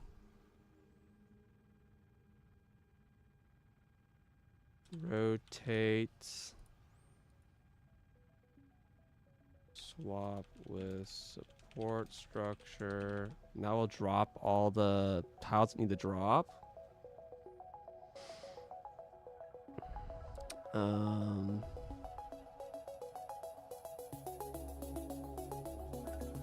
This actually can be, this can just swap with anything. So this can just be swap with full support structure.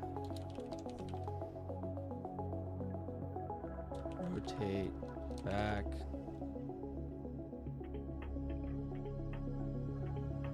Swap with full support structure. So that makes its temporary thing where it'll break the crystals and drop any pieces there's to drop and then put things back the way they're supposed to be put. Okay. Now at this point it's done. Right?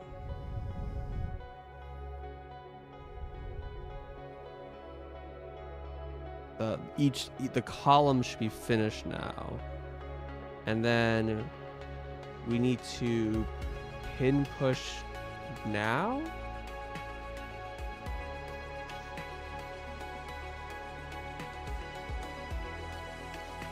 Oh god, I forgot the whole stacking operator. And then yeah, we should pin push now. Pin push bottom pin count.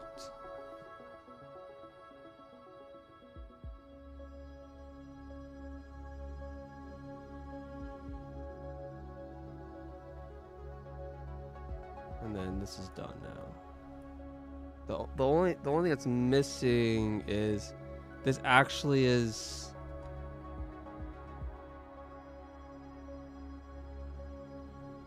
this needs to happen twice.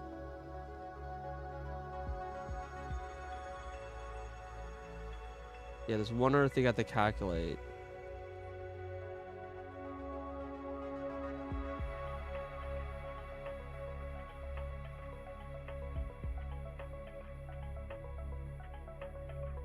Yeah.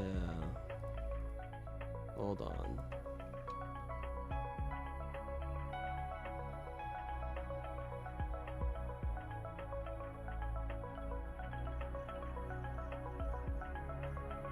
Make my eraser bigger.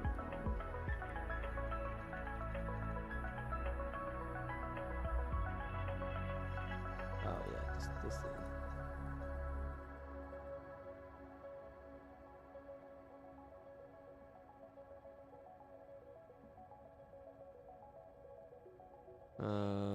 We need to find topmost crystal. And this will give me 2 shapes.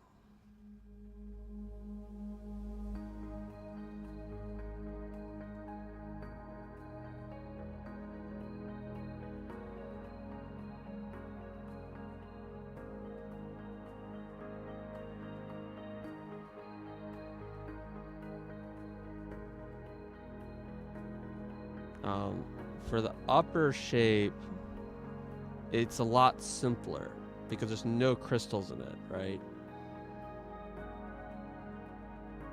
And let me grab all this.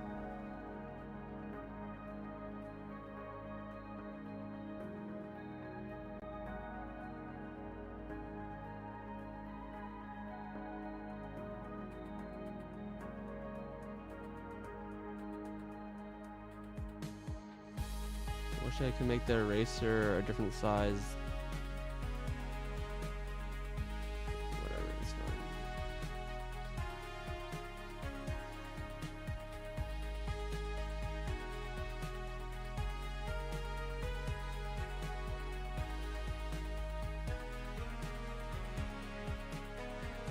Okay.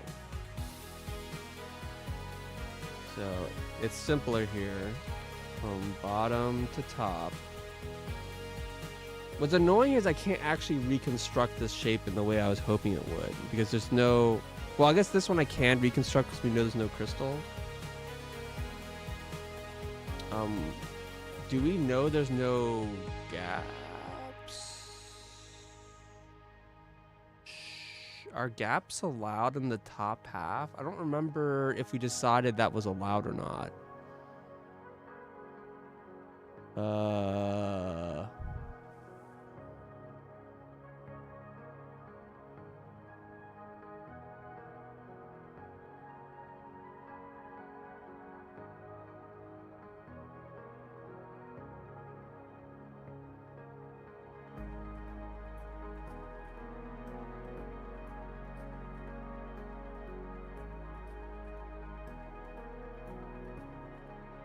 I think so. I just don't know if it's necessary. I would need, hold on, let's look in game.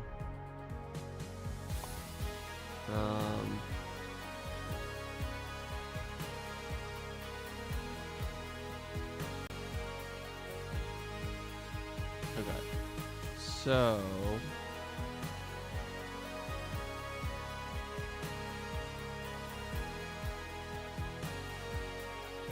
So the idea of checking for two shapes is to be able to handle. Huh? What are you so mad about?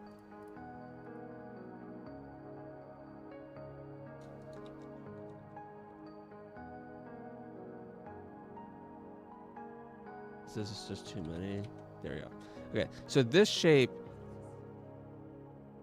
can't be constructed in the tower method. This last layer has to be stacked on as a separate shape from the bottom half. Well,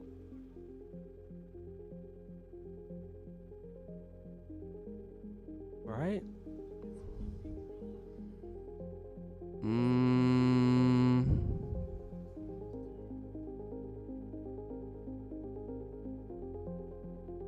Yeah, so that has nothing to do with crystals. Oh, well, it does, because these holes are from crystals. It's specifically a problem because of gaps. If there's gaps like this, then you need to split the structure and like layer this like part on last.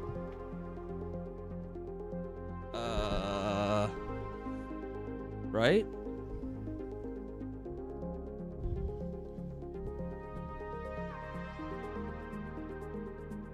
I believe so.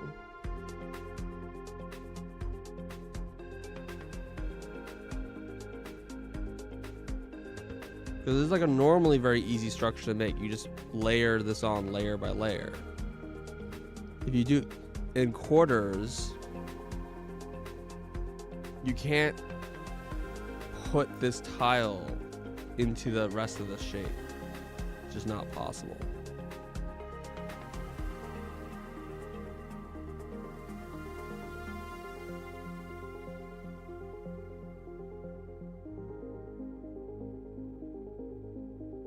So we care about us finding the topmost crystal or gap.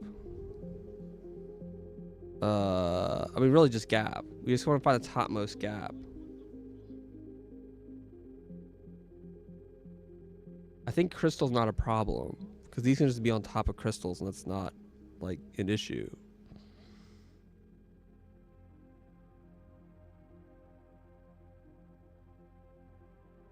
Like if this tile here was a crystal,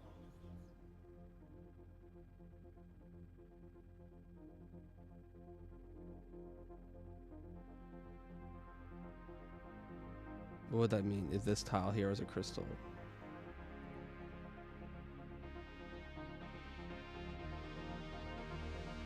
Like this or whatever. Crystals, this is even constructible.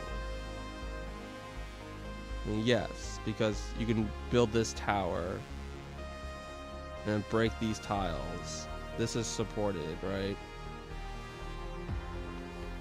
But the problem is that you can't combine these together. So I think this actually is not constructible. Right?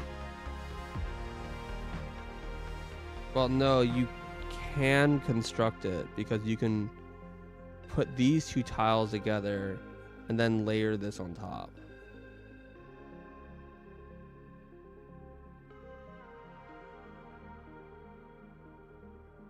It only works because these two, you don't have an opposite corners that are unsupported, that are not crystals. Or whatever. Like this tile here can't be anything. It can't be solid or crystal. If this tile was solid, this tile could be solid. What does that logic look like then? I'm trying to figure out what the rule is.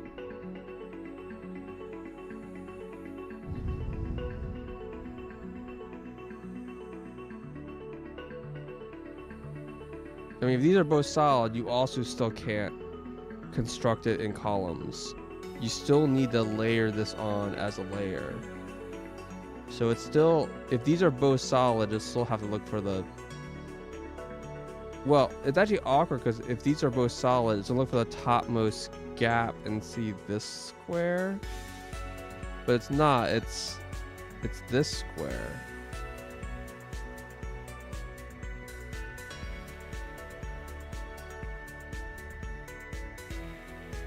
Does that look like the lowest gap that's not 0?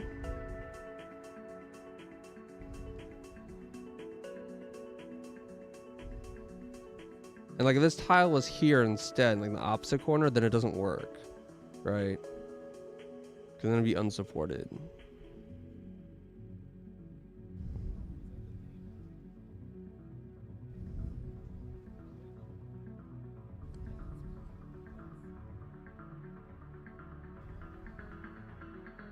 But the important thing is when there's a crystal here, it has to be, you have to split on the layer above the crystal. You can't split on the layer below the crystal. That was like kind of the key like insight, right? Right, like if there's no crystal here, then you can just construct this layer by layer. And that would be like the alternate, there's like two ways to construct the shape. You either construct it layer by layer or column by column. If there's no crystal, then you can just construct it layer by layer. It doesn't matter. There can be floating whatever. There's no reason why that would ever, because if there's ever a floating layer, it by necessity has to be, yeah, okay. So the only reason why you have to do things column by column is when crystals are involved. So as soon as you like throw in,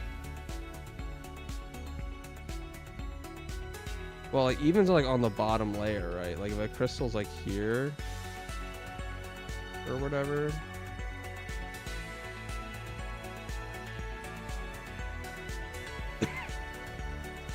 Technically the bottom layer can also be constructed layer by layer. But it probably would be helpful to think of it that way, because if this wasn't the, that's only true if this was the bottom layer. And it's like kind of weird to have like a random condition for that, when if it's the bottom layer, you can just make the bottom layer column by column and then layer this on top row by row.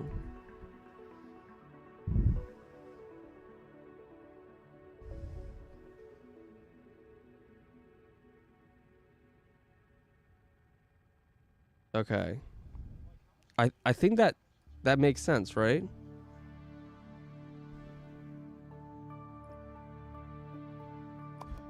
Okay. So going back to paint. So this is also still wrong.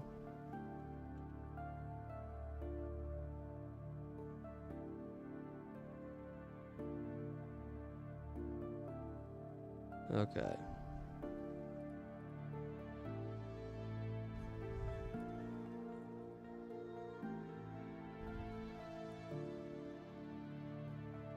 So you have, let's do it again. We have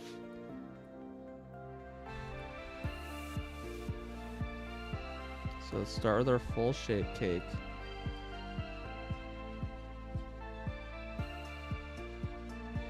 Okay. Find topmost crystal. Crystal.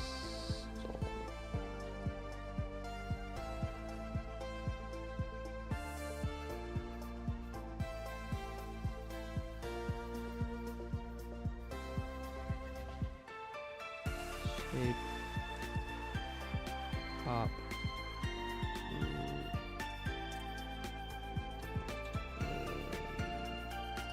Bottom. Inclusive.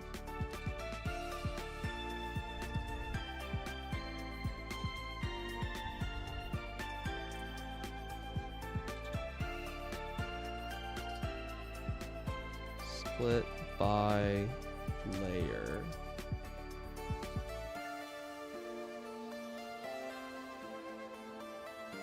Split by column.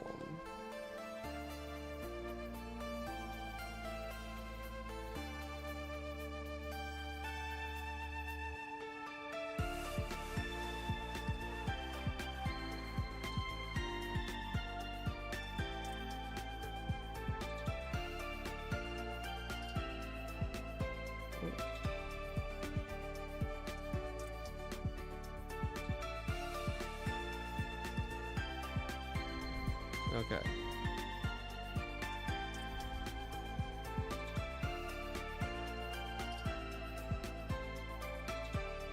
Alright. A lot is the same, so from bottom to top, you have shape, pin, null.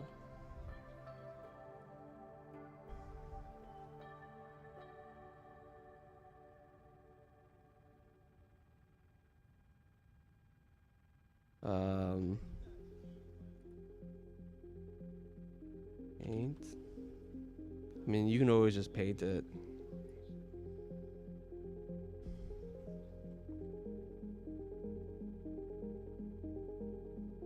Add. But yeah, you do need to do it.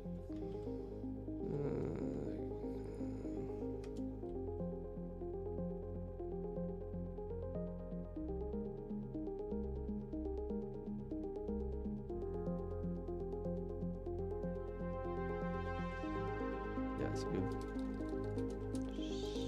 Shape. And null.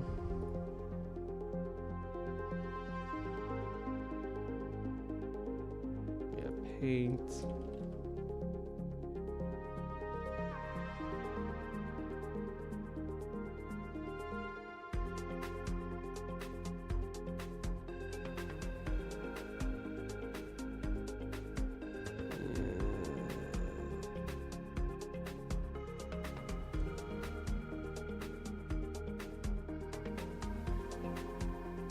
Add for each corner. Add shape. Paint.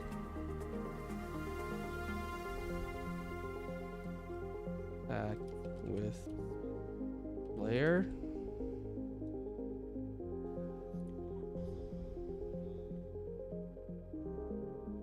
We'll just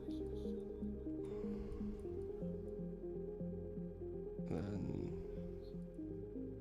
stack with previous layer.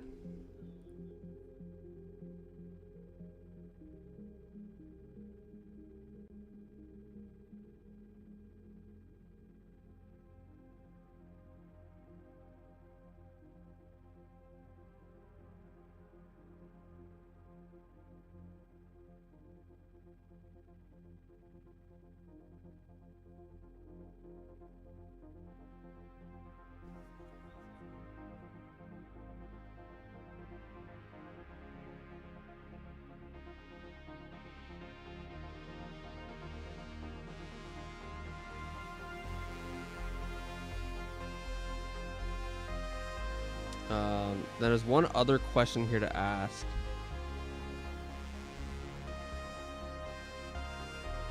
Which is vertical versus horizontal.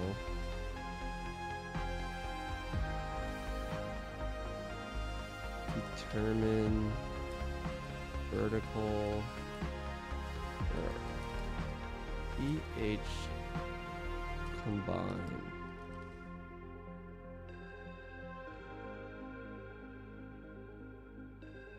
There's like a little extra detail here.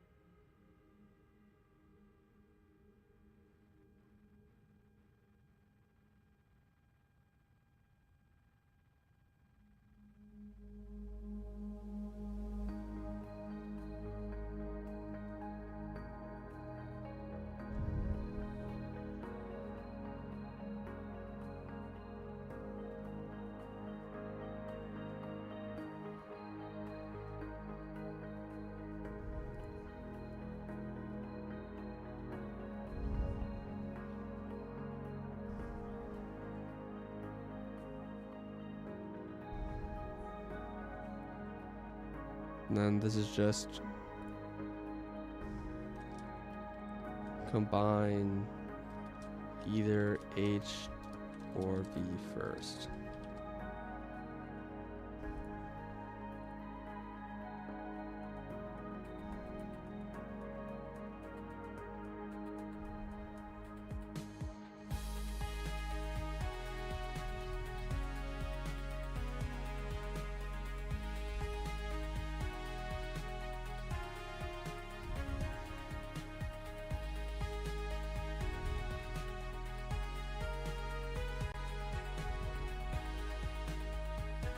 Stack. And that's it.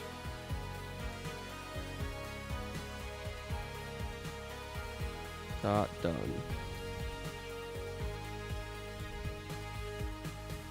So that's I believe the rules.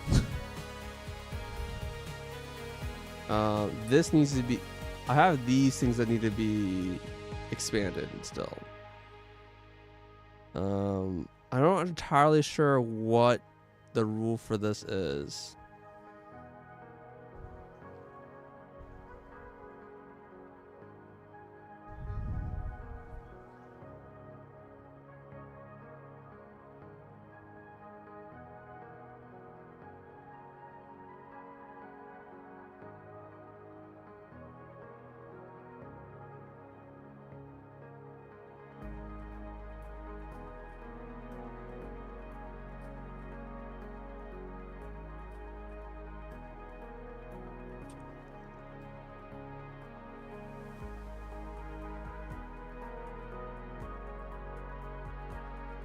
Carbon pin's easy.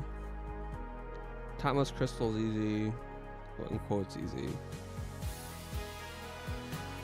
How to support structure.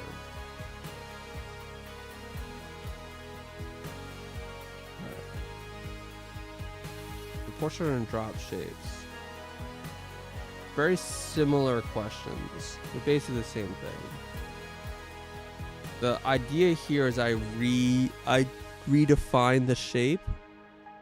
So I need to calculate drop shape, just saying I need to calculate what the actual shape to create is. And this is because you need two shapes to create that shape, right? All right. So if we like think about that, just like as a single layer, the idea is that like you have a stack. And we basically have two shapes, right? We say one side's like a crystal. Let's draw our shape here or whatever. Well, we'll just do 4 layers. So it's, and then you have, you know, a gap here, and then we have like I don't know, a shape here. And what happens here is when you make this shape,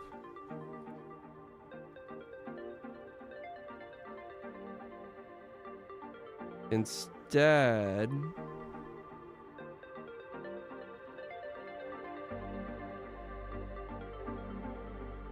the S becomes here. And then you have a double crystal here. Well, we'll call this a null, which is the one where it will break a crystal here. And then here you put a shape here or whatever. And then for the support structure, the important thing is that this is a pin.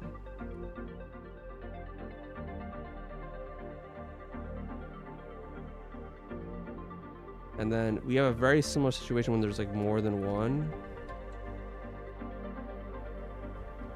So if you have a second gap here, then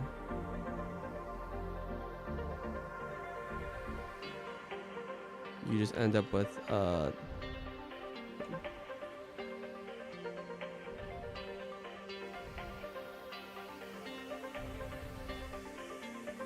second pin here and a second null.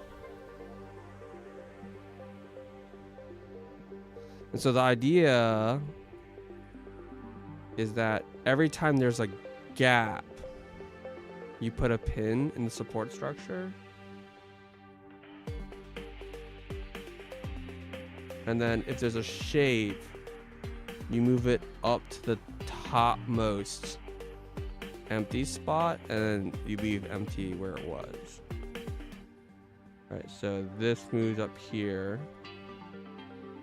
Then these create voids here. That's the idea. Now, if this is an S instead of a crystal, this still works. Doesn't change anything. Like S and then a couple blanks and an S.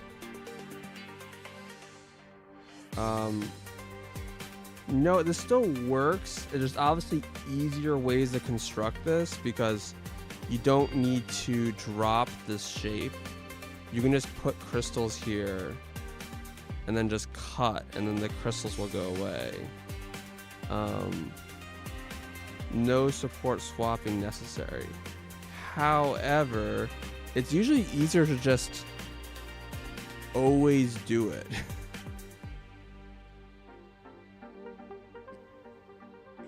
Because then I don't have to conditionally check, is this a crystal followed by gaps or is this a solid followed by gaps? Like this works either way.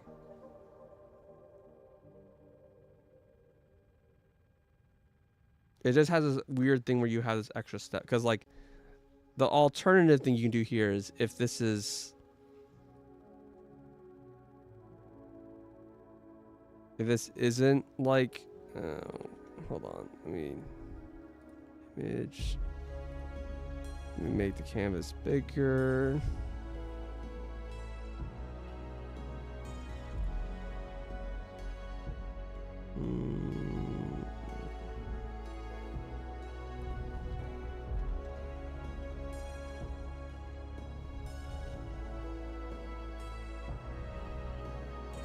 Yeah, so the idea is if this is a shape instead of an S, yeah, that's gonna be ugly.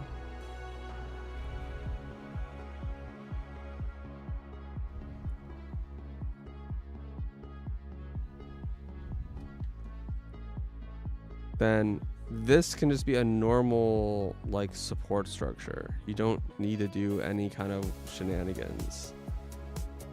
Like this can just be an S. You can put a null crystal and then this can still be S and S, which like makes it go faster. There's less machines you have to run and so on and so forth. But I think you might as well just always do this. Like anytime you see a gap, you gotta look down until you find a crystal and then move that up.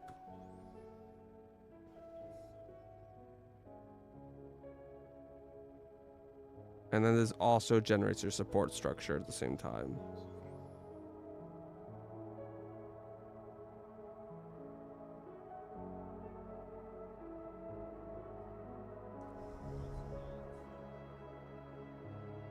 Okay, so that's how this works. This calculation seems awkward because there isn't like a way to just like iterate and move this up or whatever. I think you basically just have to like, you basically check from the bottom, is there a shape with a gap above it? If yes, make this a pin and move the shape up. And then repeat again the next layer, and then again for the next layer.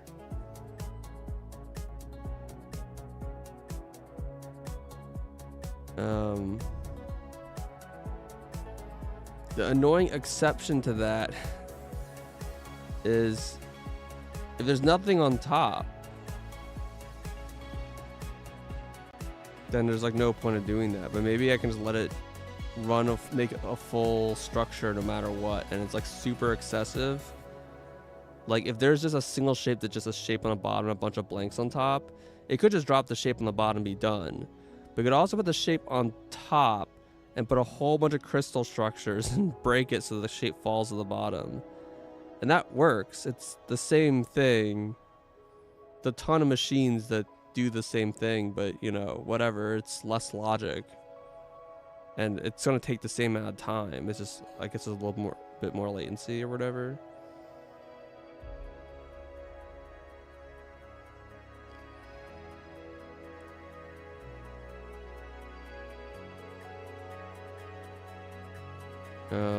Okay.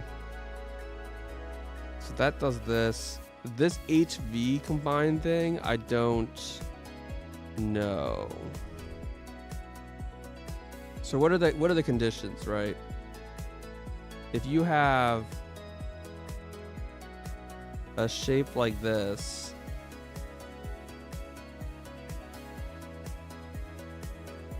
where it's like supported on like one side, and then like a shape here floating, then you need to cut this way. Like combine this way first so that this supports this tile. So really the question is, does the sides support itself?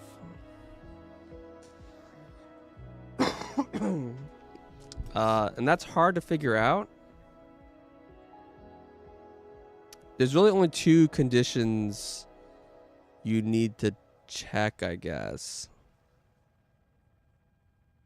I mean, technically, you can get like, I don't think this can happen for, yeah, so you can have a structure that looks like this. So let's say we have our grid like this. If like you have like fills here and then here, like this weird zigzag, like this structure supports itself, even though there's like a gap here and a gap here.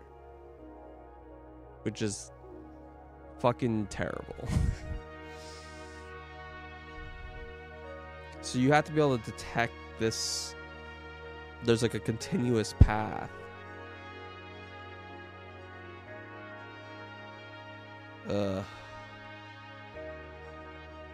Okay.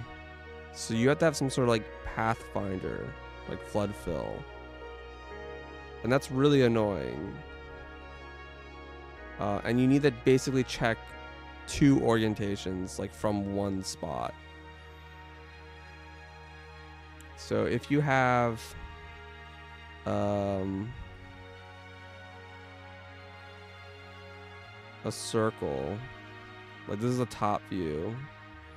So you have 1, 2, 3, and 4. Then you're going to have two views that you have to check.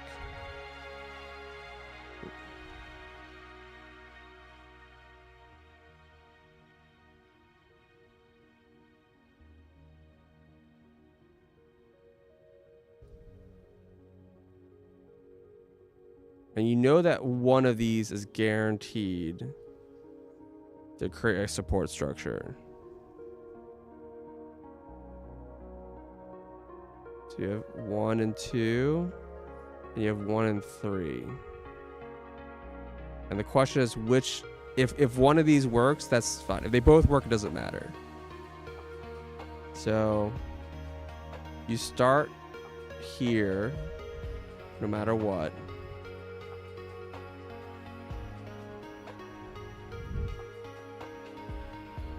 Alright, so we have to come up with like a set of rules here. And this is like super annoying because there's no like, you know, logic that you can use to trace through. This just has to be basically written with a giant Boolean gate array, which is annoying. So here's what it looks like. Start at X.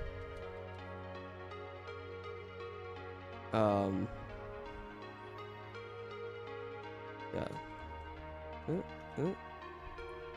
Start at X.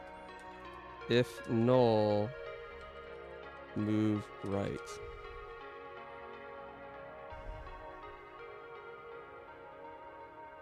Yeah.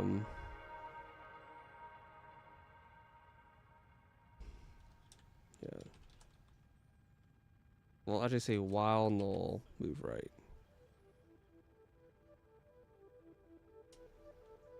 Wrap to next row.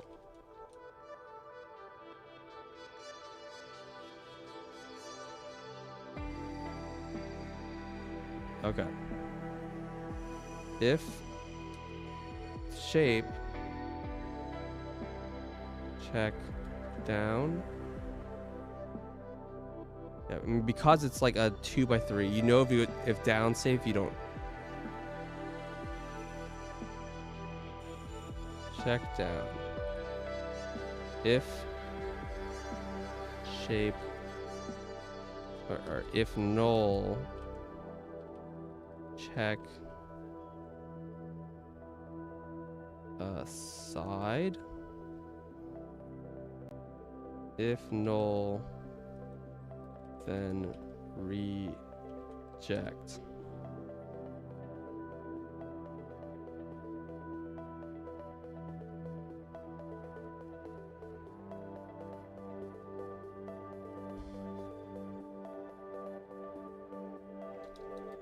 If pin, then reject. We can't support the pin to the side. It's really just shape, right? If shape or crystal. And next.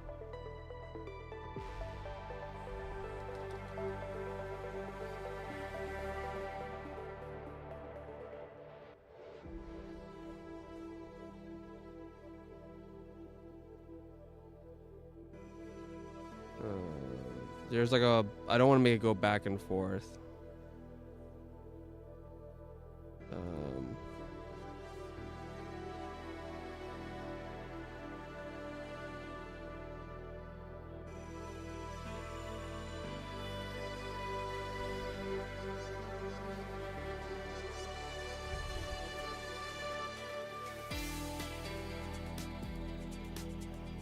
Shape or pin. Yeah, I mean the loop here is not correct. Hold on. This is a kind of shape of it, but it's not right. Let's write it as a state machine.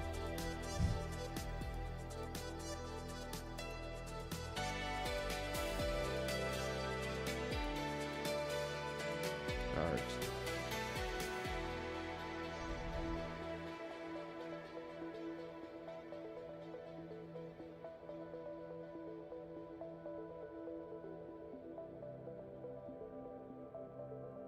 So.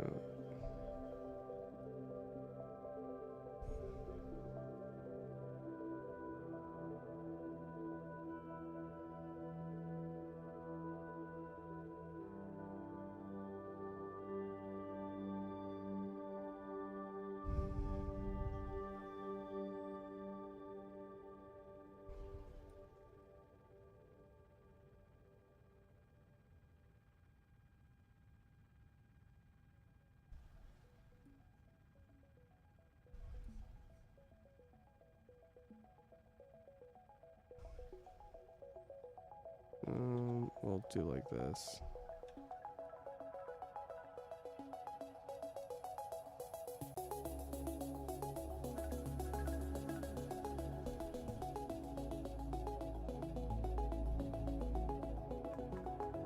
Okay, so keeping track of the left versus right side. Okay, that's like the initial start loop. Then there's like an else. You're either gonna be on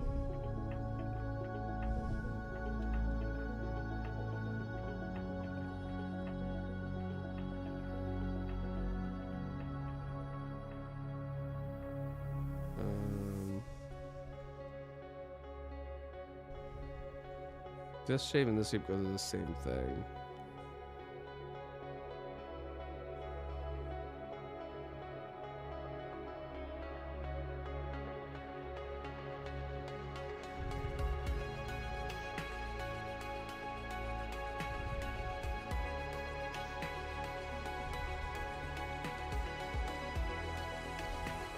Whatever.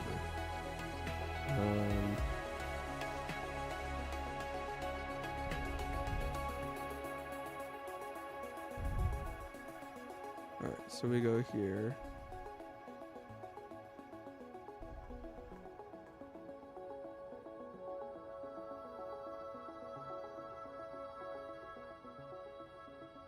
The left shape and then there's a right shape.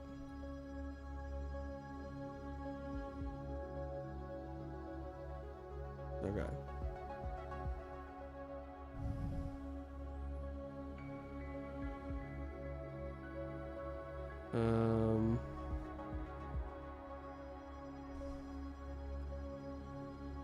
So move down in both cases.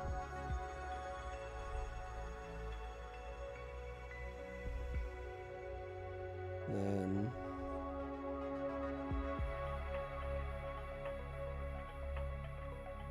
P if S.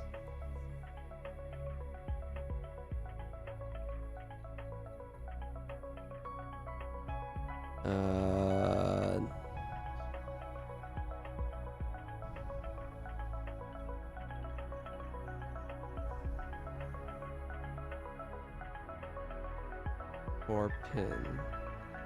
S and pin are both fine. Well, imagine you can have a shape that's like, well, maybe that's not valid. If this is solid, and this is a pin, like all the way down, and this is like floating, that's not valid.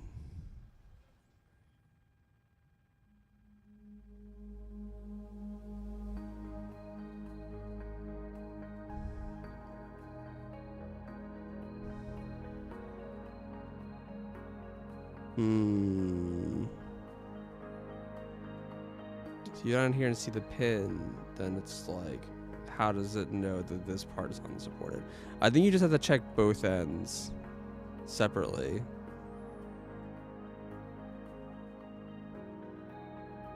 Maybe it makes more sense to do this other way around. Instead of going from top down, you can go from bottom up, and you can just say like, yes, every tile is supported as you go.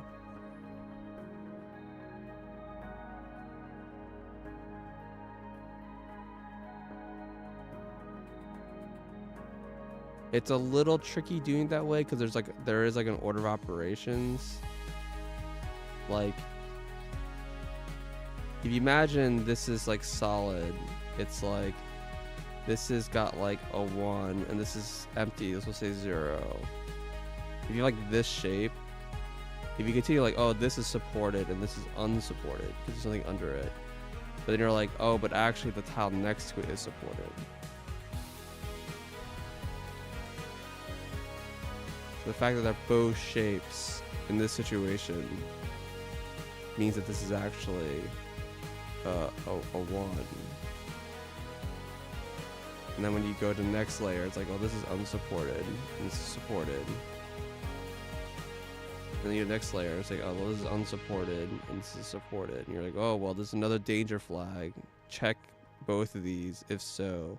you're good. So maybe the logic can look like that. That seems a lot more straightforward. Then it's just like 4 passes, right? Okay, hold on. So that I think that's gonna be easier.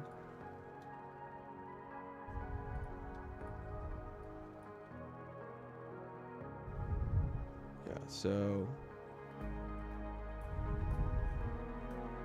Well, I deleted something I probably didn't intend to delete, but that's fine. So let's just build these again.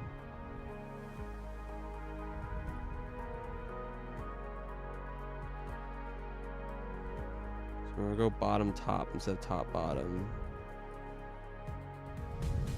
So we still want to do 1 and 2, and 1 and 3.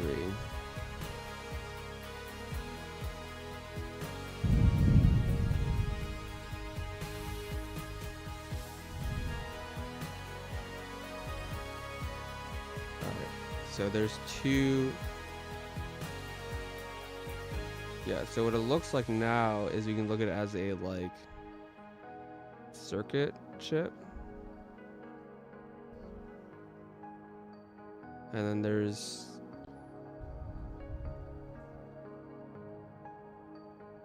like the previous 2 inputs, which initializes a 1 1. The bottom like ground is support. And then you also want the current values. So you have this one and this one.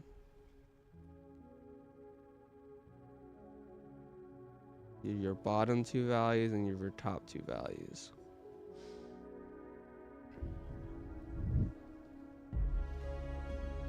And then this is an output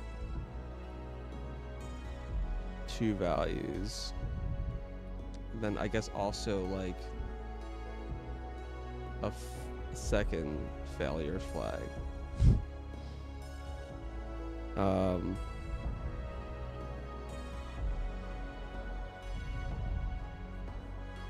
So first you want to have like an AND of these 2. And you want an AND of these 2.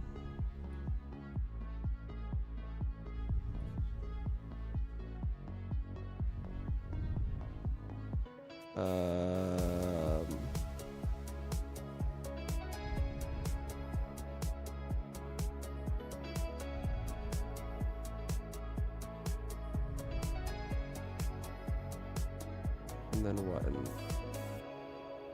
An OR? Oh god. How do you do ORs in like fucking... I'm just put... No, triangle's not. It's like... Whatever. You want to OR these 2? And then...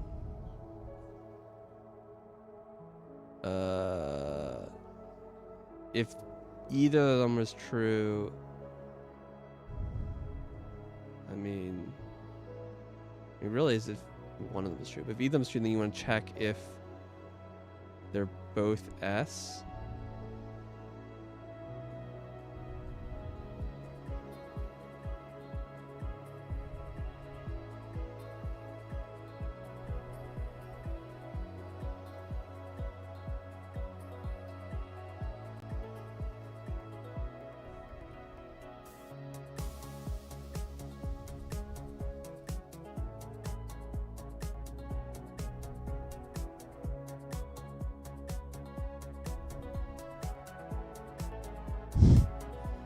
Fuck. I think I need more space. And I also need to check if one of them is not.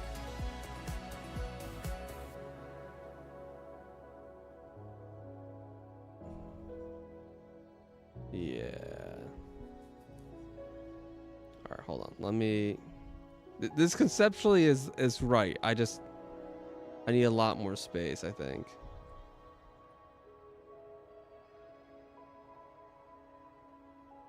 We're gonna have 2 coming in from the top, 2 coming in from the bottom. Output 2 from the side.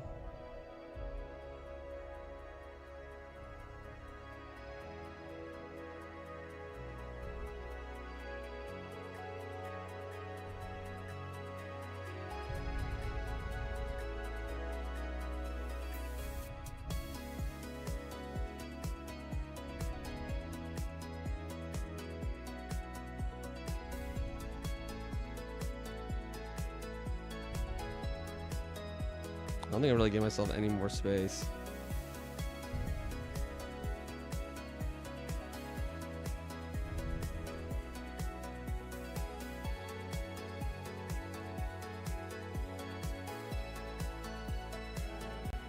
I mean, realistically, it just looks like this, right?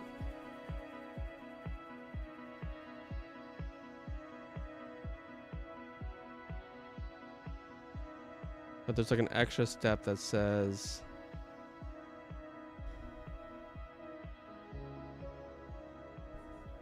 yeah, maybe my problem here is I'm trying to write it in a tiny chip, but I need to do this in a more compact way. I'm really giving myself a lot of work here.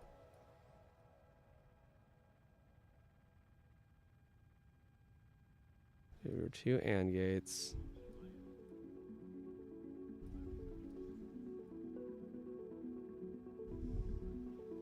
You have your OR gate.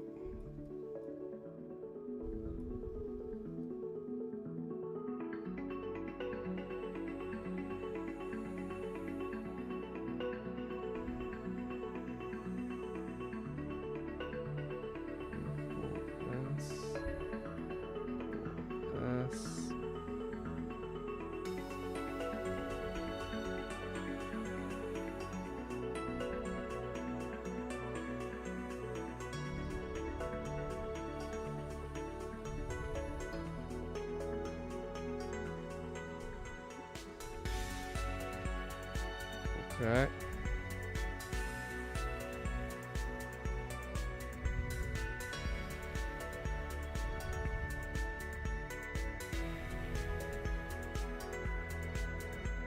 And then you have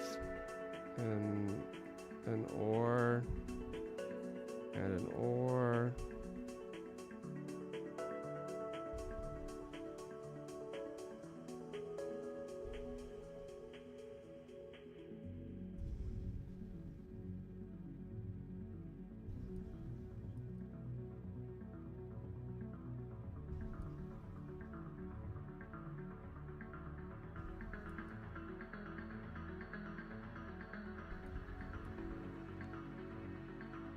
Okay. This will tell you if the current layer is supported, right? And this can actually feed back here as like a loop.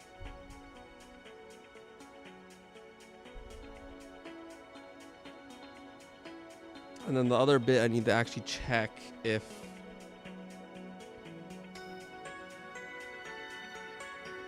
there's a fault.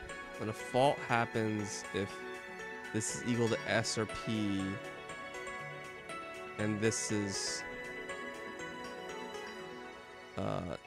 not, this is equal to something. So we're really gonna say if it's not null and it's true. Well, it's not null and it's false, then it's a false.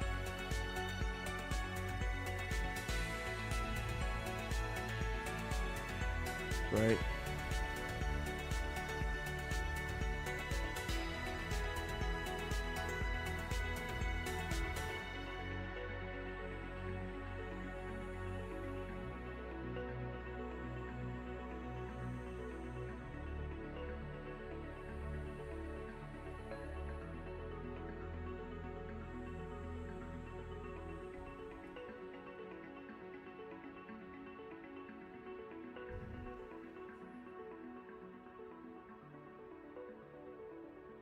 The dot go on the front or the back? I never really know how to draw these stupid circuits.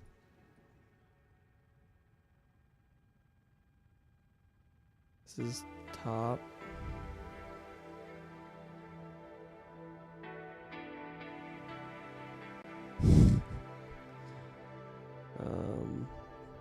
And then yeah, just and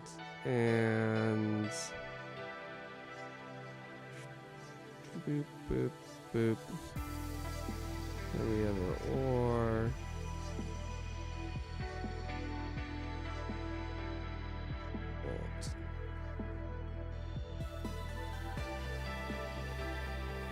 Okay.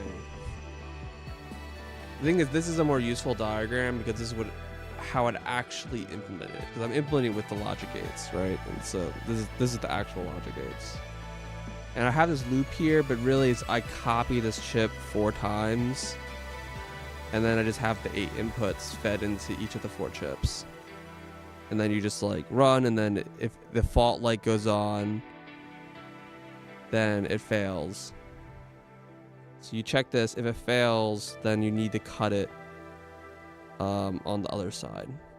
So you actually only need to check one side, because you know if this side fails, this side must succeed.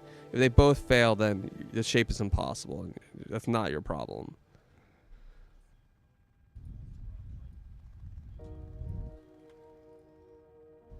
Okay. So I'll write down, only need to check one side. If fault, must keep together. Wait. No, if it's up, if fault, cut apart. Yeah. If no fault, keep together. Yeah. So in this context, yeah, because if there's a fault, it means that it needs to be supported on the other side, and so the other side you need to keep together. Yeah. If no fault, keep together. If fault, cut apart. Okay. That's the logic for the HV combine. And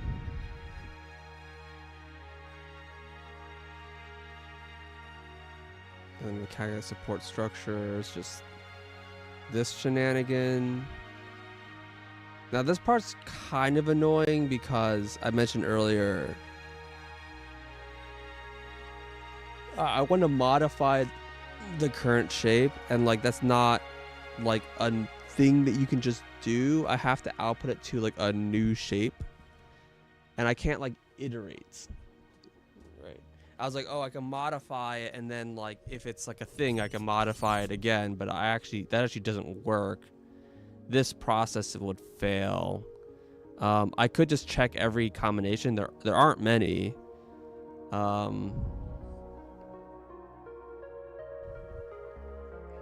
Because there's only 4 tall.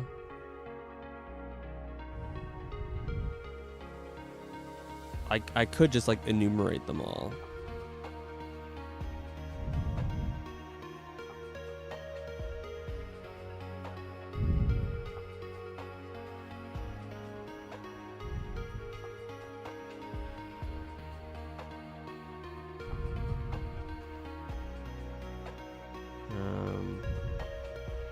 I might just want to do it that way.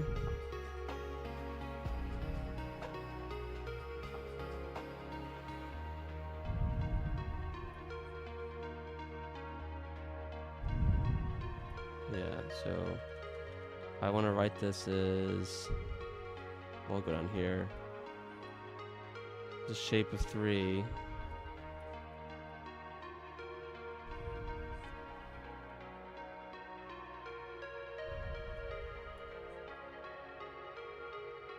So you have your inputs, you have your outputs, and you have your support.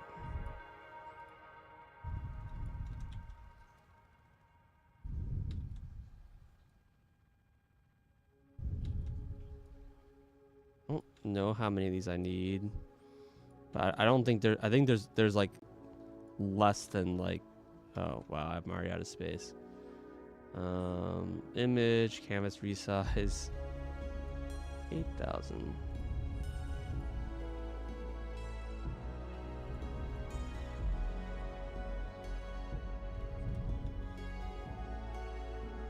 Alright, let's start with 9 squares and then both sides. I mean, if there actually has a lot of combinations, then I probably won't implement this way, but. Alright, so.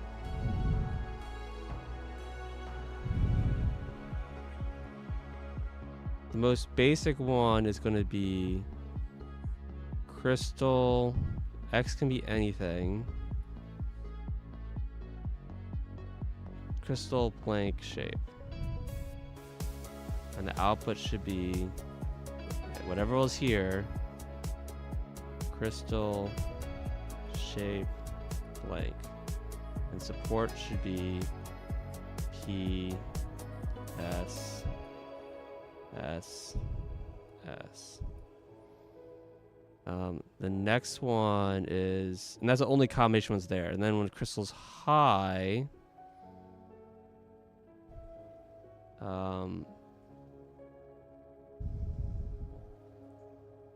there's like one of like 3 combinations, I think.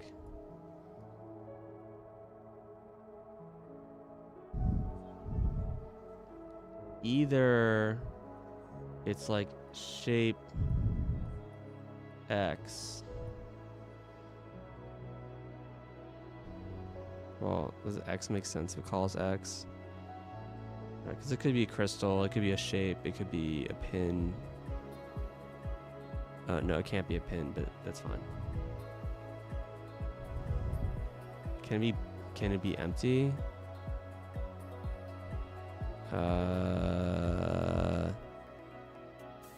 Yeah, be empty. Alright, so this is, I think, the same as this. The shape ends up here. Yeah. So X means it doesn't matter. So this will be a shape here. X blank X. We put the P here. Put the S. S. S.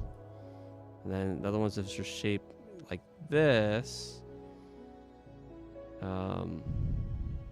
That should still go up here. And then S, and then 2 P's. And then S. Is that it? Is it just these 3 combinations? I mean, when there's 5 high, there's more combinations. I think this is the only time that you would do a shape drop for 4 tall.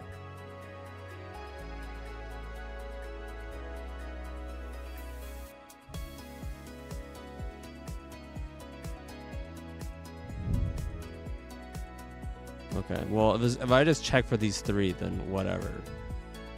Simplifies the logic. Because then I gotta say, output this. If you see this pattern, output this pattern, and this. If you like don't see one of these 3 things, then you output the input back out and you output the full S.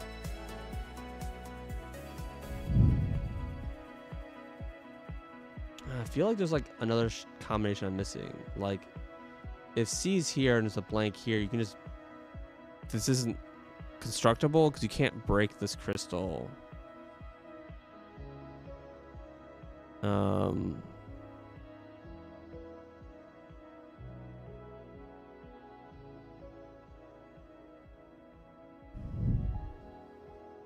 You know, that's not strictly true, actually. Oh no.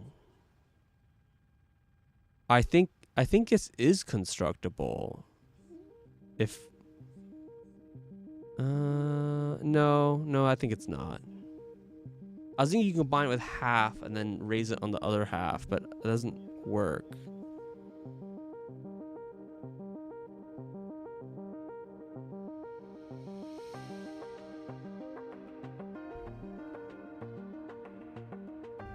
So you can't pin push on like only one side. Yeah, like this just isn't constructible.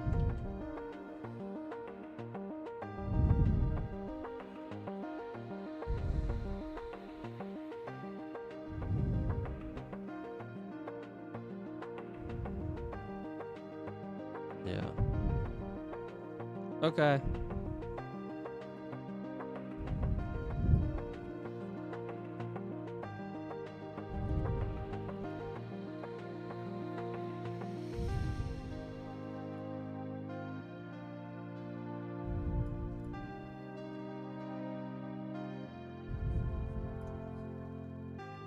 And yeah, obviously for insane, it's more complicated. There's more table states, but you can do the same thing. And then yeah, for anything else, you just output.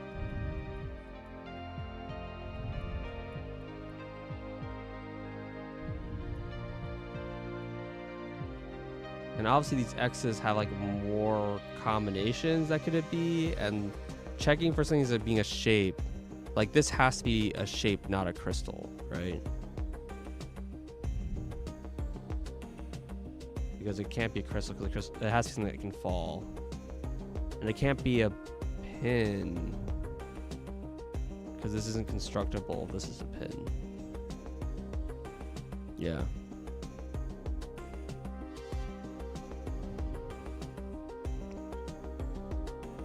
Cool.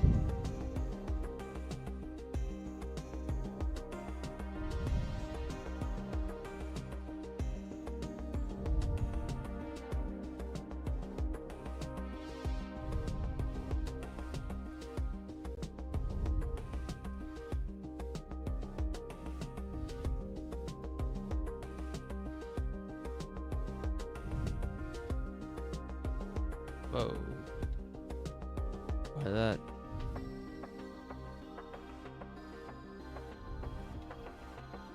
I don't know what I just did. Like, it kind of scares me that I don't know what I just did.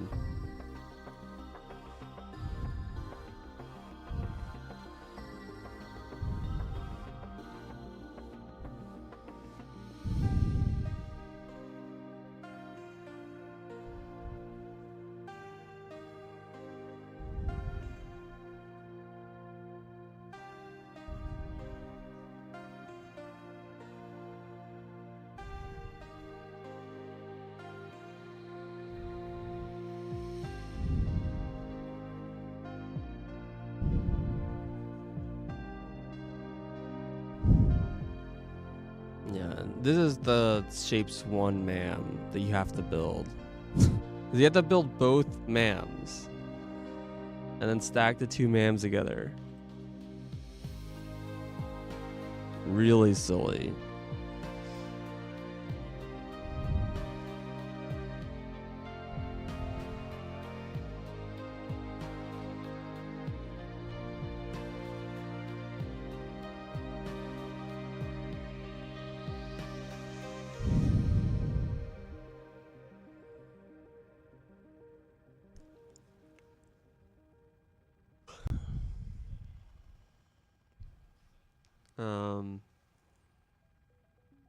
Let's see. Anything else weird I should be aware of here?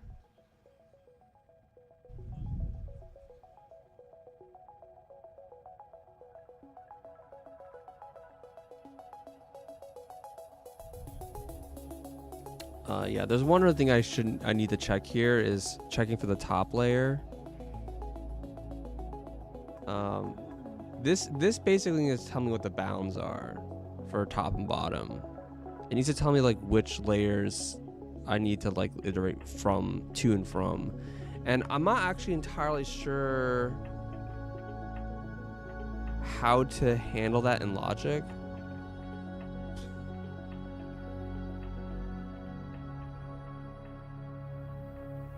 It's like how in the Logic do I determine like top versus like, because I can't use like increment, decrement, count number.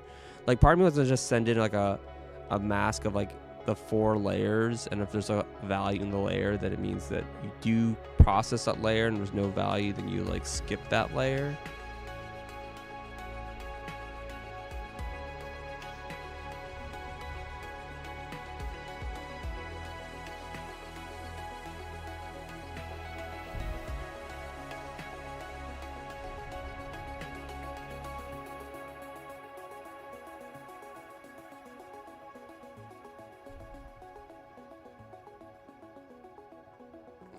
to do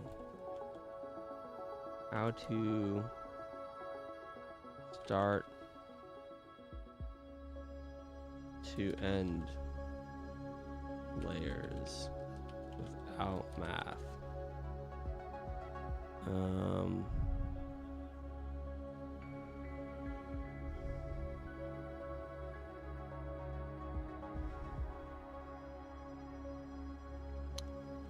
This one doesn't matter. This can just add blank layers, I guess. I don't give a shit. It's all in parallel. What I want to do is, I guess I should just find top layer, because effectively the count bottom pins is like finding the bottom layer, right? And this is find top layer.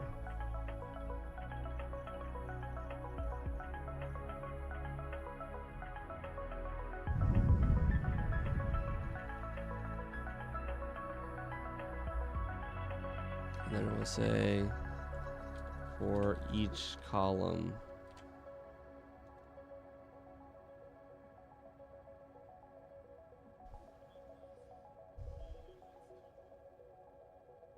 each column is in parallel. So like each column and this, you'll have like 5 things running in parallel. And I think this still finishes first. This gets to the end and then you stack it all together. Yeah. Okay. We sort of have it written down.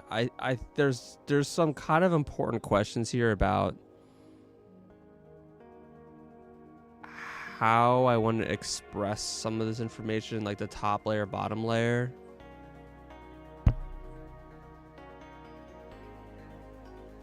Like one way of doing it,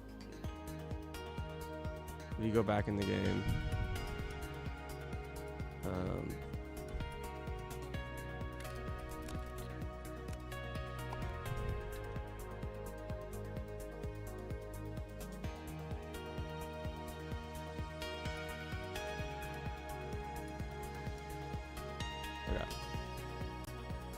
you have just this pin shape. Well, I'm trying to drag. Okay, whatever. So one way I can do it is I can basically just say, you know, if there's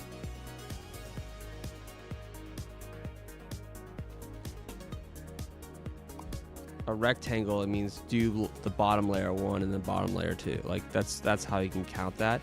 And that is easy to calculate because I can do like remove layer. Well, actually I kind of do it in reverse, but whatever, that's fine. And like if I see a square, then it means then I should process that layer, and if I see a blank or whatever, then I should not process that layer. And so I can just kind of have a mask of like, here's the layers to do, here's the layers to not do.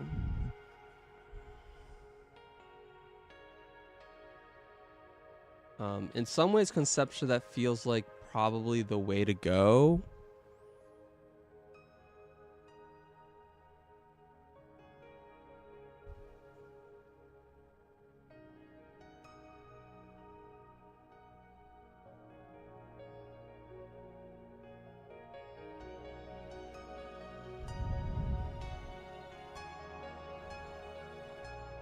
Largely because this is like a shape. This is a shape that you can iterate over, right? Because you can do the simulate and then do simulate unstacker, and this allows you to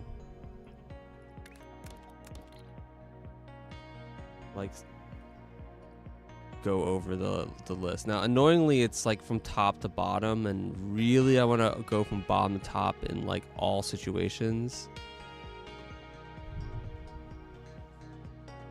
But you can have a thing that reverses the list as long as you know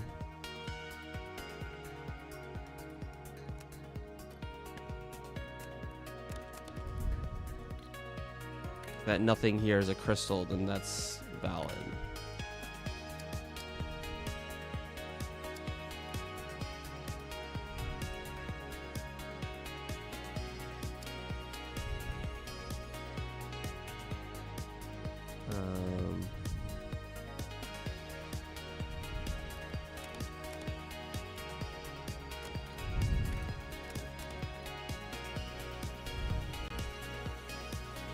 Yeah, so this is a stack reverser. And so you can always just do this stack, and then now that's reversed, you can like iterate over like the 4 sides and easily pull apart like all the bits or whatever. Or if you wish, you can just pull these bits off directly. The important thing is that it lets you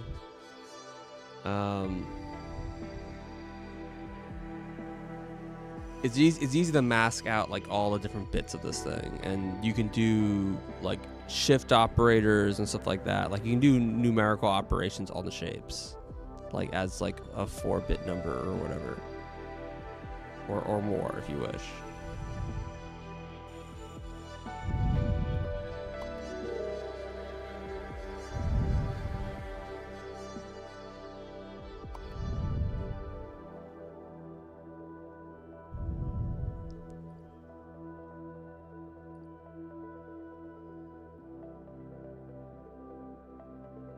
So that's likely what I want to do. There's still this really annoying thing about like color, but I think what I can do is, as long as I'm always indexing with shapes and not with crystals, which I can control and I can do, I should be able to just, if I want to change out, I can put a simulator painter on the indexer to just set the color, and that should be fine, and that should reduce the number of things I have to manually set.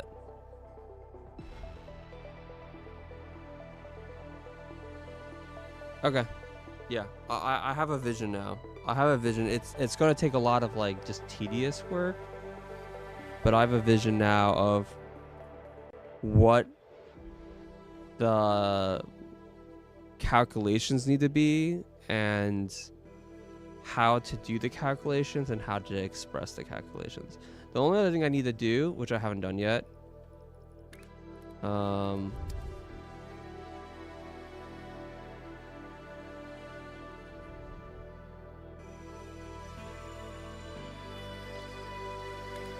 don't have, I mean, effectively what I need, and it's I don't really know the best way to handle this kind of thing, but essentially I need like a belt filter, right?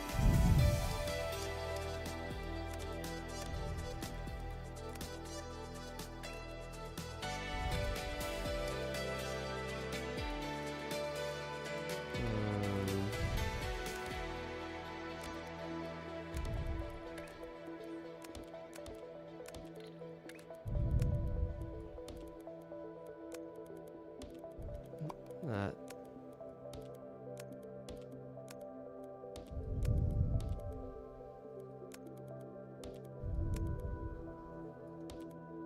Oh, I also need them here.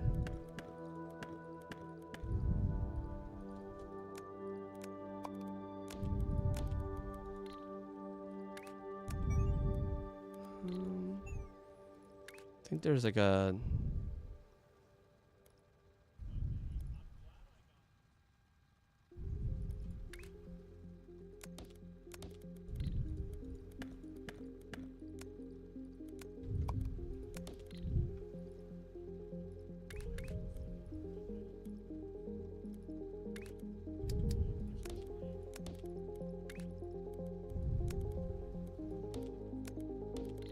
then you have a wireless.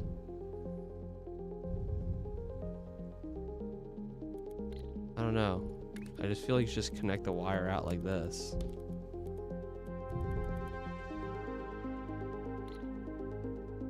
And then so you'd have a thing like this. You could like tile, well, this would probably chain across actually. And this would need to run on every layer, so hold on. Transmit.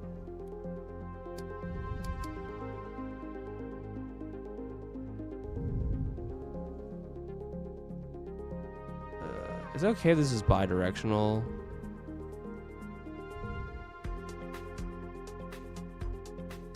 I have no idea.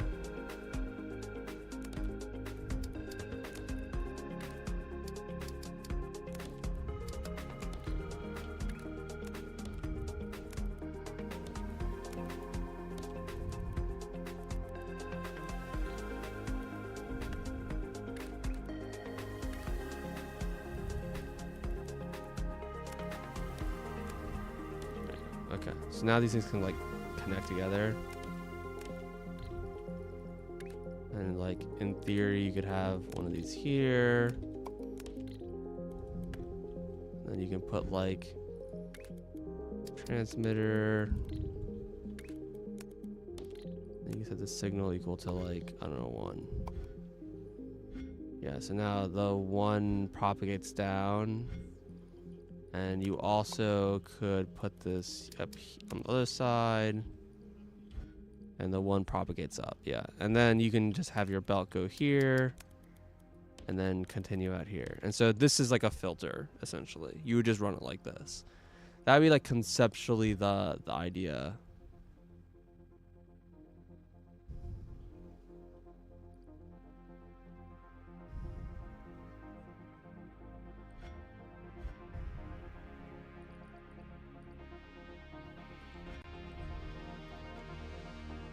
And so you can control, this will have the remote receiver. You set the value of the remote receiver, the thing, and that you basically can control this gate. Now,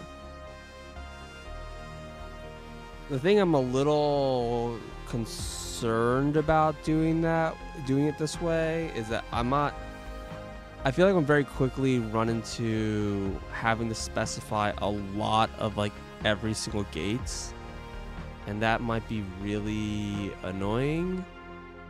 So I might want to specify a way to, I don't know, like figure out it by its location. And this is where I think like the weird multiplexing, where you can basically have like a row signal and a column signal, and then each cell like determines like the combination of those two, and then it uses that combination to read like the signal out. So then I don't actually need to find like a million signals. I can just have an array of these things, and it just does it by its position. It's a little awkward because you can't, like, if I have another thing here or whatever, I can't like send the wire here. Doesn't work. And there's no like space wire. Like I'd have to like put these back to back for it to work. And that might be a little too restrictive because of, well, belts. I mean, yeah, I mean, you can't even go between layers. Like, if this is like on a higher layer, like this can't go down. So like the belts would basically have to always be on a separate layer from like all of these filters. Basically this like logic gate layer would have to be on a different layer that's like dedicated for transmitting the wires across like a whole bunch of these like buildings like this, just to send the signal between like long distance without using the remote transceiver. And the only real advantage of that is just so that I can not have to like specify. Yeah, why can't you use a global signal? Yeah, so the issue I'm coming up with, and like this isn't like an unsolvable problem, is that like I'm imagining, and maybe this isn't necessary, but I'm imagining I have like, you know, a very large number of these arrays of these like sensors, these like transistors or whatever. Transition is the right word. Gates. Like a ton of these like these like gates here. If I have to specify like the address of each one of these manually, it's gonna be kind of a pain. So that's what I'm just trying to think, like, is there a way to make this like less painful? And one way is if I sent like a signal for like what row and what column it's in, then like it could, I don't have to specify all of them. I just need to specify the row and column headers. And then each of these is like the combination of the row and column. That's just kind of what I'm thinking. And trying to start with row and column. Okay, so like let me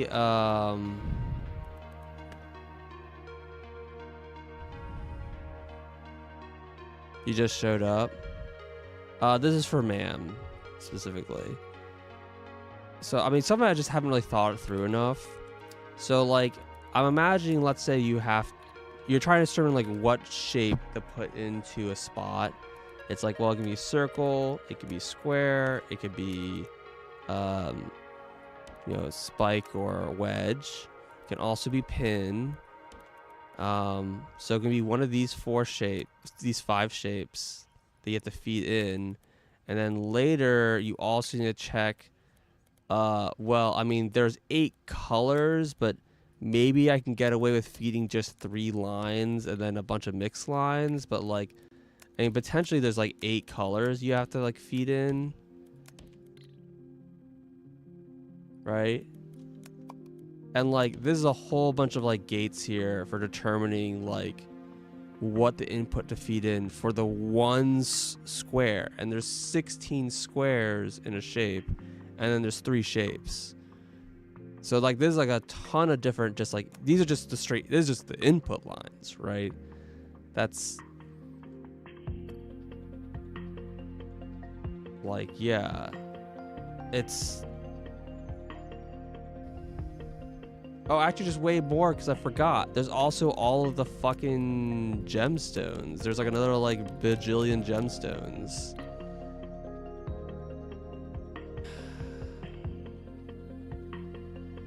And those all have to be separate, because they can't be painted, right? There's just 8 more gemstones, right?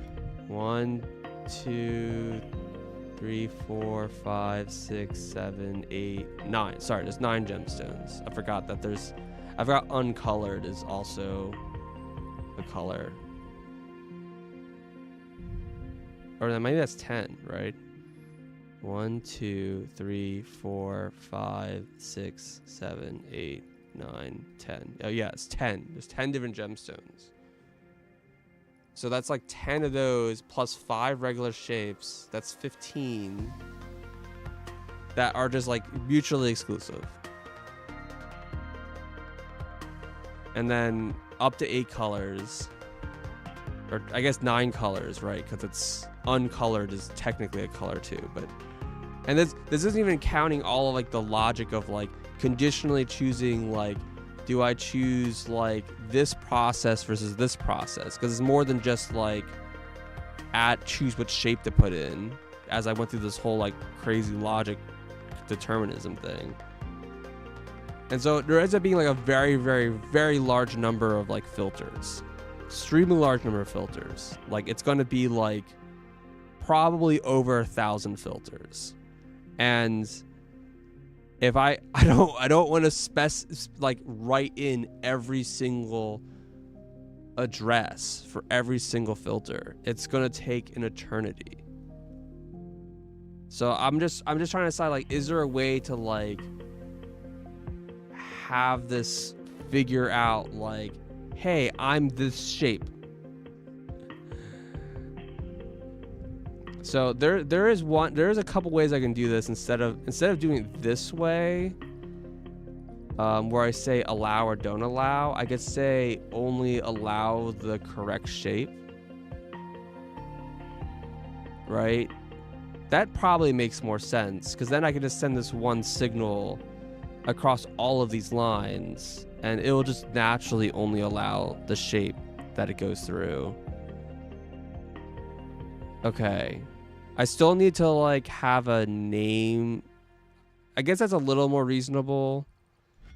I mean, maybe that like alone brings the number down small enough that I just don't care. I mean, it's still a lot, because I still need to do it for every single quadrant, which is 16. And there's still 3 shapes, right? So it's still 48 quadrants I would need to write this for.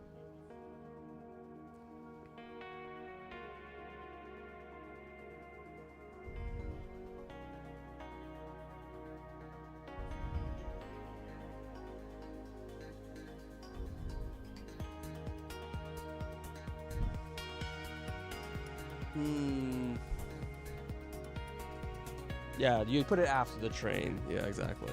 You like bring the train, get all the resources together, I guess, and then you put all your crazy filters in it. It takes like an enormous amount of space or whatever, and then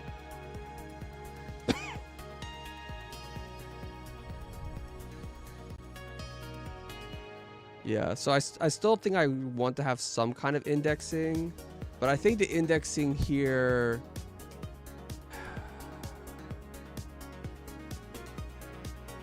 man, it's like I still kind of want to just have a logic layer where I can just transmit lines not using the global transmitter.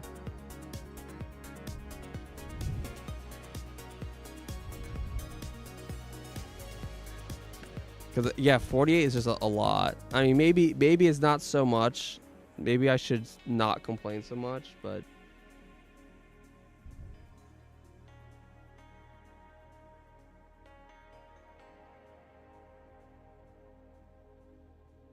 there's like another world where I can basically do this, right?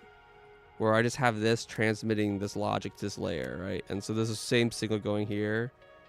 And then instead of trying to make this work, I just have two different like blueprints here. And one is which corner it's in, one for what height it is, and one for like what color it is.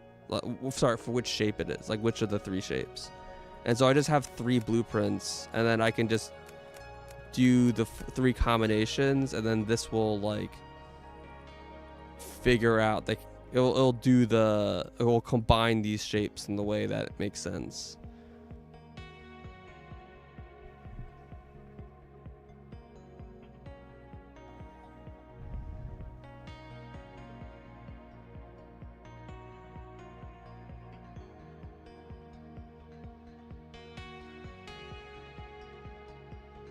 Hmm.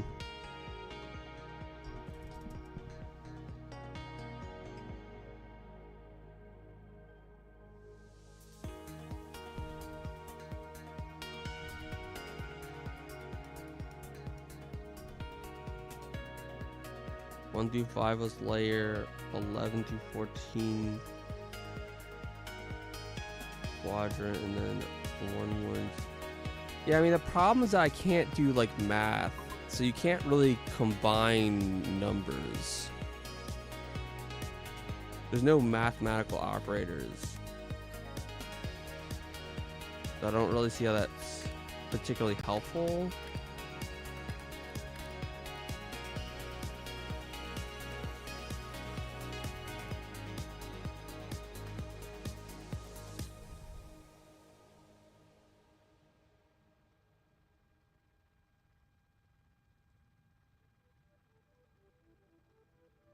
They're just dedicated signals.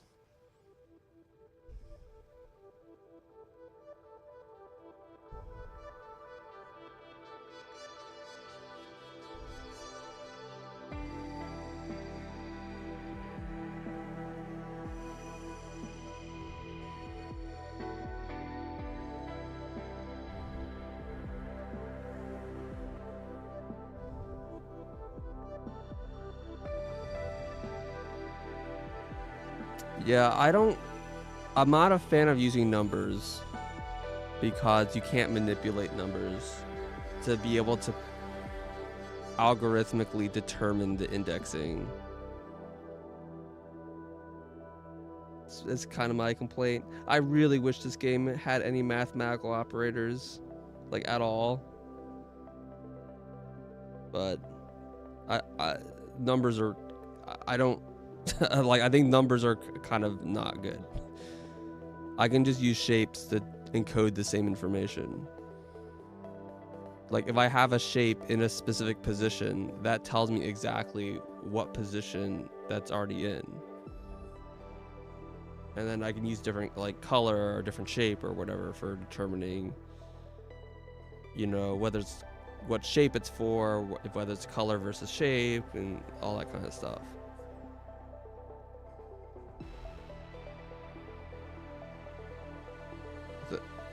The shape indexing can be manipulated is the main thing.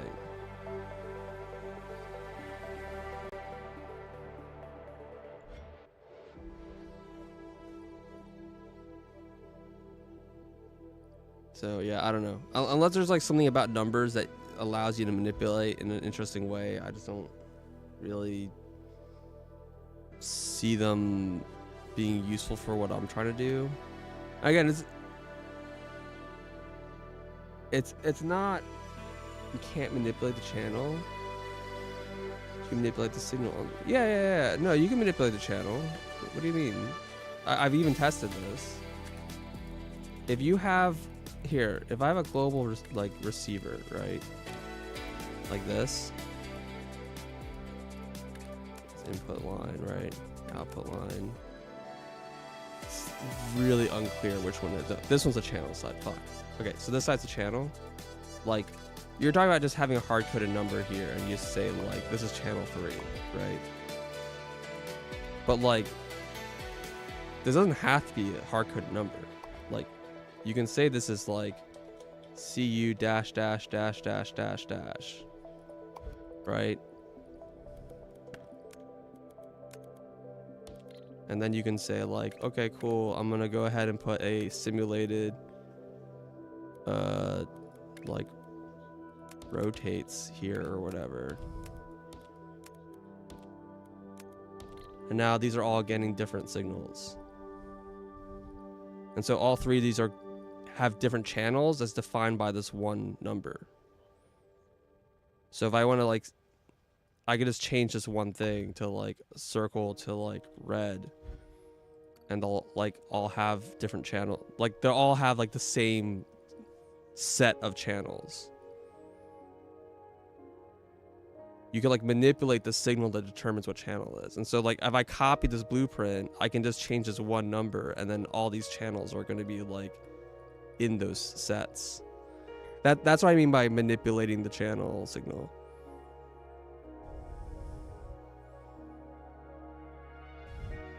How your receiver channel changes when you broadcast your channel. Well, it's just about when you do the blueprints, it's how many times you define it. But I mean, if you really must transmit the signal, I mean, you can always do this. I mean, if you want to do cursed stuff, you can transmit the channel as a value on another channel. It's just indirection. If that's what you mean. But I don't think I'm not even talking about doing that. I don't think that's even necessary here. Although that would be very funny to do. I'm just talking about like I can just take this blueprint and have like 3 copies of it, and then just go in here and then edit this channel and say like, okay, make this like blue now. Or whatever. And like obviously on the other side it's the same, right? My game is bugging out. Like if you would, I mean obviously these are all like blocking each other, but that's not relevant. Like these are global transmitters. You can make the receive, which side is which? I can't ever tell. This side. You make these receivers instead of transmitters, then you use the same kind of like circuitry to like have these sets of channels. Like, I mean, this is like a pretty, I don't know, this seems like a pretty normal thing to do. It doesn't seem like anything weird. It's just like, it makes it so I don't have to like define like a million channels. Now what's annoying is that what I would love to be able to do is like say, like I said, I have like a bunch of these, and I can have like one spot that I define the channel that all of these are going to use, right? So like, let's say these are all like the bottom left corner tile of the first layer or whatever. It'd be great if I could set this once here, and then like all of these filters will use that like same information. And like, just so I don't have to go and like set it on each spot, right? And like, I could just copy and paste it to each spot, and that's fine. It does concern me a little bit because this whole like, sorry, I'm waiting for the game to stop being frozen. Like I could just like, you know, just paste or whatever, but I'm a little afraid this could lead to like copy paste errors essentially, because it's really hard to debug this kind of problem. Like if one of these was wrong, then like I'm not gonna notice that for like a really long time. Like it's not gonna be I won't notice it's broken until like I happen to need to make a shape that needs this thing, and like that may never even happen.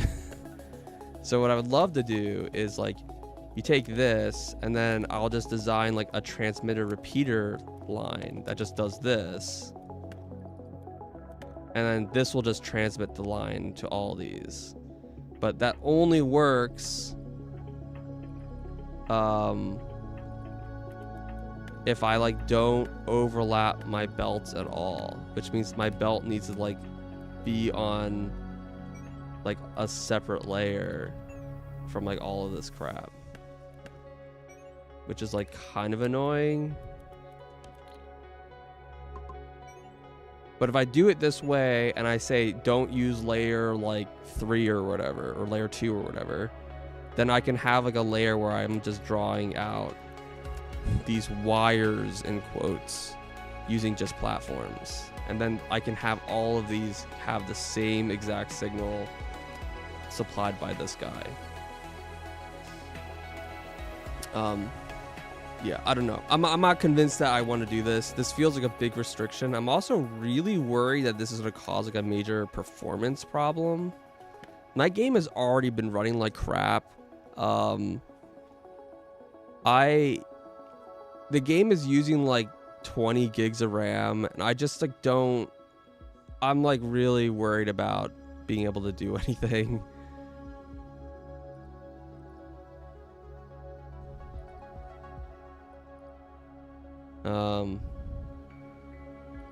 But yeah, you missed it earlier, so here, let me show you. I kind of try to sketch up my like process for the logic, and this kind of goes in the same thing I had to before, but I just like wrote it down this time.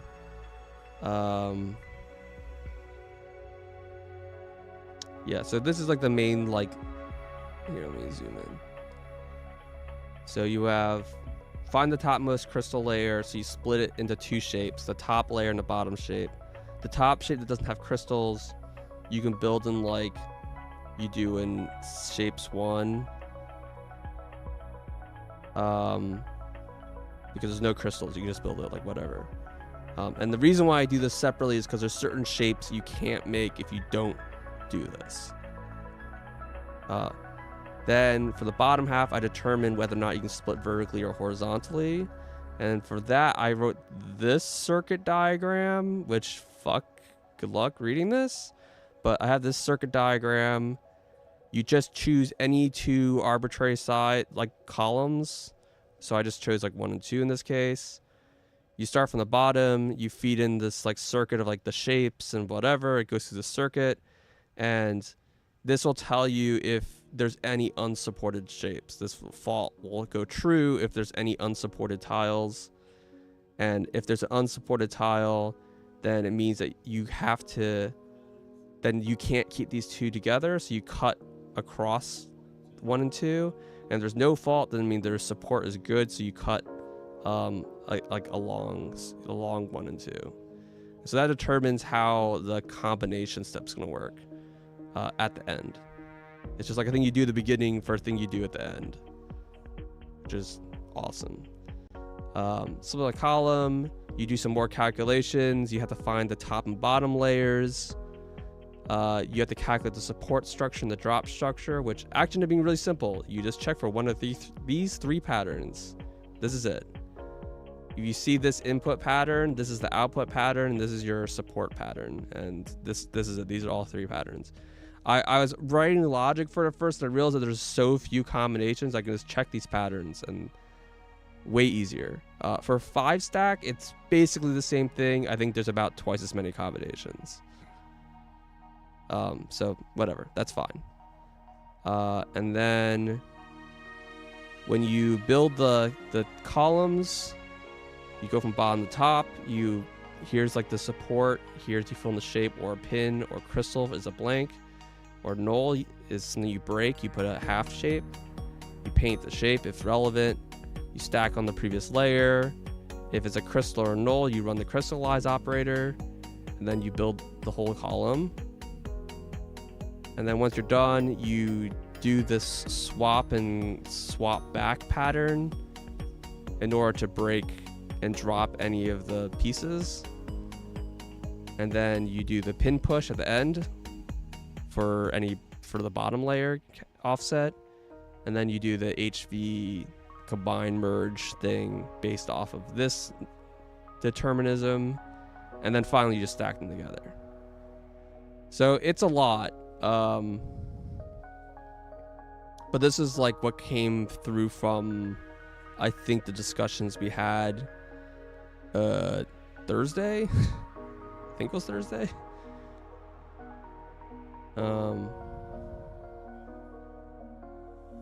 Yeah, I do wish that this game had like the concept of loops, which you don't really have without math.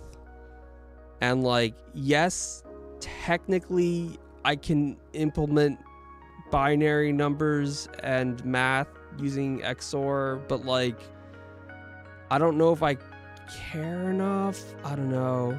Like, I have this loop here where I want to loop from like bottom to top, and I'm trying to decide like, do I even care?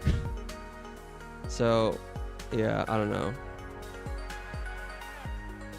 There's a bunch of loops, but looping numbers is annoying, and I decided that there's a much easier way to loop numbers, which again, I don't know if you were here when I was discussing that.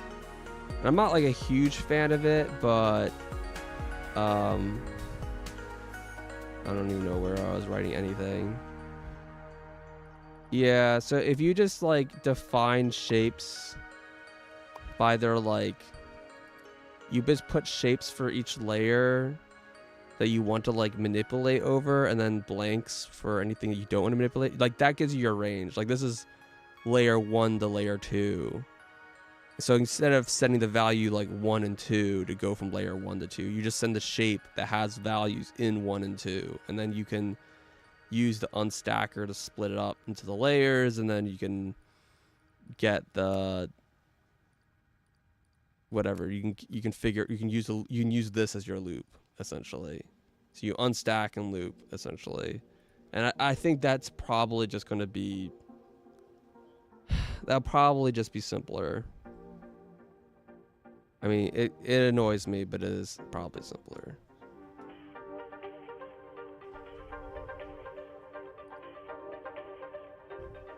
But yeah, that's like the general gist, I guess.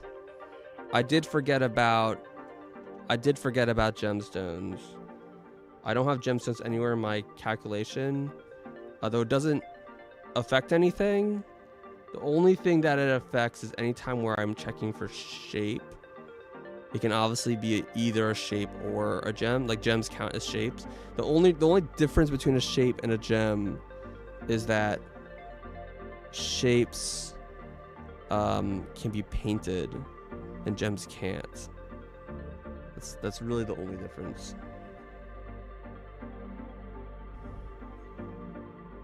Yeah, it's just an extra selection at gem section. It's a little annoying because like it's a lot of inputs, right? It just adds a lot of inputs. It's also a little funky because, well, I guess it's not really a big deal since I'm at like this stage of the game, but like technically if I start feeding off of the gemstone line for the MAM, then like I can't actually run my rockets anymore.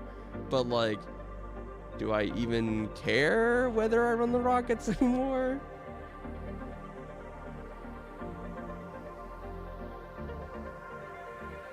Just send them to the painter, nothing happens. Yeah, I mean, that's fair. Yeah, sending basically anything through the painter doesn't... I can basically always send everything through the painter step, and it doesn't matter. The only exception is when it needs to be unpainted. So you like check color. If color equals uncolored, then don't paint. If it's equal to color, then paint. Well, actually, does it get stuck? If you send a gemstone into a painter, does it actually go through, or does it get stuck? I don't actually know how that works. It does go through. Interesting. Is the same thing's true for crystal and pins? It like it'll work still as long as there's paint. I mean, that's good to know. I mean, I don't know how much I care or not, but it's good to know in terms of just like simplifying stuff.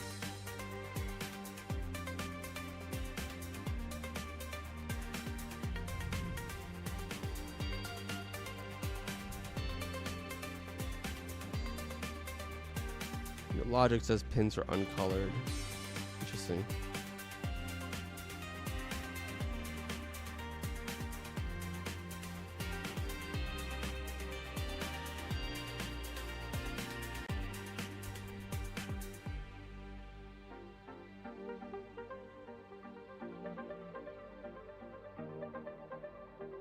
Gotcha. Yeah, it sounds reasonable.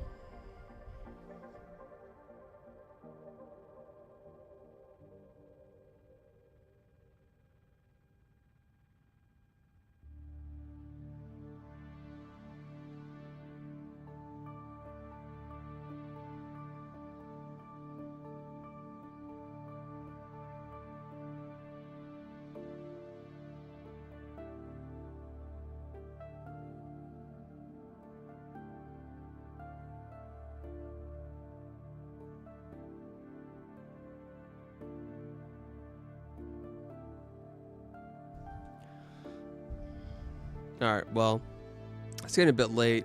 I think, we made progress at least. We kind of got some of our planning done for the MAM a bit more. I spent probably half the stream really frustrated at the game being like unplayable and ridiculously laggy. So that's cool. The other thing going on here I'm kind of worried about is my platform capacity. I wasted like 10,000 the last step because I was just trying to get the vortex thing done.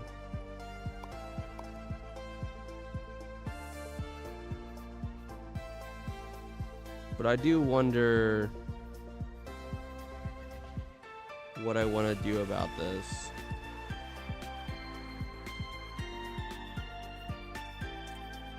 In terms of like my platform capacity. Maybe it won't be a problem, but I'm a little worried that if I actually build everything out, it's not gonna fit at all.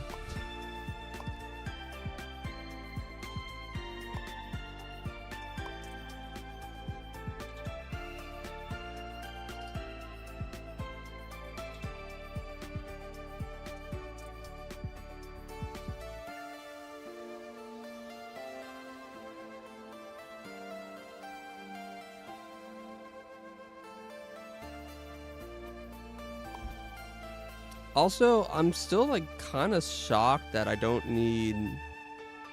I thought what was gonna happen here was that I was gonna feed the MAM resources into this. Like these will spawn a portal, and then like this square here was an input like square, like you like belt in like this,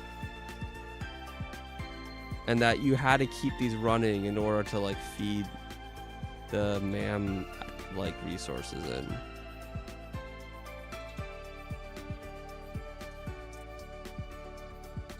But that doesn't seem to be the case. It seems that you can they just get fired off, and I guess you just donate them. I don't know. I was like, oh, that's like gonna be a true reason for needing to have all like.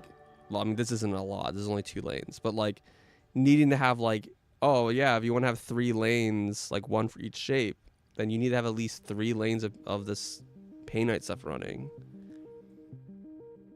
But it really doesn't matter. I guess it really is for just the achievement, which cool. How close am I to that achievement? I don't even know. I mean, obviously I have a lot of locked achievements now still because there's lots of like game modes that I haven't played on.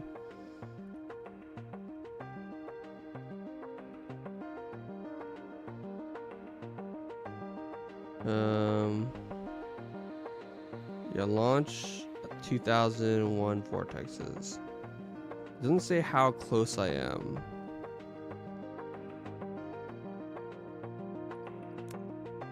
Does this say somewhere like how many I've launched? I don't know. I mean, obviously I'm pretty far away because I only have 2 lanes. This is not like running very quickly. And also you can see my game's running pretty slowly. The trains just aren't moving very fast. I'm pretty sure my game's running at like half speed. Maybe slower. Like, God, it's the game is really just not okay. And like that alone makes me a little not want to build this because my game already can't run. So I don't know, it feels like maybe it's a bad idea. And I don't even know really what's like killing. I mean, obviously it's the 3 million machines is a big part of it, but like I don't know. It just seems like a lot. And I was like I looked online to see if anyone had any advice, and all I could find was people basically being like, buy a better computer. And I'm like, bro, the game is using over 20 gigs of RAM. That's not like buy a better computer. I could buy a computer with like 64 gigs of RAM and it'll still like use up the RAM very quickly. Like it's not a hardware problem. So I don't know.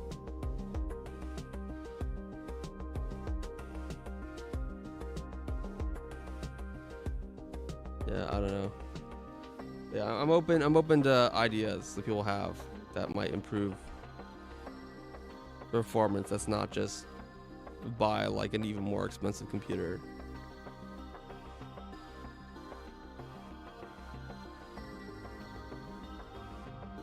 Yeah, I think on that I'm gonna call it here.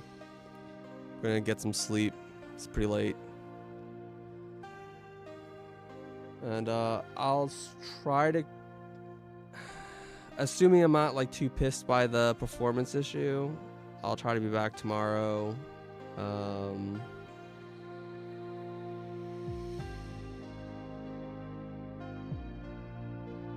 And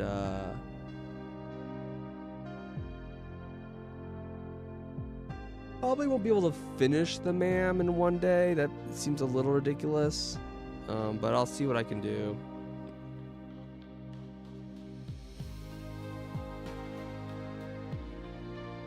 All right, peace.